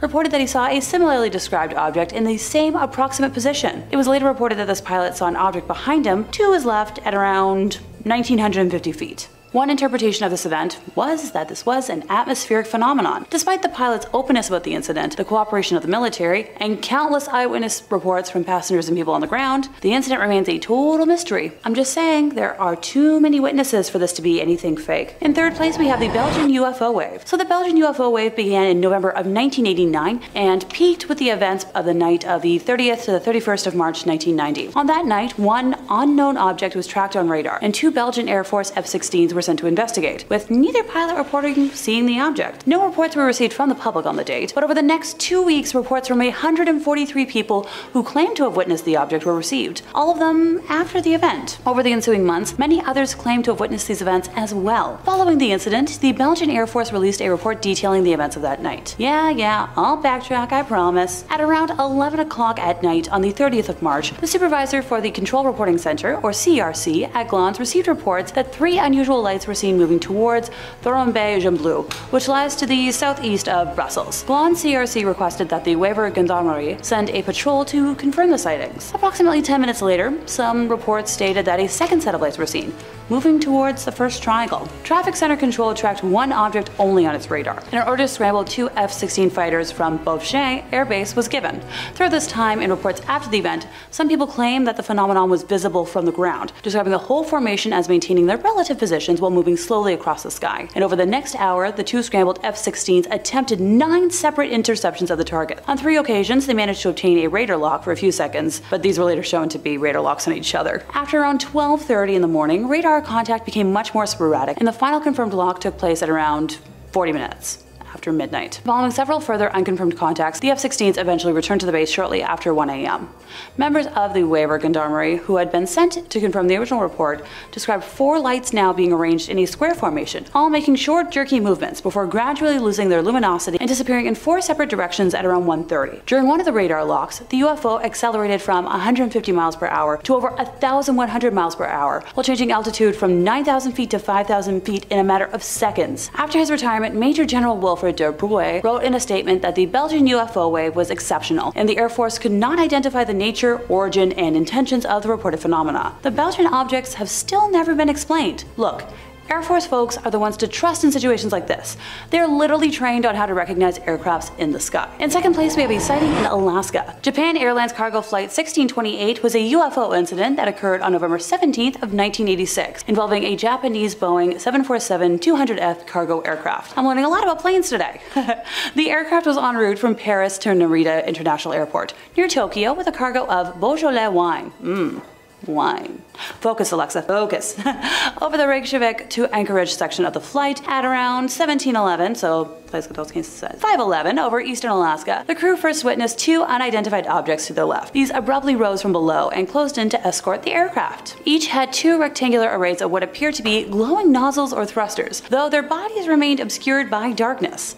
When closest, the aircraft's cabin was lit up and the captain could feel their heat on his face. These 2 crafts departed before a third, much larger disc-shaped object started trailing them. Anchorage Air Traffic Control requested an oncoming United Airlines flight to confirm the unidentified traffic, but when it and a military craft sighted plane 1628 at around 10 to 6, no other craft could be distinguished. Captain Terauchi contacted Anchorage Air Traffic Control and requested, a change of course. The UFO followed the plane despite any of the captain's maneuvers. The sighting lasted 50 minutes and ended in the vicinity of Denali. All of the data, including ground radar that captured the unidentified craft, was collected and presented at a meeting with the FBI and the CIA. After reviewing all the material, the government officials decided that this was the first radar recording of a UFO. Yep, I didn't stutter. The government confirmed this. In first place, we have the Shag Harbor UFO incident. So this incident was the reported impact of an unknown large object into waters near Shag Harbor, Nova Scotia, a tiny fishing village on the Atlantic coast, on October 4th of 1967. The reports were investigated by the RCMP, Canadian Coast Guard, the Navy, and the Air Force, as well as the U.S. Condon Committee. I had to research that because I first thought it was like a typo for condom, and I almost busted out laughing. Alrighty.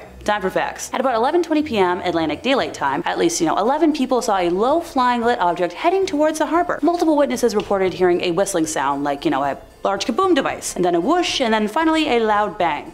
While en route to Toronto, while flying over Sherbrooke and St. John, Quebec, at around 3,658 meters from the Halifax International Airport, Air Canada officer Robert Ralph pointed out to Captain Pierre Charbonneau on Flight 305 that there was, something strange out the left side of the aircraft at 7:15 p.m. In his report, the captain reported an object tracking along on a parallel course a few miles away. He described it as a brilliantly lit, rectangular object with a string of smaller lights trailing it. At 7:19 p.m., the pilots noticed a sizable silent explosion near the large object, and 2 minutes later, a second explosion occurred which faded to a blue cloud around the object. Meanwhile, while standing at the wheelhouse of his vessel, Captain Leo Howard Mercy was looking at 4 blips on his Decker radar that were stationary. When he looked up at about 28 kilometers from the vessel's windows, he could see the 4 bright objects situated in a roughly rectangular formation. The entire crew of nearly 20 fishermen stood on deck and watched the object in the northeastern sky. Mercy radioed the Rescue Coordination Center and the harbor master in Halifax, asking for an explanation, and filed a report with the Lunenburg RCMP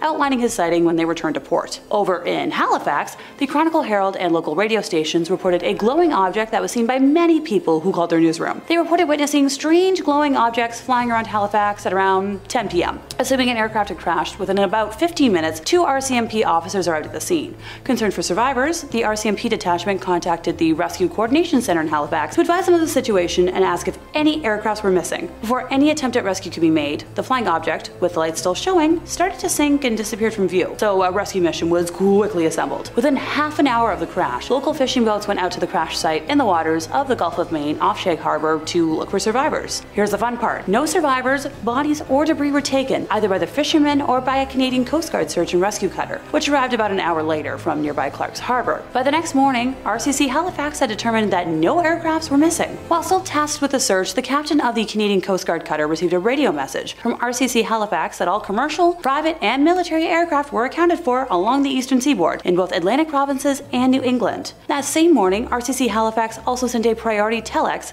to the Air Desk at Air Force Headquarters in Ottawa, which handled all civilian and military UFO sightings, informing them of the crash and that all conventional explanations such as aircraft, flares, had been dismissed. The object was never officially identified and was therefore referred to as an unidentified flying object in the Government of Canada documents. Yep, that was the name. I'm just going to repeat this.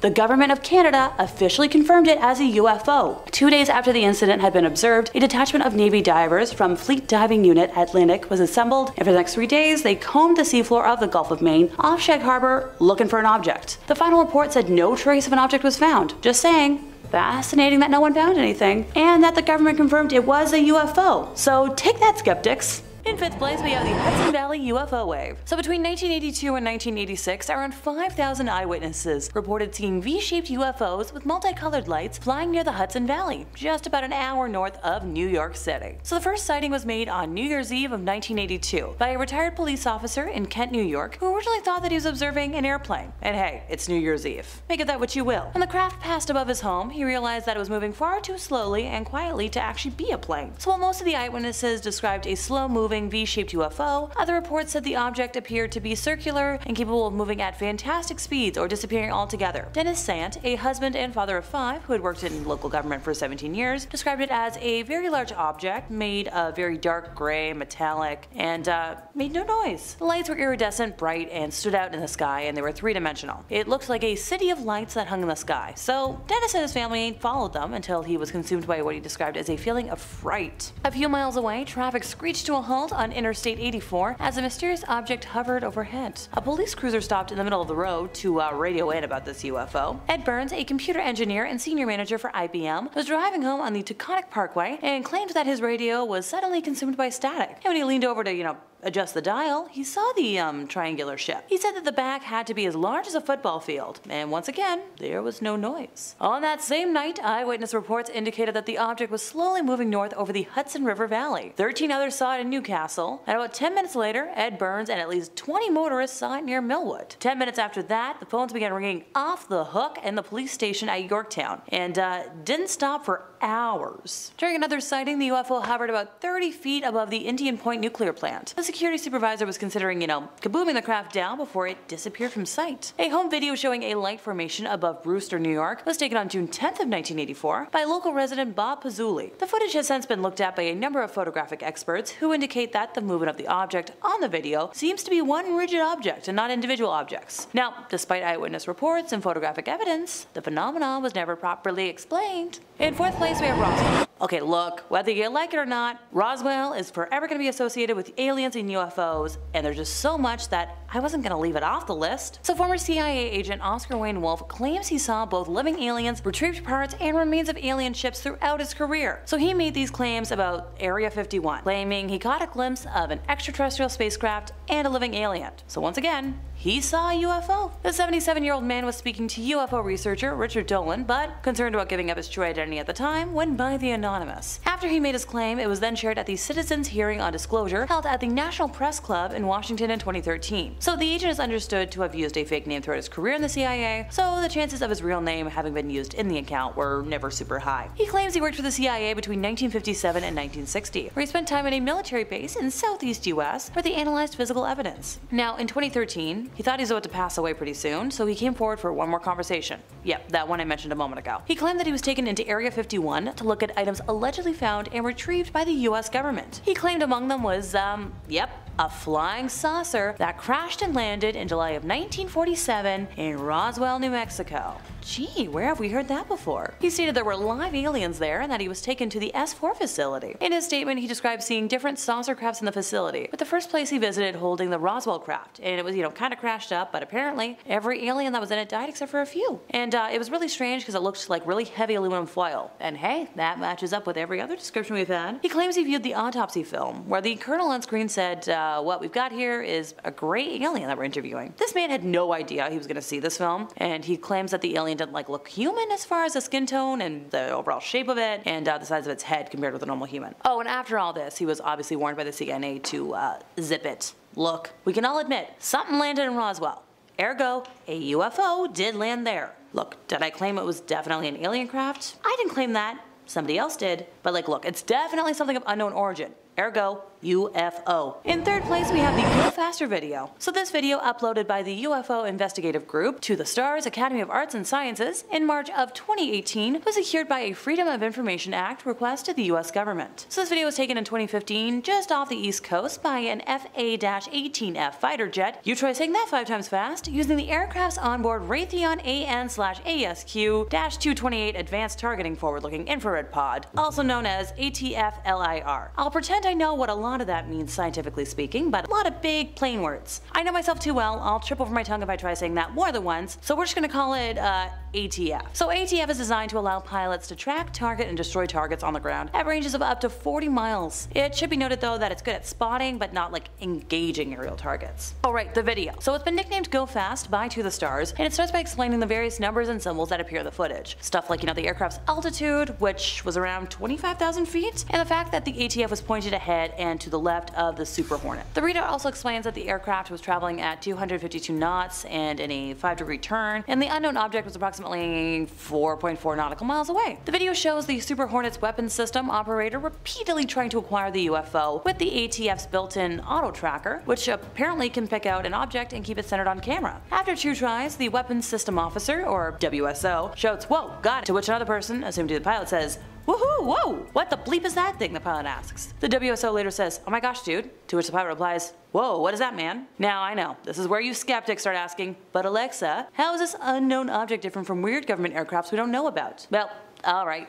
Allow me to explain, skeptics, since that's the whole point of this. For starters, the UFO does not have any kind of hot exhaust trail that would be emitted by a conventional turbine engine, so it doesn't really emit any heat on the sensor. And secondly, it doesn't have any visible wings or fins. So through my research, I've learned that even cruise missiles, such as the American Tomahawk or Russian Caliber, have small winglets that should be visible, and other missiles such as the Maverick anti-task missile still have stubby little fins. This UFO appears oval-like and does not appear to fly nose first in the direction of any kind of travel. So once again, this was a video hidden and released by the government. Hello, side-eye. In second place, we have the Westall UFO. So time to travel back to 2 days before my mom was born, so around 11 a.m. on April 6th of 1966, when an unexplained flying object flew around Westall High School in Melbourne, Australia. So Mr. Greenwood was teaching his Year 9 science class when a girl ran into the classroom, shouting that there were flying saucers hovering over the football field. The teacher and his students rushed outside, where they joined around 500 students, teachers, and locals. What he saw was an unidentified aerial craft craft that was the shape one would see if you had, like a saucer, slightly tipped on its side so that you saw the middle section as thicker than the ends. According to him, it performed several different actions, including hovering at different times, able to accelerate and disappear out of sight before reappearing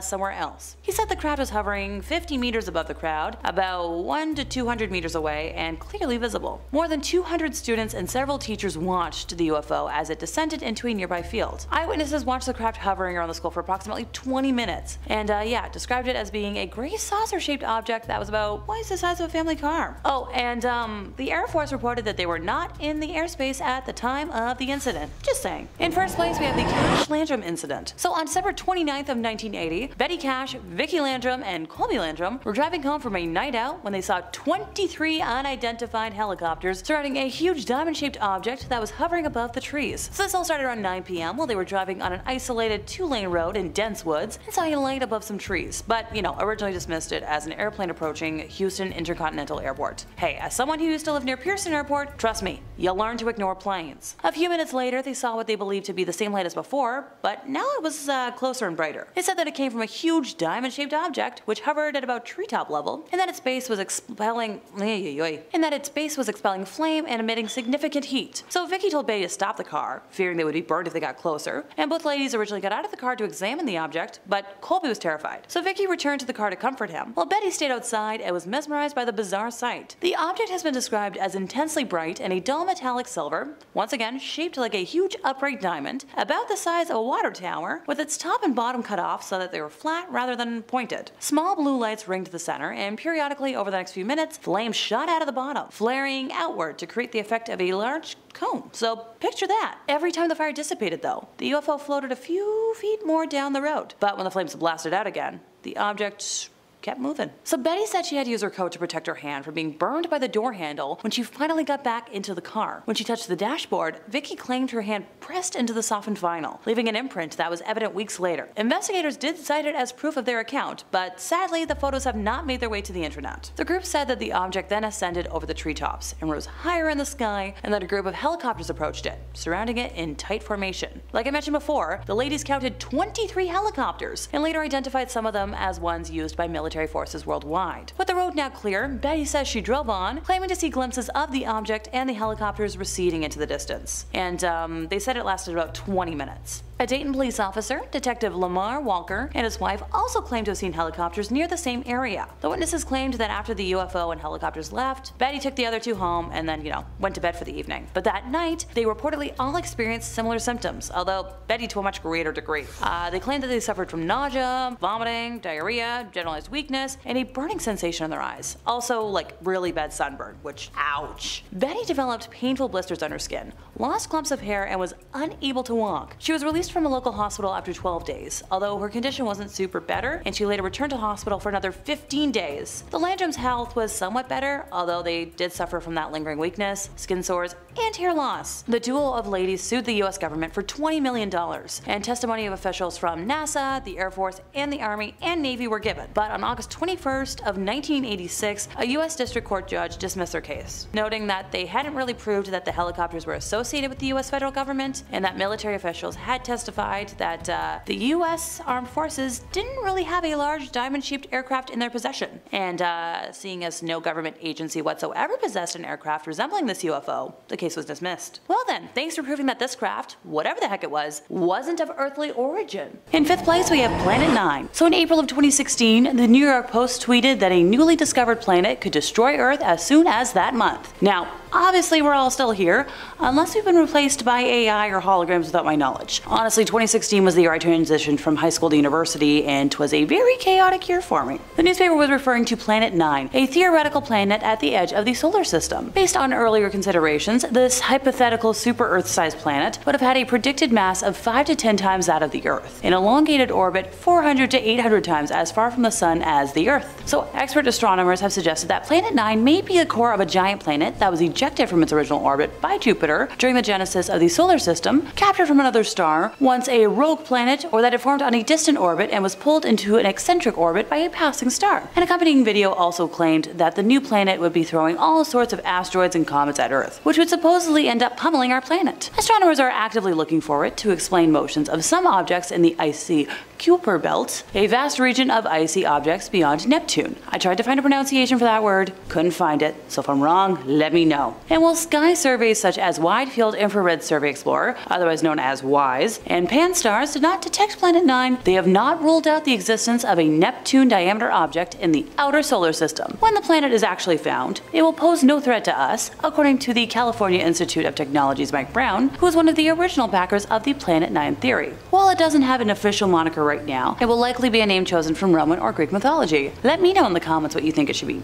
officially named. I personally think Dolos, the spirit of trickery, since NASA seems to want to keep this planet their little secret. In fourth place, we have the McMinnville UFO sighting. Widely regarded by UFOologists to have produced the most important photographs of a UFO, the McMinnville sighting became famous at the height of the 1950s UFO craze. Paul Trent captured the images on camera after his wife, Evelyn, spotted a slow-moving metal disc while feeding the rabbits on their farm. The images went on to be printed in Life magazine. The pair maintained that they had seen a genuine UFO until their deaths, repeating the tale for the Oregonian in 1997, year I was born. Now, before someone starts asking what this has to do with NASA, it absolutely has everything to do with them. They're the ones who cover up UFO sightings and proof. And if you remember, my last point, I'm pretty sure they have a hand in covering up government proof as well. Now, to elaborate on this event, Evelyn Trent started yelling for her husband at about 7:45 p.m. on the evening of May 11th, 1950. She was feeding the rabbits in the yard of the couple's Dayton farm when she saw what she described as a good-sized parachute canopy without the strings. Only silver, bright, mixed with bronze. She later elaborated that it was as pretty as anything she ever saw. Evelyn ran into the house, found her husband and their camera, and the duo raced back into the yard. Paul Trent also spotted what he described as a round, shiny, wingless object hovering in the sky. The 43-year-old farmer managed to take 2 photographs before the flying object disappeared into the evening mist. Fun fact, they're the most famous photos ever to come out of Yamhill County. The McMinnville Telephone Register and the Oregonian published the images in June of 1950, a month after Paul Trent took them. So the delay was because he had to finish off the roll before getting the images developed. Such a struggle sometimes. Life magazine followed the Oregon newspapers, offering its national audience, a gander at the unidentified flying object. Soon, because of this, a U.S. Air Force investigator came to the Trent farm, and while explaining the event to the officer, Paul said that the object was coming in towards them and seemed to be tipped up a little bit. He emphasized it was very bright, almost silvery, and made no noise. The investigator had heard such stories before, since once again, this was the golden age of UFO sightings. But while most alien craft tales are easily debunked after being discovered to be weather balloons or private planes or obvious hoaxes,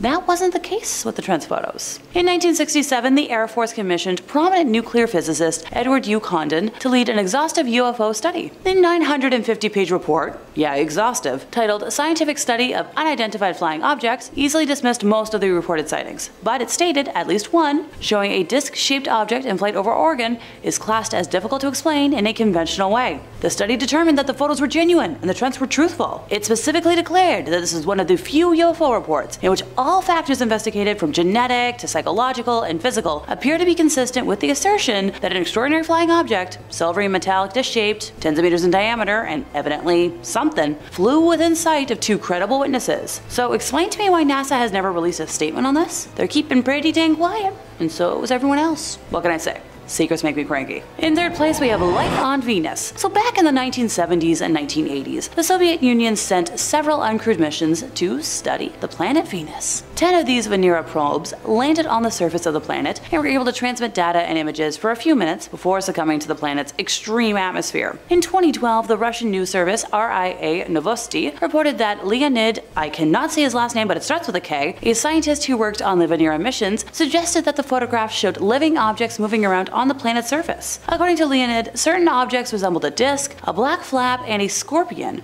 which emerge, fluctuate, and disappear, referring to their changing location on photographs and traces on the ground. The editors of Solar System Research published an editorial comment and a number of commentary articles from other scientists in their September of 2012 publication of Issue 5, Volume 46 of the journal, to be specific. The issue also includes a second article from Leonid, in which he claims to identify several other life forms and speculates regarding the apparent rich diversity of life around the landing landing site. It's a lot more rare to get alien spottings from folks outside of the US, and I feel like NASA is just out there covering them up. So I'm glad this one made it to the interwebs, even though folks have tried to explain it away. In second place, we have a government whistleblower. Alrighty. Before I get into it, I'd like to elaborate on how credible this story is. So the whistleblower in question, David Charles Grush, is a veteran of the National Geospatial Intelligence Agency, or NGA, and the National Reconnaissance Office, NRO for short, where he served as a representative to the Unidentified Aerial Phenomena Task Force from 2019 to 2021. From late 2021 to July of 2022, he was the NGA co-lead for UAP analysis and its representative to the task force led by the Department of the Navy, under the Office of the Undersecretary of Defense for Intelligence and Security.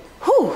At the NGO, David served as a Senior Intelligence Capabilities Integration Officer, cleared at the Top Secret Compartment Information level. From 2016 to 2021, he served with the National Reconnaissance Office as Senior Intelligence Officer and led the production of the NRO Director's Daily Briefing. He was a GS-15 civilian, the military equivalent of a colonel, and has numerous awards and decorations for his participation in covert and clandestine operations to advance American security. I don't know about y'all, but I think this is our most credible witness yet. So David said the recoveries of partial fragments through and up to intact vehicles have been made for decades through present day by the government, its allies, and defense contractors. He said that craft recovery operations are ongoing at various levels of activity, and that individuals on these UAP programs have approached him in his official capacity and disclosed their concerns regarding a multitude of wrongdoings, such as illegal contracting against the Federal Acquisitions Regulations and other criminality and the suppression of information across a qualified industrial base and academia. Associates who vouched for David said his information was highly sensitive, providing evidence that materials from objects of non-human origin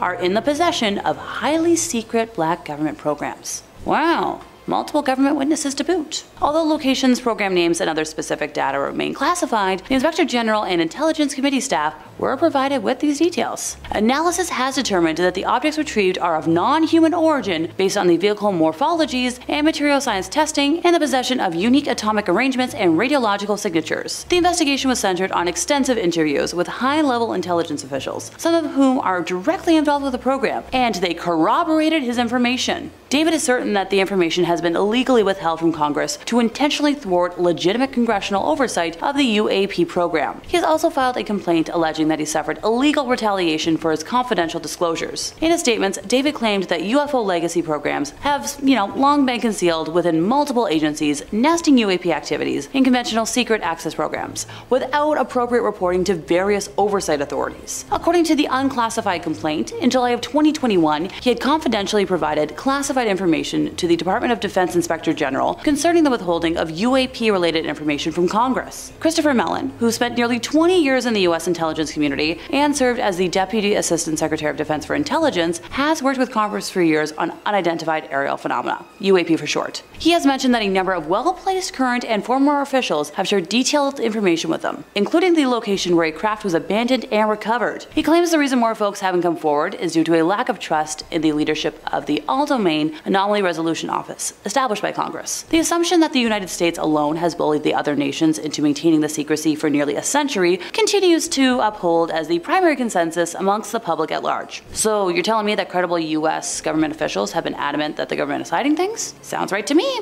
In first place, we have Viking lander aliens. A woman who claims to be a former NASA employee claims to have seen evidence of the most monumental cover-up in space history back in 1979, when she saw two human figures in spacesuits walk calmly towards the Viking lander across the Martian surface. Going by Jackie, she claimed to have been working for NASA, handling downlink telemetry from the lander, which was the first vehicle to send back images of Mars' surface, when she saw two people walking on the surface. She and 6 colleagues were watching the Viking rover, bustling about all over various screens when she spotted 2 men in spacesuits, which were not the bulky suits that they normally used at the time, but looked safe. They came over the horizon, walking, right to the Viking Explorer. Naturally, some folks have claimed that the humans may have just been there to polish the lander's solar panels, but that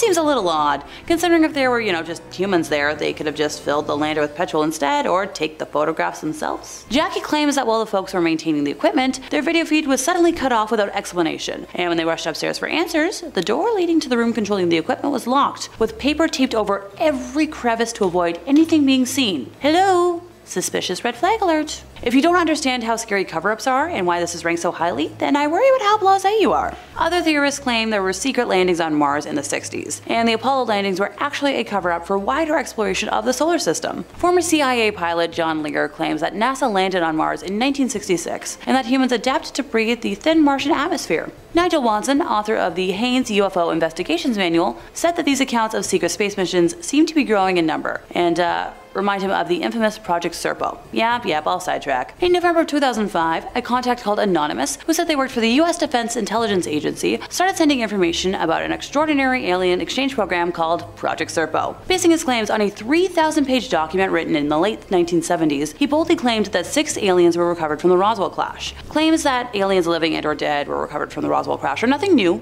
but in this case it was stated that an alien survivor from the crash, called EBE-1, helped to organize 12 specially trained people to visit his home planet, Serpo, in the Zeta Reticuli solar system. This mission occurred in 1965 and they remained there until 1978. During their stay, 2 of them died, 2 remained on the planet, and the rest, after returning to Earth, have died because of the high levels of radiation they were exposed to. I'm just saying, NASA has admitted that there are many things out there that we do not know about, and that UFOs are indeed real. So, what other secrets are they hiding? I swear between them and the US government, I wish I could file a million Freedom of Information pieces. And that brings us to the end of our time, and as always, I'm left feeling a smidge frustrated. When you think about all the information that NASA has actually been able to cover up, knowing all this is just the tip of the iceberg. Like, how can you not be ticked? I feel like we're getting closer to a really great breakthrough soon. I hope. At number 5 is advanced alien technology. Before you guys come at me and call me some sci-fi nut, hear me out. For aliens to get to Earth, they would need highly complex and state-of-the-art technology to create spacecrafts that safely take them from galaxy to galaxy. While this is something most people are aware of, the true nature of alien technology still remains a secret. In the momentous Grush hearing, he goes on to explain that the United States government is currently harboring and hiding alien technology and life. He claimed that the US has retrieved multiple crashed UFOs, some with aliens still inside, and upon retrieval, they picked them apart in order to research their technologies.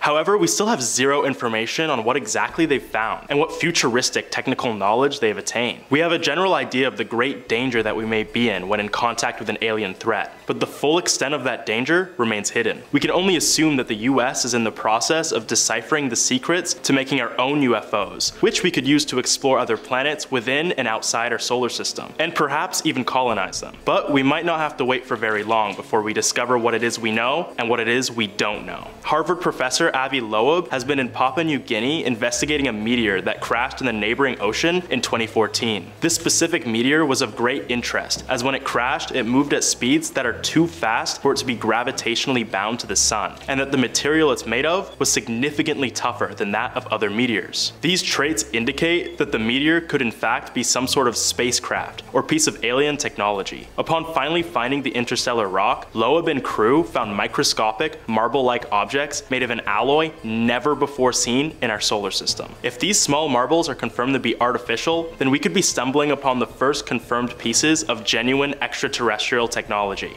My theory? These are alien microplastics, or at least some sort of equivalent. The microscopic size of these marbles can indicate that these are only smaller, broken down versions of pre-existing technology or items that aliens might use. If this is the case, then hopefully scientists will find a way to reverse engineer these small alien spheres and discover their true origins. Coming up next at number 4 is panspermia. Deriving from the ancient Greek words pan, meaning all, and sperma, meaning seed, panspermia is a hypothesis created by the Greek philosopher Anaxagoras in the 5th century BC. It states that life exists all across the universe, as it has been distributed by space dust, meteoroids, asteroids, and of course different spacecrafts carrying bacteria and other microorganisms. Hence the name panspermia. It means that the seeds of life are spread all across the universe. All, pan, seed, spermia, yeah, you get it. While the concept of panspermia emerged thousands of years ago, its relevance to our understanding of extraterrestrial life is as vibrant as ever. In recent space exploration missions, the European Space Agency's ExoMars rover and NASA's Perseverance rover have been equipped with instruments built specifically to analyze the surface of Mars for signs of life that has found itself on the planet through space dust,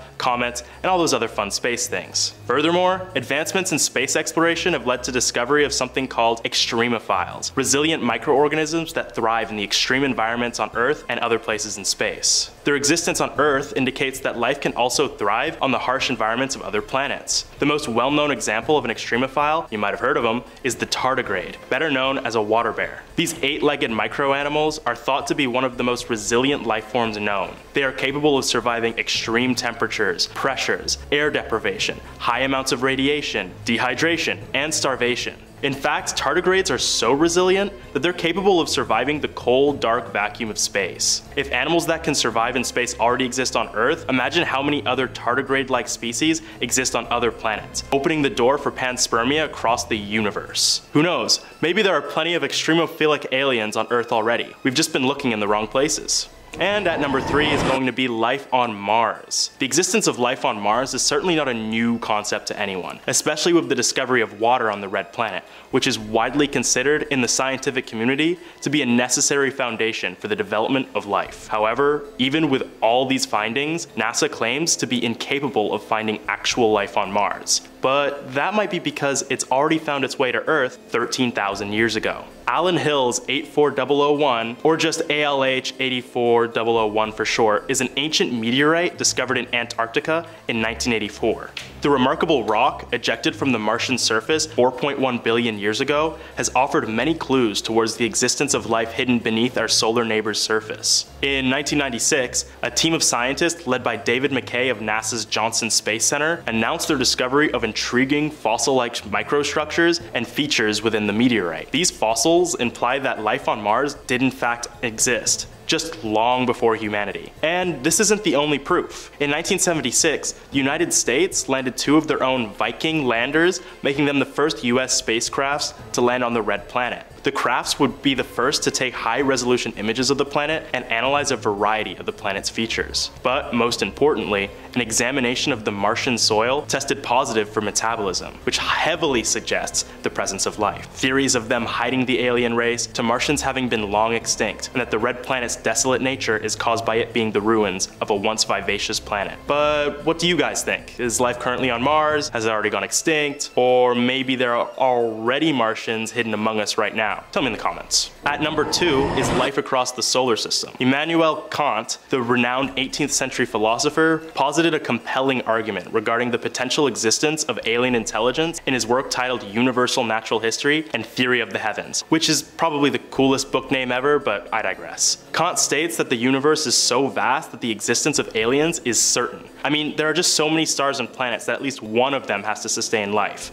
right? It was his ideas that laid the groundwork for modern discussions on the existence of extraterrestrial life. The Drake equation, formulated by astrophysicist Frank Drake in 1961, complements Kant's theories by providing a more mathematical approach to estimate the number of alien civilizations in our galaxy that might be capable of communication. The equation factors in various variables, such as the rate of star formation, the fraction of stars with planets, the number of habitable planets per star, the fraction of planets where life emerges, and the longevity of technologically advanced civilizations. With the hundreds of billions of stars within our galaxy, along with the recent discoveries of exoplanets around those stars, there are certainly countless habitable worlds scattered throughout the Milky Way. In fact, life could exist within our very solar system. Beyond just Mars and its many riverbeds and subsurface water ice, there's Enceladus and Titan, moons of Saturn. These moons both have subsurface oceans, lakes, rivers, and seas